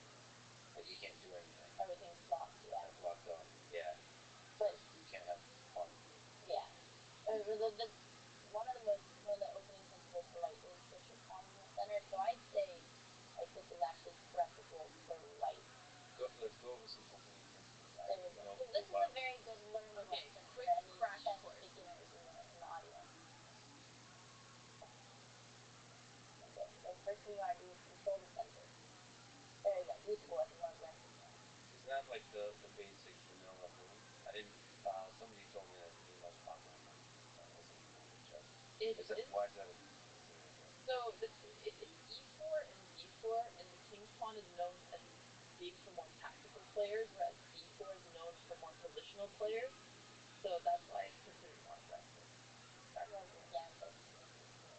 So tactical means I'm gonna try to attack you. Okay, you're gonna try to go for puzzles and rely more on your combination abilities. Whereas if it's something positional, you usually have like 3 to 4 moves that are all good in the position. Whereas tactics, you need to see this one line, so it's more precise. So this one's cool because you can queen can come out, bishop can come out. Yeah, and that's one of the most popular checkmates, and usually what you teach new students to try to cheese their friends, because then they feel really excited that they know this new trap where you bring the bishop and the queen out and you try to checkmate on f7. The trap that Queen's Gambit bet Harmon calls for, like first game versus the janitor. She gets all mad if she gets checkmated with a move. That's the one she gets checkmated with? Yeah. I love that you guys were actually paying attention to the games carefully. Which is pretty cool that they did a good job of evolving her game throughout the show to actually represent an actual real chess player. Yeah, they really took every detail into consideration. Okay, so what else? So that's I brought stuff. I'm going through the same. Okay. So then you want to develop your pieces. From the beginning of the game, you want to take out the bishop and knight first, because you don't want to start with the most valuable piece like the queen, because then it'll become a vulnerability and get attacked very early on. And the reason you're taking out these two pieces first is because you want to activate some of your pieces. So you can move a knight move or a bishop move, and that's considered irrelevant. Yeah. So at this stage, not like even before getting a pawn down. You usually want to start with getting a pawn because you want to get space in the center, but also when you push pawns, it helps to free up some of these pieces. So usually start with one pawn first, and then you can start taking out your minor pieces, which is the bishop and the knight. I have anxiety about a pawn just split down there. Defenseless. Well, it's not attacked yet. See, these are what you call ghost threats. So you're scared of something that hasn't happened yet. So if I were to attack you, I feel like there's a deeper thing going on here. there definitely is. So let's say I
wonder because I've built chess engines, but then you start to wonder like why is it that positionally these things are good?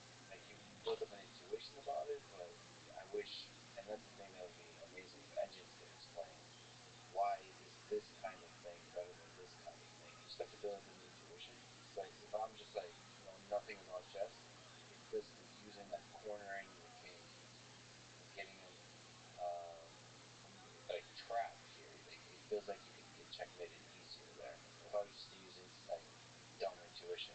But it seems like that's not the case. I imagine maybe because Alpha Zero learned by playing games against itself, right? And I imagine if you have a lot of games and you do build this intuition, because if you were to keep your king in the center, you just see that in those games you're dealing with threats a lot more often. But yeah, there's shortcut rules, and this doesn't even mean it's the best way to play chess, as we've seen with Alpha Zero kind of changing the rules of the game a little bit. But as a human, to learn it from scratch is a lot more difficult than to start with principles. So that's why beginners usually learn chess this way. Yeah, but because you're playing other humans and the other Yeah. humans have also operated under different principles, and that's why people that come up now that are training with engines are just going to be much better at than the people in the past because they're gonna try out weirder ideas that go against the principles of those. Right. They're gonna do like weird stuff, including sacrifices and stuff like that. Yeah, and I also think that's why Alpha Zero was so shocking, because Stockfish was using an opening database, so it was already based off of knowledge that humans have from playing chess for years that we just thought is how you're supposed to play, whereas Alpha Zero just learned from playing the game so many times and came up with very novel opening ideas. Were you impressed by Alpha Zero? Have you seen some of the games? I have seen some of the games. I think impressed, bewildered, and motivated are the three things I've seen. Like I think Magnus said he was also impressed that you could easily be mistaken for creativity. That's this trash talk towards the AI. That was a beautiful comment. I completely caught that. I mean, as a human, I agree with him because you don't want to give the machine the power of creativity. But if it looks creative, give it a compliment. That's fair. I know that you're being nice to the machines these days. I remember looking back through it. What else is there? What other principles I have to open? You can go a little bit more forward in yeah, we can finish all of the width, but we still develop all of your pieces. Um, So that's like a really nice, like nobody took any pieces and we're just in a nice positional thing. yeah. Well, it's not actually a very accurate. Yeah. So I'm actually I could put it differently on the board, but usually after you've developed all of your pieces, you want to get your queen out a little bit to connect your rooks, and you also start thinking about certain pawn pushes and getting more space. But another good tip is just, can you improve the position of your pieces? Think about timing. So if you've already moved a piece once and there's a piece that hasn't moved at all, then you want to focus on the piece that hasn't moved at all to be able to have it more likely to jump into the game.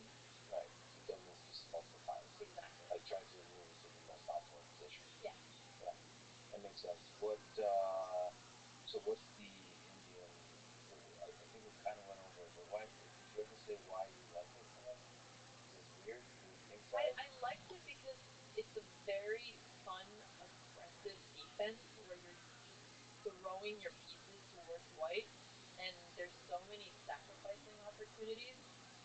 And for some reason, tactical games always feel like the most beautiful, the most satisfying. And that's what I liked about the King's Indian. But I also suffered a lot from this love, because I would play things that are not necessarily correct, and my attack wouldn't pan out, and I would just struggle the rest of the game having no play and just trying to defend. So if you're always Wikipedia also says that you're known to be an attacker player. Also known for losses or weakness on your character. See, Wikipedia doesn't contract. Yeah, Wikipedia is a lot nicer. I actually played a lot of positional chess in Classic because I really like the slow squeeze. But when I transitioned to playing a lot of online chess, it's almost as if I was looking for more instant gratification, because it feels so much better to beat someone with an attack. And even if sometimes it doesn't pan out, I was okay with it because you get so many games in. So I think my style in online chess really changed from my style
Hikaru is going to start doing, even with the next move, is bringing all of his pieces towards the white king side, because his plan is to start pushing his pawns towards the white king and ignore the attack that goes on the queen side.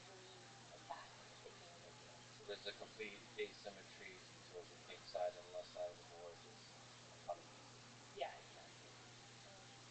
Wow, you moved the knight like 3 times in a row. Yep, and that's what you need to do, is you have to move the knight in order to make space for your pawn. So again, this is why it's so counterintuitive and Dogfish doesn't like it. You're putting almost most of your pieces on the back rank, and you're pushing your kingside pawn, and you're blocking your own dark square bishop. So none of it makes sense. You move your king in. That's awesome. Okay, so yeah, here you see white's going for a queenside attack, black's going for the kingside attack, and we can keep going a little bit, and I'll wait to where he starts with the pretty sacrifices. It's more fun to analyze games in person than on the computer, right? Yeah. Okay, so here Hikaru is preparing the attack, and what I really like about this game is that he finds these tactics that are not necessarily what a computer would go for, but it's very hard to face as a human, and that's why a lot of people play this game Vinny, because in practice it's hard to defend against. So we can keep moving a little bit forward. Okay. Yep, so white is just continuing the kingside plan. And Now it's the first. That's the first piece of the statement. Yep, that's the first trade. So exactly, Hikaru had to palace in the castle a little bit, make sure that white didn't have too dire threats on the king side. So it's just the asymmetry. Exactly, that's what's beautiful about the And game. just one thing to highlight, because his rook move here is very bizarre in this move. Like a computer probably didn't like this, but the ideas are very interesting, because this is a major weakness for black that he'll come into attack, and he's also making room for his bishop to come backwards and challenge. So this is like a human-like maneuver that computers I think computers would like this though, because you have to move it regardless, because he has to take the pawn here, and his rook would be under attack. Yeah, well, we'll study it. When I actually studied this as a line, and this right away isn't the best move for a computer. So actually, that's a good question. So do you guys, when you study games, use your own mind, or do you also use computer moves to like build up your intuition? I'm like looking at a position like this, and what would a computer do, and then trying to understand why they want to do that. When I was studying seriously, I would try to use my own mind, because you're never going to get the exact same position, so you really need to notice trends, and often computers will give you moves that are only specific to that position because of a certain tactic. But I do use computers to check what I did and make sure I didn't make any obvious blunder that I might have missed. What does a computer tell you? Just like what is the best move? Or does it give you any kind of explanation of why? It doesn't tell you why, but it gives you the different valuations of the position. Like black is down a half pawn here, or something like that. But it hints you towards what the right move is, and then it's on you to figure out why. And you can usually figure out why, if not right away, then just by going through a few moves and be like, oh, okay, that makes sense. I feel like the computer will take you down some weird lines potentially. Like sacrifice, like why the hell am I sacrificing? Well, we'll get to the pretty sacrifice soon. So we could just keep going. The pawns are being pushed forward. Yeah. And Hikaru is kind of ignoring the queenside attack here. They basically both only reply to each other's plan when they have to. This is where you convert all the podcast viewers to YouTube. Yeah. What we're talking about No, right now. there's a Zen like experience of just like listening and imagining. The board. Just Imagine imagine the it. pieces on the ceiling. Yeah, we should be calling them out, and then people will be freaking out even more. Am I supposed to keep track of the positioning? Um, how hard is blindfold chess? Have you tried? Like, are you able to keep it? I've played blindfold chess before. For me, it's pretty hard. It's not a muscle that I've trained as much, and I'm very visual when it comes to chess. But it is one as a top player that starts becoming very second nature for me. Actually, this is what Fox Magnus about this. Miguel's influenced by Queen's Gambit. What do you actually visualize in order to do that? So for Magnus, it was a boring 2D board. Do you have some kind of? That's every chess player knows. You don't have like, because some chess like computer games, you can do all kinds of skins and Yeah. like fancy stuff. You don't have any Sadly, I don't have like the cool 3D warrior mode on. It's just all HD.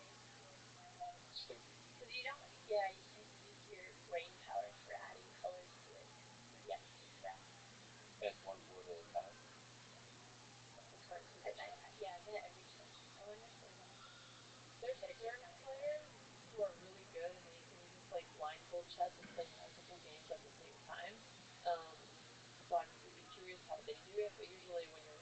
one game. That's the only one in your Yeah, game. but you have to do this operation where you move one piece. You're doing like the branch analysis, right? Yeah. And so you still have to somehow visualize the branching process and not forget stuff. Maybe that's like constant memory recall or something. You're always looking at one point at a time, but And you're also because you're also looking in the future. yeah. Yeah. Then you have to backtrack. Calculating where I each guess piece will you're come keeping from. the position in your memory, so you're remembering where all the pieces are, and then you're playing it out on one board, and then you can come back to the initial one that you started with that you kind of just keep in your brain, and it's also easier to come back to it once you've played a position on it. I feel like it's that memory recall that gets you blunder. So I'll like see that I'm being attacked by certain things, but then because I get so exhausted thinking about a different thing, I actually forget about like the entire branch of things that I was supposed to be worried about. Well, it happens very often. Yeah, if you spend a bunch of time calculating in a position, let's say, like when you're really in trouble and you're spending 15, 20 minutes calculating, you'll forget about something that you thought is like, oh, if I do these 2, 3 moves, I'll walk into a trap. Because you've looked at so many lines and then you play it and then you see it and you're like, oh, I looked at it and I saw it, but I forgot about it. It's often called tunneling, where you're just looking so deeply on one thing you forget about the rest of the board. And it's the worst when, at least in a beginner level, there's like a I don't know, bishop just sitting there, obviously attacking your like queen or something, and then you just forget that bishop exists. Yep. If they just sit there for a few moves and don't move, you just forget their existence, and then it's just you have to start moving with them. Well, it happens to everyone, so. You can forget. Okay, cool.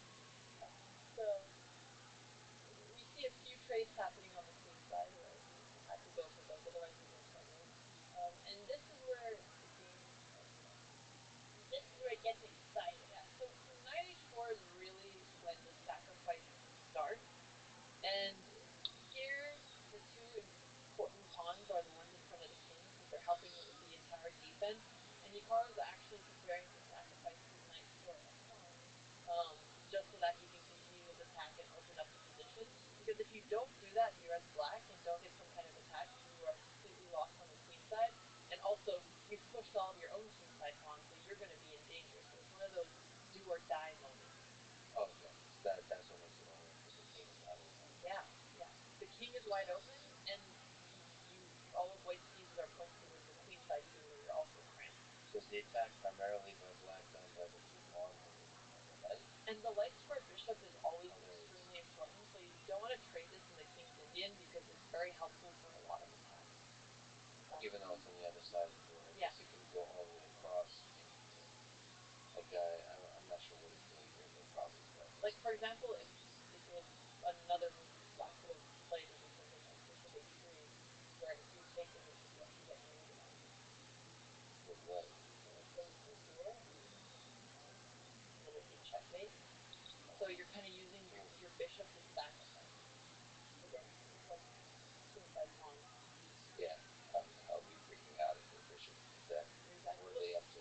Right, and that's the thing. This position looks very scary as white because all of black's pawns are starting to come towards you, and it's one of those things where humans do start to worry in these positions, whereas computers obviously can just calculate the best line and maybe the attack doesn't go through. So you're saying the computer might say that white is actually slight favorite here? Yeah. Possible. Okay. So then white makes a little bit of room by moving the rook. Right. And the attack begins. I like the commentary.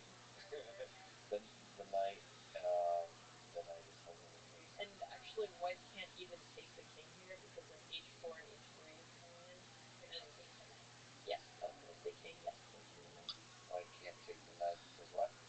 So if white takes knight here, then black starts pushing his pawn to h4 with h3 incoming, and the idea of trying to defend against this is it looks very difficult for white. It'd be cool to watch a chess game, like for instance, watching it without understanding it was so good. To like see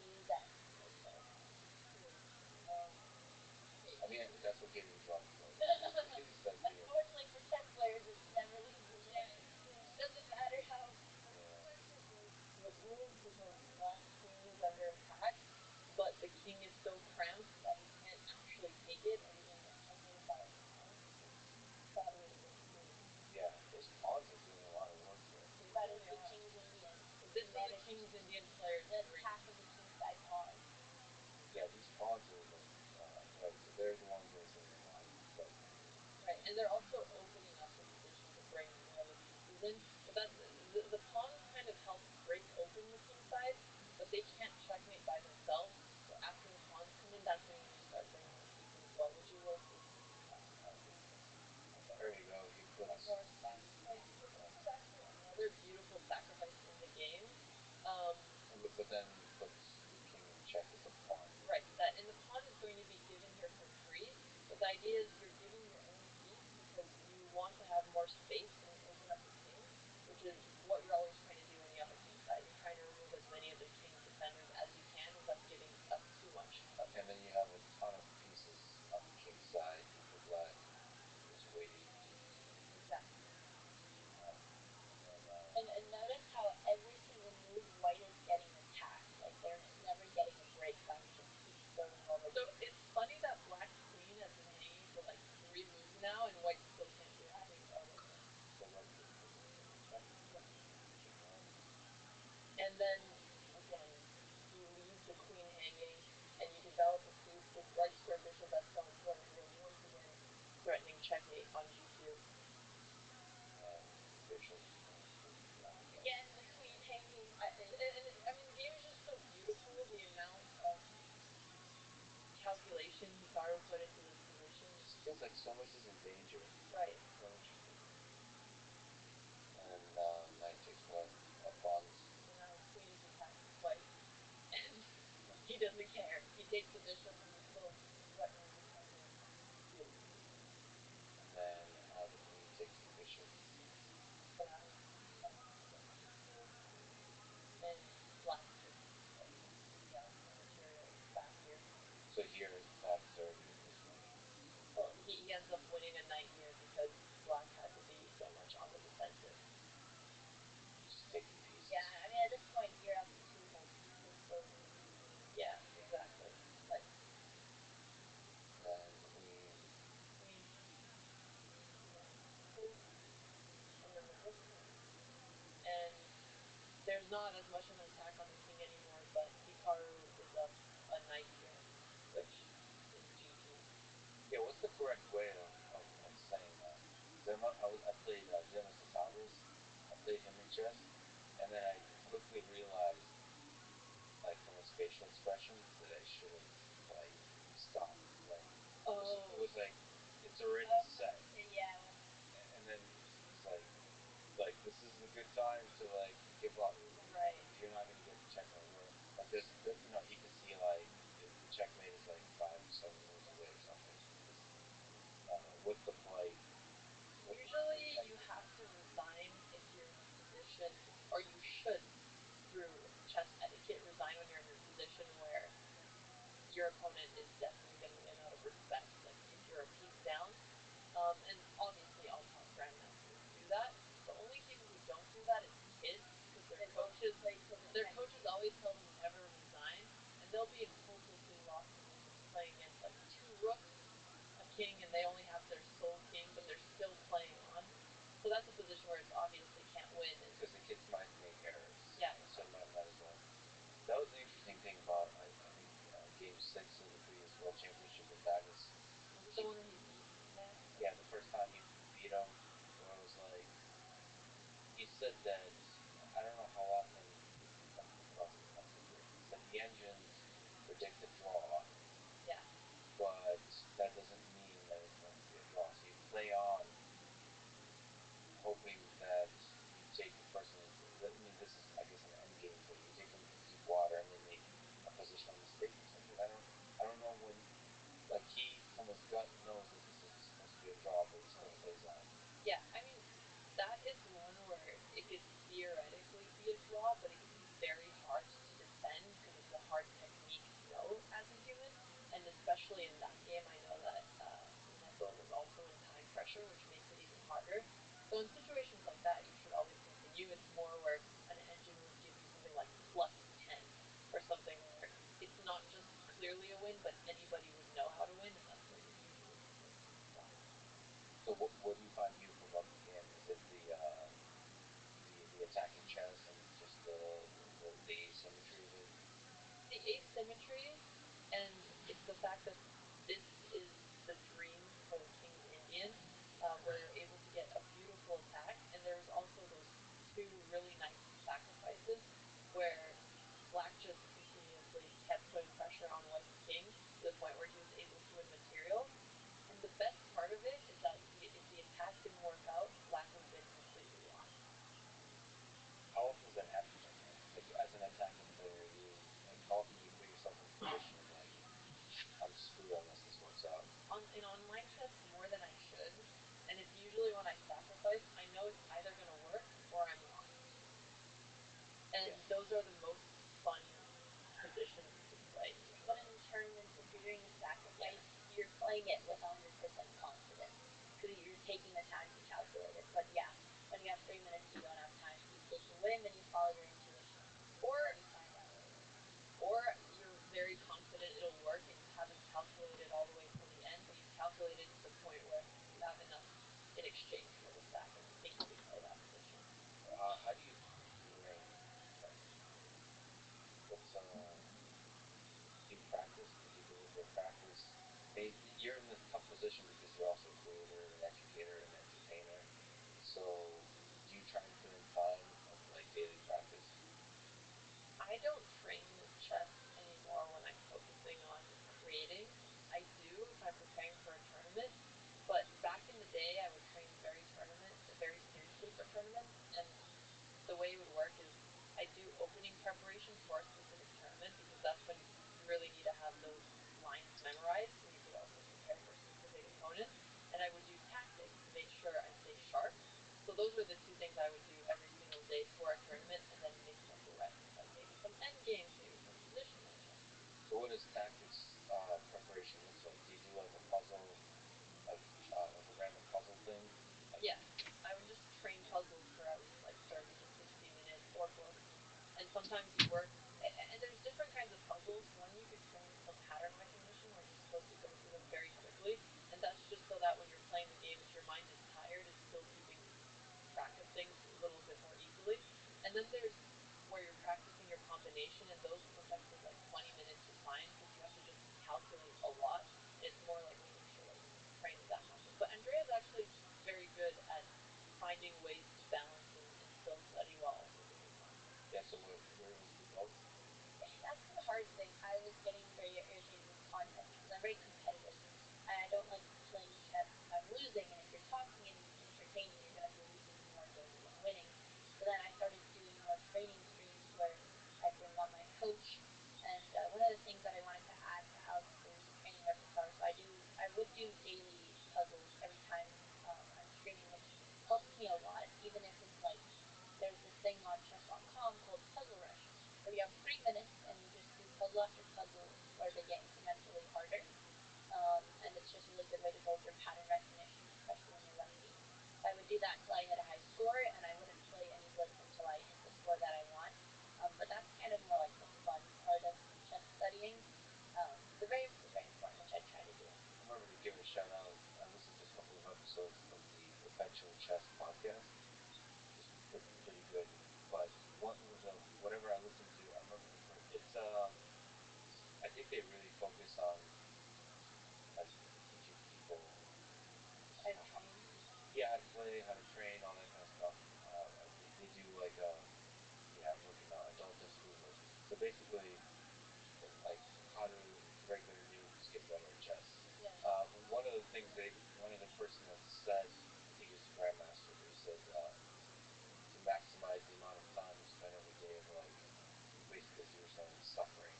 So like it's not about the like you should be thinking, you should be doing calculating. So it's the opposite of what Magnus says. Like you should be doing a lot of time. It doesn't matter puzzle it is or whatever the heck you're doing, but you should be like doing that difficult calculation. That's how you get better. Yeah, it really depends what you're training. Because I used to think the same, but it depends what you're weak at. If you're doing the really difficult puzzles, you're training for like visualization and calculating more moves ahead than you typically would, which maybe you wouldn't get into that as often in a regular game because typically you run into like 3 to 4 tactics, which are actually the easier and more fun ones to solve. So it really depends.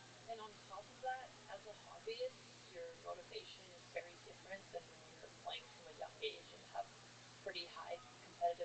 progression. And a lot of people who are new to chess, you could basically work on anything and still improve. So if you're focusing on something you like, you're probably going to stick to it more and be more consistent, which I think is more helpful long term. What was the most embarrassing loss of your career? I had so many flashbacks, But I'm so glad it's a question for Andrea. I like that she specifies. You know, it's funny because I mean, because you said you're so competitive, and like, yeah, no, I could tell just even from the way you said it that like you hate losing. yeah, I mean that was the reason I hated chess in high school because there'd always be like, but okay, there's many traumatizing losses where you're like your top three, you're running for first, and then you play a game you shouldn't. But and this shouldn't hurt my ego as much as it does. But it's always kids, or when I was a high school girl, the younger boys who are really cocky, and when they win, they start rubbing it in your face, and they yawn, and you're looking around when like 90% of the game you're destroying them, and you had this one tiny mistake, and now their ego's huge. But I'll never forget. I was playing like for a chess scholarship, and it was tiebreaker for first, and I think I lost to a 12-year-old girl who couldn't even use the scholarship, but she beat me and won first place, and she got some other prize. But yeah, losing to that little girl who is literally like 2,300 now. So that's fun. It's funny you said that. What do you think? What do you think Kasparov was feeling that when he was playing 13-year-old Magnus? Like, Yeah, why? as much as it's the beauty of the sport that any age can be brilliant, any demographic, anything. I feel like when you're adults and you're paired against a kid, it's just hard not to let it get to you. And it depends. Maybe if they're really sweet kids, but most of the times I play kids who are just really arrogant, but I don't think they do it intentionally with kids. I mean, there is a certain etiquette thing, like you said, yawning in general. Like Yeah, it's not. for kids, there's no etiquette. Yeah. You can't. Yeah, the kids traumatized me too. I was playing in Vegas, and it was not even my opponent, it was the board next to me. And the kid was at least 10 years old. He made 12 max, and he's playing against an adult. And he takes out his hand and he starts doing a fake phone, to which the kid sitting across diagonally picks up their banana and starts talking like it's a phone, and they're just mouthing words while their two adult opponents are thinking intensely at the game. And then I see the adult look up, look at the kid making banana phones, and just burn his eyes as he sighs. Yeah. And they're not even doing it for trash talk. No, Like, no, no. Yes. They're just bored kids. Yes, exactly. what was the? Because you play a bunch of people for your channel. What was the most like memorable? What's the most fun? Most intense? There's a bunch of fun ones. You played kids before, some trash talking kids. That sounds great. They trash talk kids. Yeah. Nothing You got like some losing to a abusive ones. 12-year-old who then starts doing a Fortnite channel. Yeah. So that actually happened. That did happen. He is a very young master. I think he became master when he was like 9 years old or something, and he's very good at chess and doing a lot of training. But he's also incredibly good at trash talking. And he beat me one game, and he stood up and he started doing the Fortnite dance. So you gotta just swallow your pride at those moments. What is that culture of like street chess players? It seems pretty interesting. Like I don't know. That seems to be celebrating the beauty of the game, the trash talking, but also having fun with it, but also taking it seriously. And you've done a few of those. Did you play the England? Yeah, in Union Square Park. Union Square. Right. What was that like? It's such a unique place. I haven't seen it anywhere else in the US where people are just professional chess hustlers, even if they're not necessarily, a top player, but they play chess every single day. And so many of them learn chess by themselves and never had a professional coach, so they are quite good at it. They're also very tight knit. They all know each other, and it's a very social thing where you're not just playing chess, it's the experience of getting to know this person who's very much a personality, and they talk to you. They could either give you tips, or they could be really chatty and talk to you during. So it's a chess experience rather than just playing the game. Do you tell them like what your rating is, or do you just let people just like both ways? Do you discover how good everyone can play chess? Initially, I loved going and not telling people my rating and just surprising them and winning games.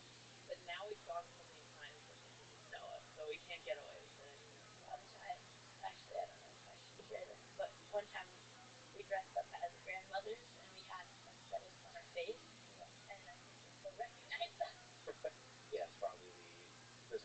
calling it like probably trash talk It and all that it kind of was stuff. actually no, it was funny. We were talking to my grandmother, but it was the way I told. It was the way I. Grandmother. You don't want to Back hear in no, my you don't. day.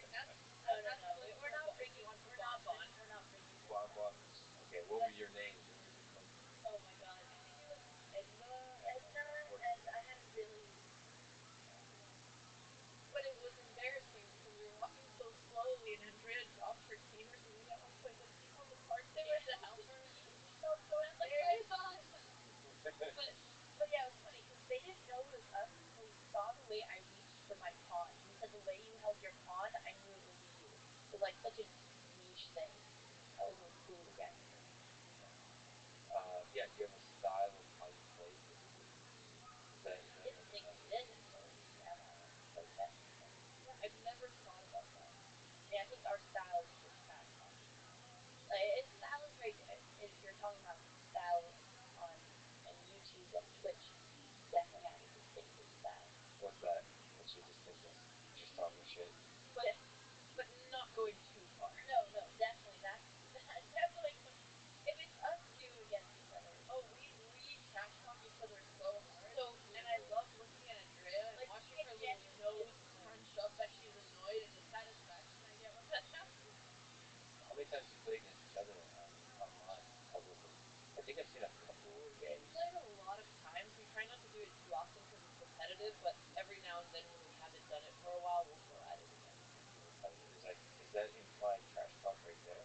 No, it just we play similar openings, so Yeah, we just start got it. seeing the the same same position opening too against often. each other every time. And Andrea's really good at openings, so I just start playing bad openings to get her out of her frustration because I don't like opening theory very much. I just like playing the game and getting in the middle, games and end games. But yeah, typically the only time we're playing each other is when we're setting up in the park and we don't have opponents yet, and we need content, so we just play each other until people show up. But we always put stakes on the line, which Make makes it it more very exciting. interesting. Because otherwise, it wouldn't be fun to play each other. Where's the most fun place you've played? Is it New York? I think so. And it was actually when we set up in Times Square one night, we just brought a table with us and chess. And it's not even where people usually play chess, but it was so lively. There were all of the lights out, and so many people just kept stopping by to play chess. And it was really one of my favorites to do. Just the opposite of like just classical chess, where it's super loud. There's music, there's cards, there's freaking. There's even some naked people walking around, and we got to be careful not to get banned. Yeah. But I honestly really like the chaotic environment for chess games. So I think it's a good way to break more into the mainstream culture and make it entertaining and appealing to anyone who doesn't know anything about chess. That's really fun. And also in an authentic way, because what we really like about chess, when you're just enjoying the game, but also the atmosphere and the people who you're playing with. And that's one of the things that I think you see less when you're just thinking of chess as a competitive thing. You mentioned a few other games, like the Bobby Fischer games, the Candidates Match, the Game of the Century, which I feel like is a weird game to call the Game of the Century when there's still like a few decades left in the century. But yeah, I mean, it wasn't an official thing. It was just a chess Clickbait journalist. on a chess article. Yeah. it's tough to do it though. Yeah, no, Again, it did Wikipedia. stick. This is It all did I do stick. is research. Because so that particular one was a 13-year-old Fisher, and he did a queen sacrifice. I wonder if there's that movie Searching for Bobby Fischer. Is that related? Because didn't they have a young somebody who's supposed to be kind of like Bobby Fischer, played by Josh Groban? Yeah, I think he ended up being an international master. It wasn't based on Bobby Fischer, it was based on another player, but I like how they pulled it through the lens of being inspired by Bobby Fischer. Do you remember that game? Like, why do you think it was dubbed the Game of the Century? Was it just journalists being like? I think part of it was the atmosphere where you have the U.S. junior champion who's this 13-year-old nobody, and it's the first time he's playing in a very competitive landscape against some of the top American players. And he goes up against an international master, so somebody who's a lot stronger than he is, who's played in, Olympiads for the American team. If he's having a bad tournament, but then he has this one game where he just shows off his tactical prowess and plays incredibly well. And I don't know if this is true, but in the paper clippings of it, they say things like grandmasters were by the board, and they would say things like, "Oh, Bobby is lost in this position. What is he doing?" But there's this 13-year-old kid who's just playing incredibly well. And then that also happened Bobby started really rapidly improving at chess. Not that people knew that, but he kind of seemed like a rising star. So I think the game was beautiful, but I also think the idea of a 13-year-old kid coming out from nowhere and beating a top American player was very fascinating. And it was aggressive chess, and it Yeah. was interesting ideas. Yep. Yeah, taking big risks. It's cool to see a 13-year-old do that. Yeah.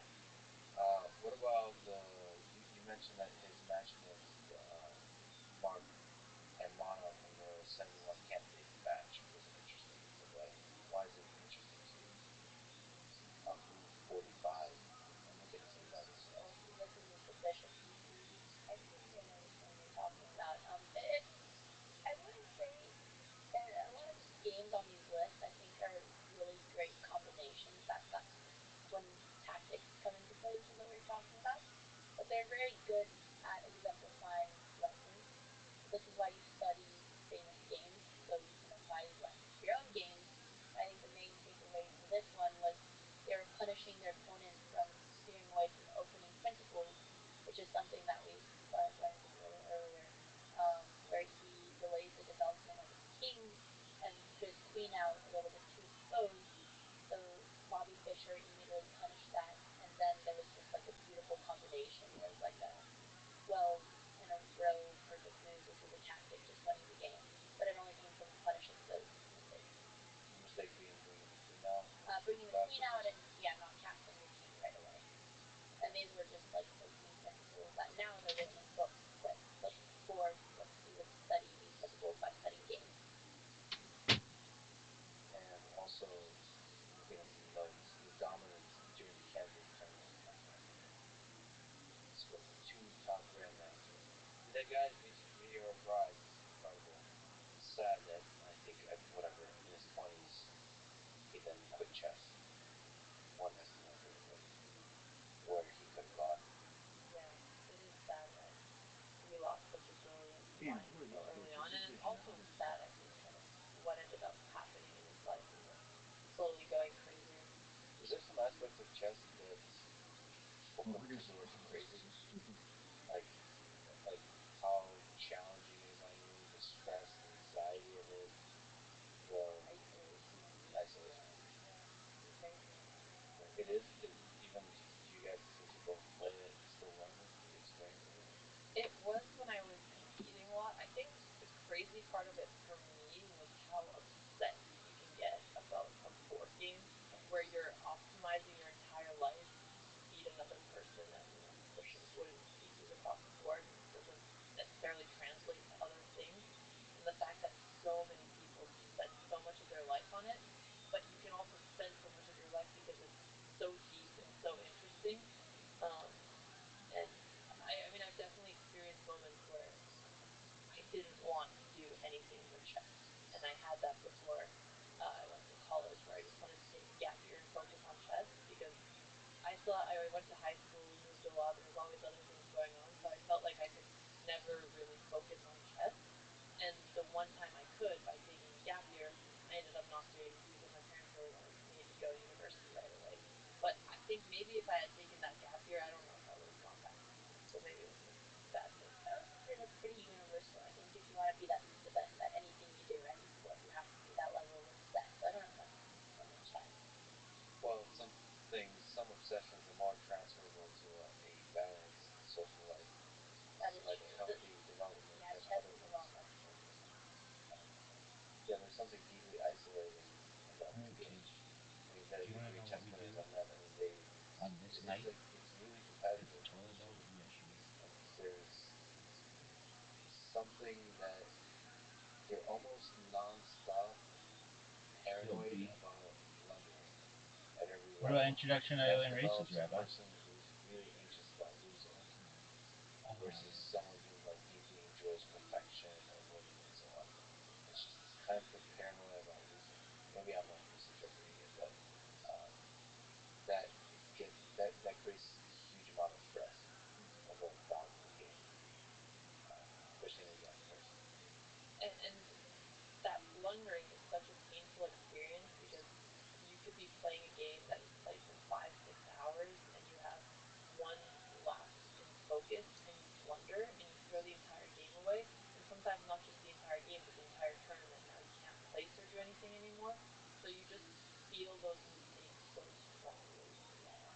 So learn from your mistakes. Are you guys hard on yourself?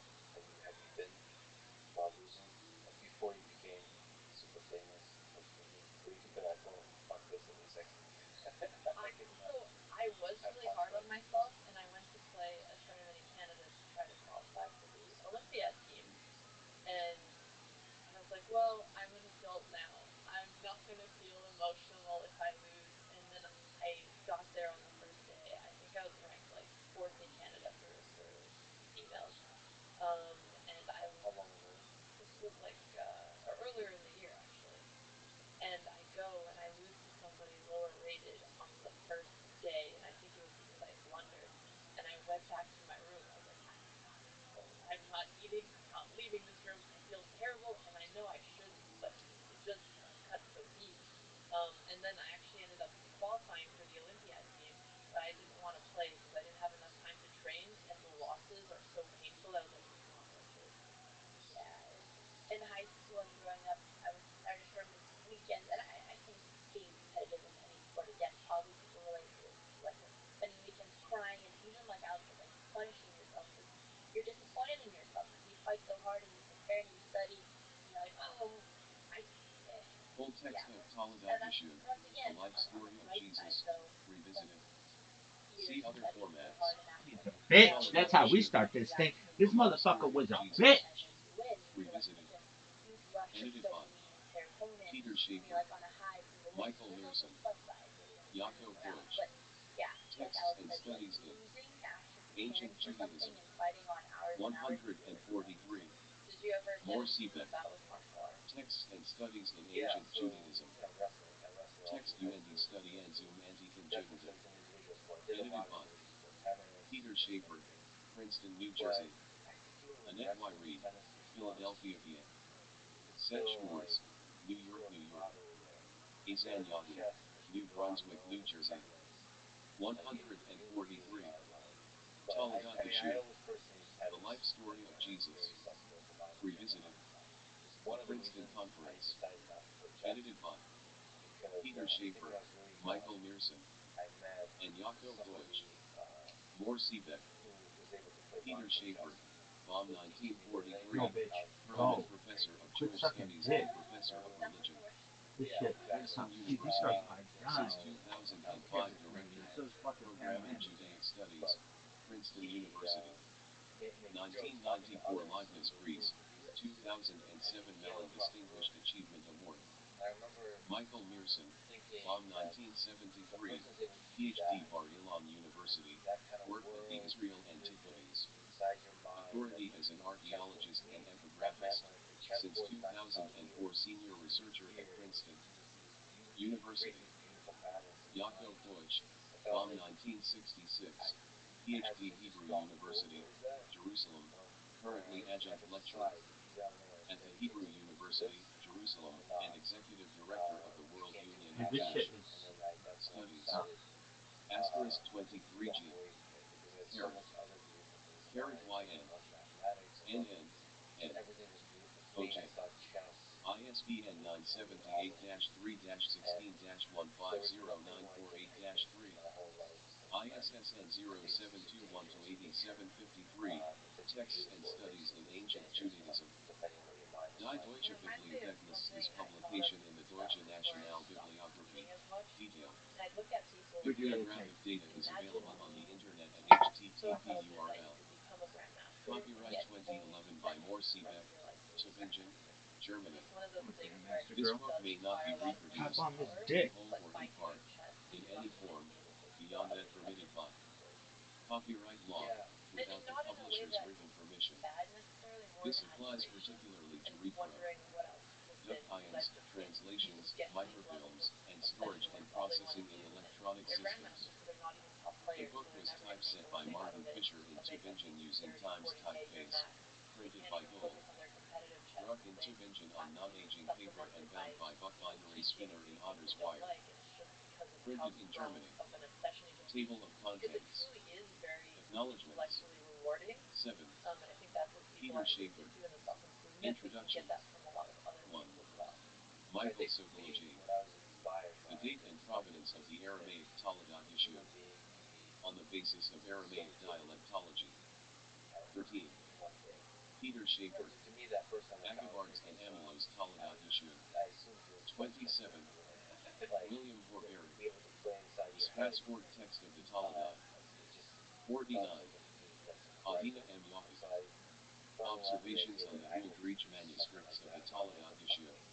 It's 61. pretty cool to be Michael really good at Stanislavski, something, A Preliminary Study of a Yiddish Life of Jesus, Toledat issue. J.T. Smith 2211. 79. Here Luigi Piavanelli, The Toledat issue and Christian apocryphal literature. The Formative Years, 89. Eliasib, Toledat issue, both narrative as polemics and self-criticism. 101. Philip Alexander, The Toledat issue in the context of Jewish-Muslim debate. 137. Sri Katan Gragas, Hanged and Crucified, The Book of Esther and Toledat issue. 159. 6. Table of Contents. Michael Mearson, Meaningful Nonsense, A Study of Details in Toledat issue. 181. Ora Limer and Israel Jacob Ewell, Judas Iscariot, Revealer of the Hidden Truth. 197. John Gager, Simon Peter, Founder of Christianity or Savior of Israel. 221. Galad the Son Reuben, Polymorphic Helena, Toledat issue as a palimpsest of religious narratives and identities. 247.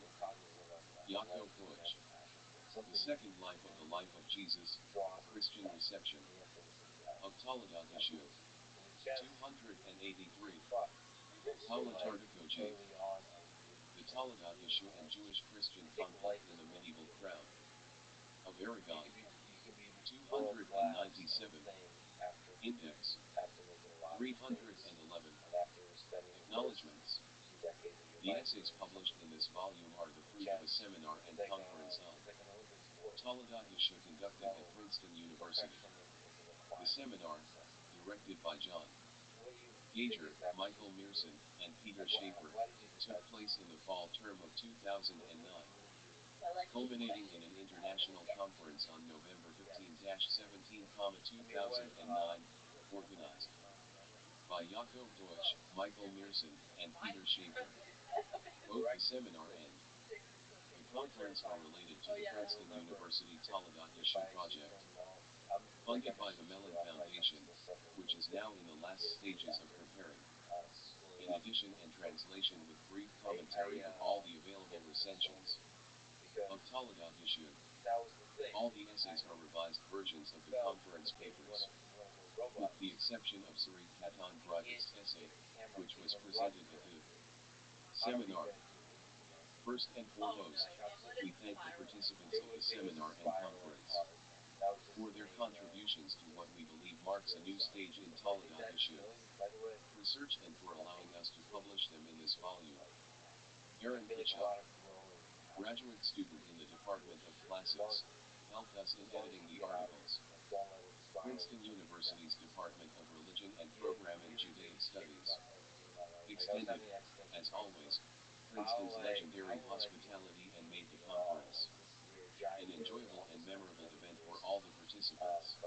The Mellon Found, dashing generously funded the conference, and Morsi Beck took care of the publication in their customary smooth, fast and professional way. To all of them, we express our deep gratitude. Princeton, Berlin, Jerusalem, May 2011.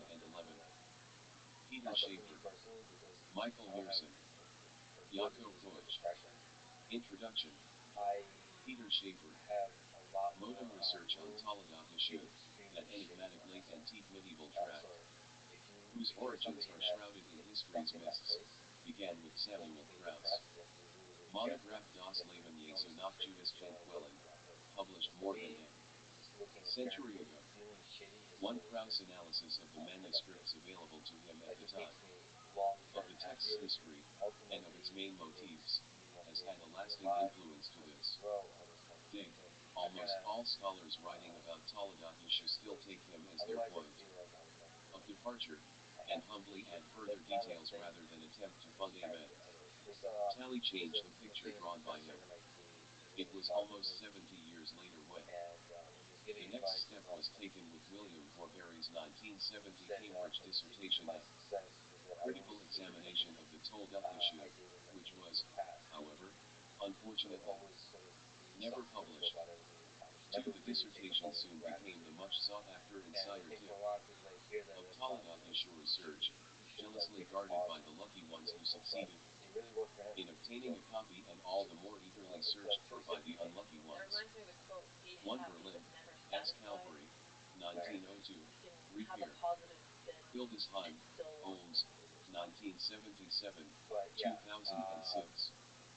Krauss supplemented his monograph with an impressive array of articles, published between 1904 and 1939. It was actually my C.G. junior year of college. S.U.S. in and Jewish I was Legend, really busy in with Judd, New work York, and school. Funk and Banyals And Company, chess was kind of like 1907, this lost 7, love, and it's interesting 170 that to the longer I don't 73. play chess, the more I kind of Fragments just here playing means it du casually Toledat and enjoy Yesko, it more, but Reg then I start 62, looking at it with fresh eyes. 1911 But 28 I to didn't have time to 37, play Ura tournaments, Ansa so Maneuver. I started Toledat streaming Jesku online because asterisk it was more social than MGWJ just playing 76, strangers on the internet without 1932 knowing anything about who they 586 are. to 603 And and I 77, started slowly growing a 1933 community, and you guys got to catch up 44-61, on pretty on quickly Novella too. Recension. So then it was this hobby that I Hebraic would du do once Toledat a week, Yahu, every Reg Thursday at 8 p.m. 103, And it was one of the 1938 things that brought 65 me to a lot 90, of joy. The Mount of And Olives in actually, Toledat Yeshu.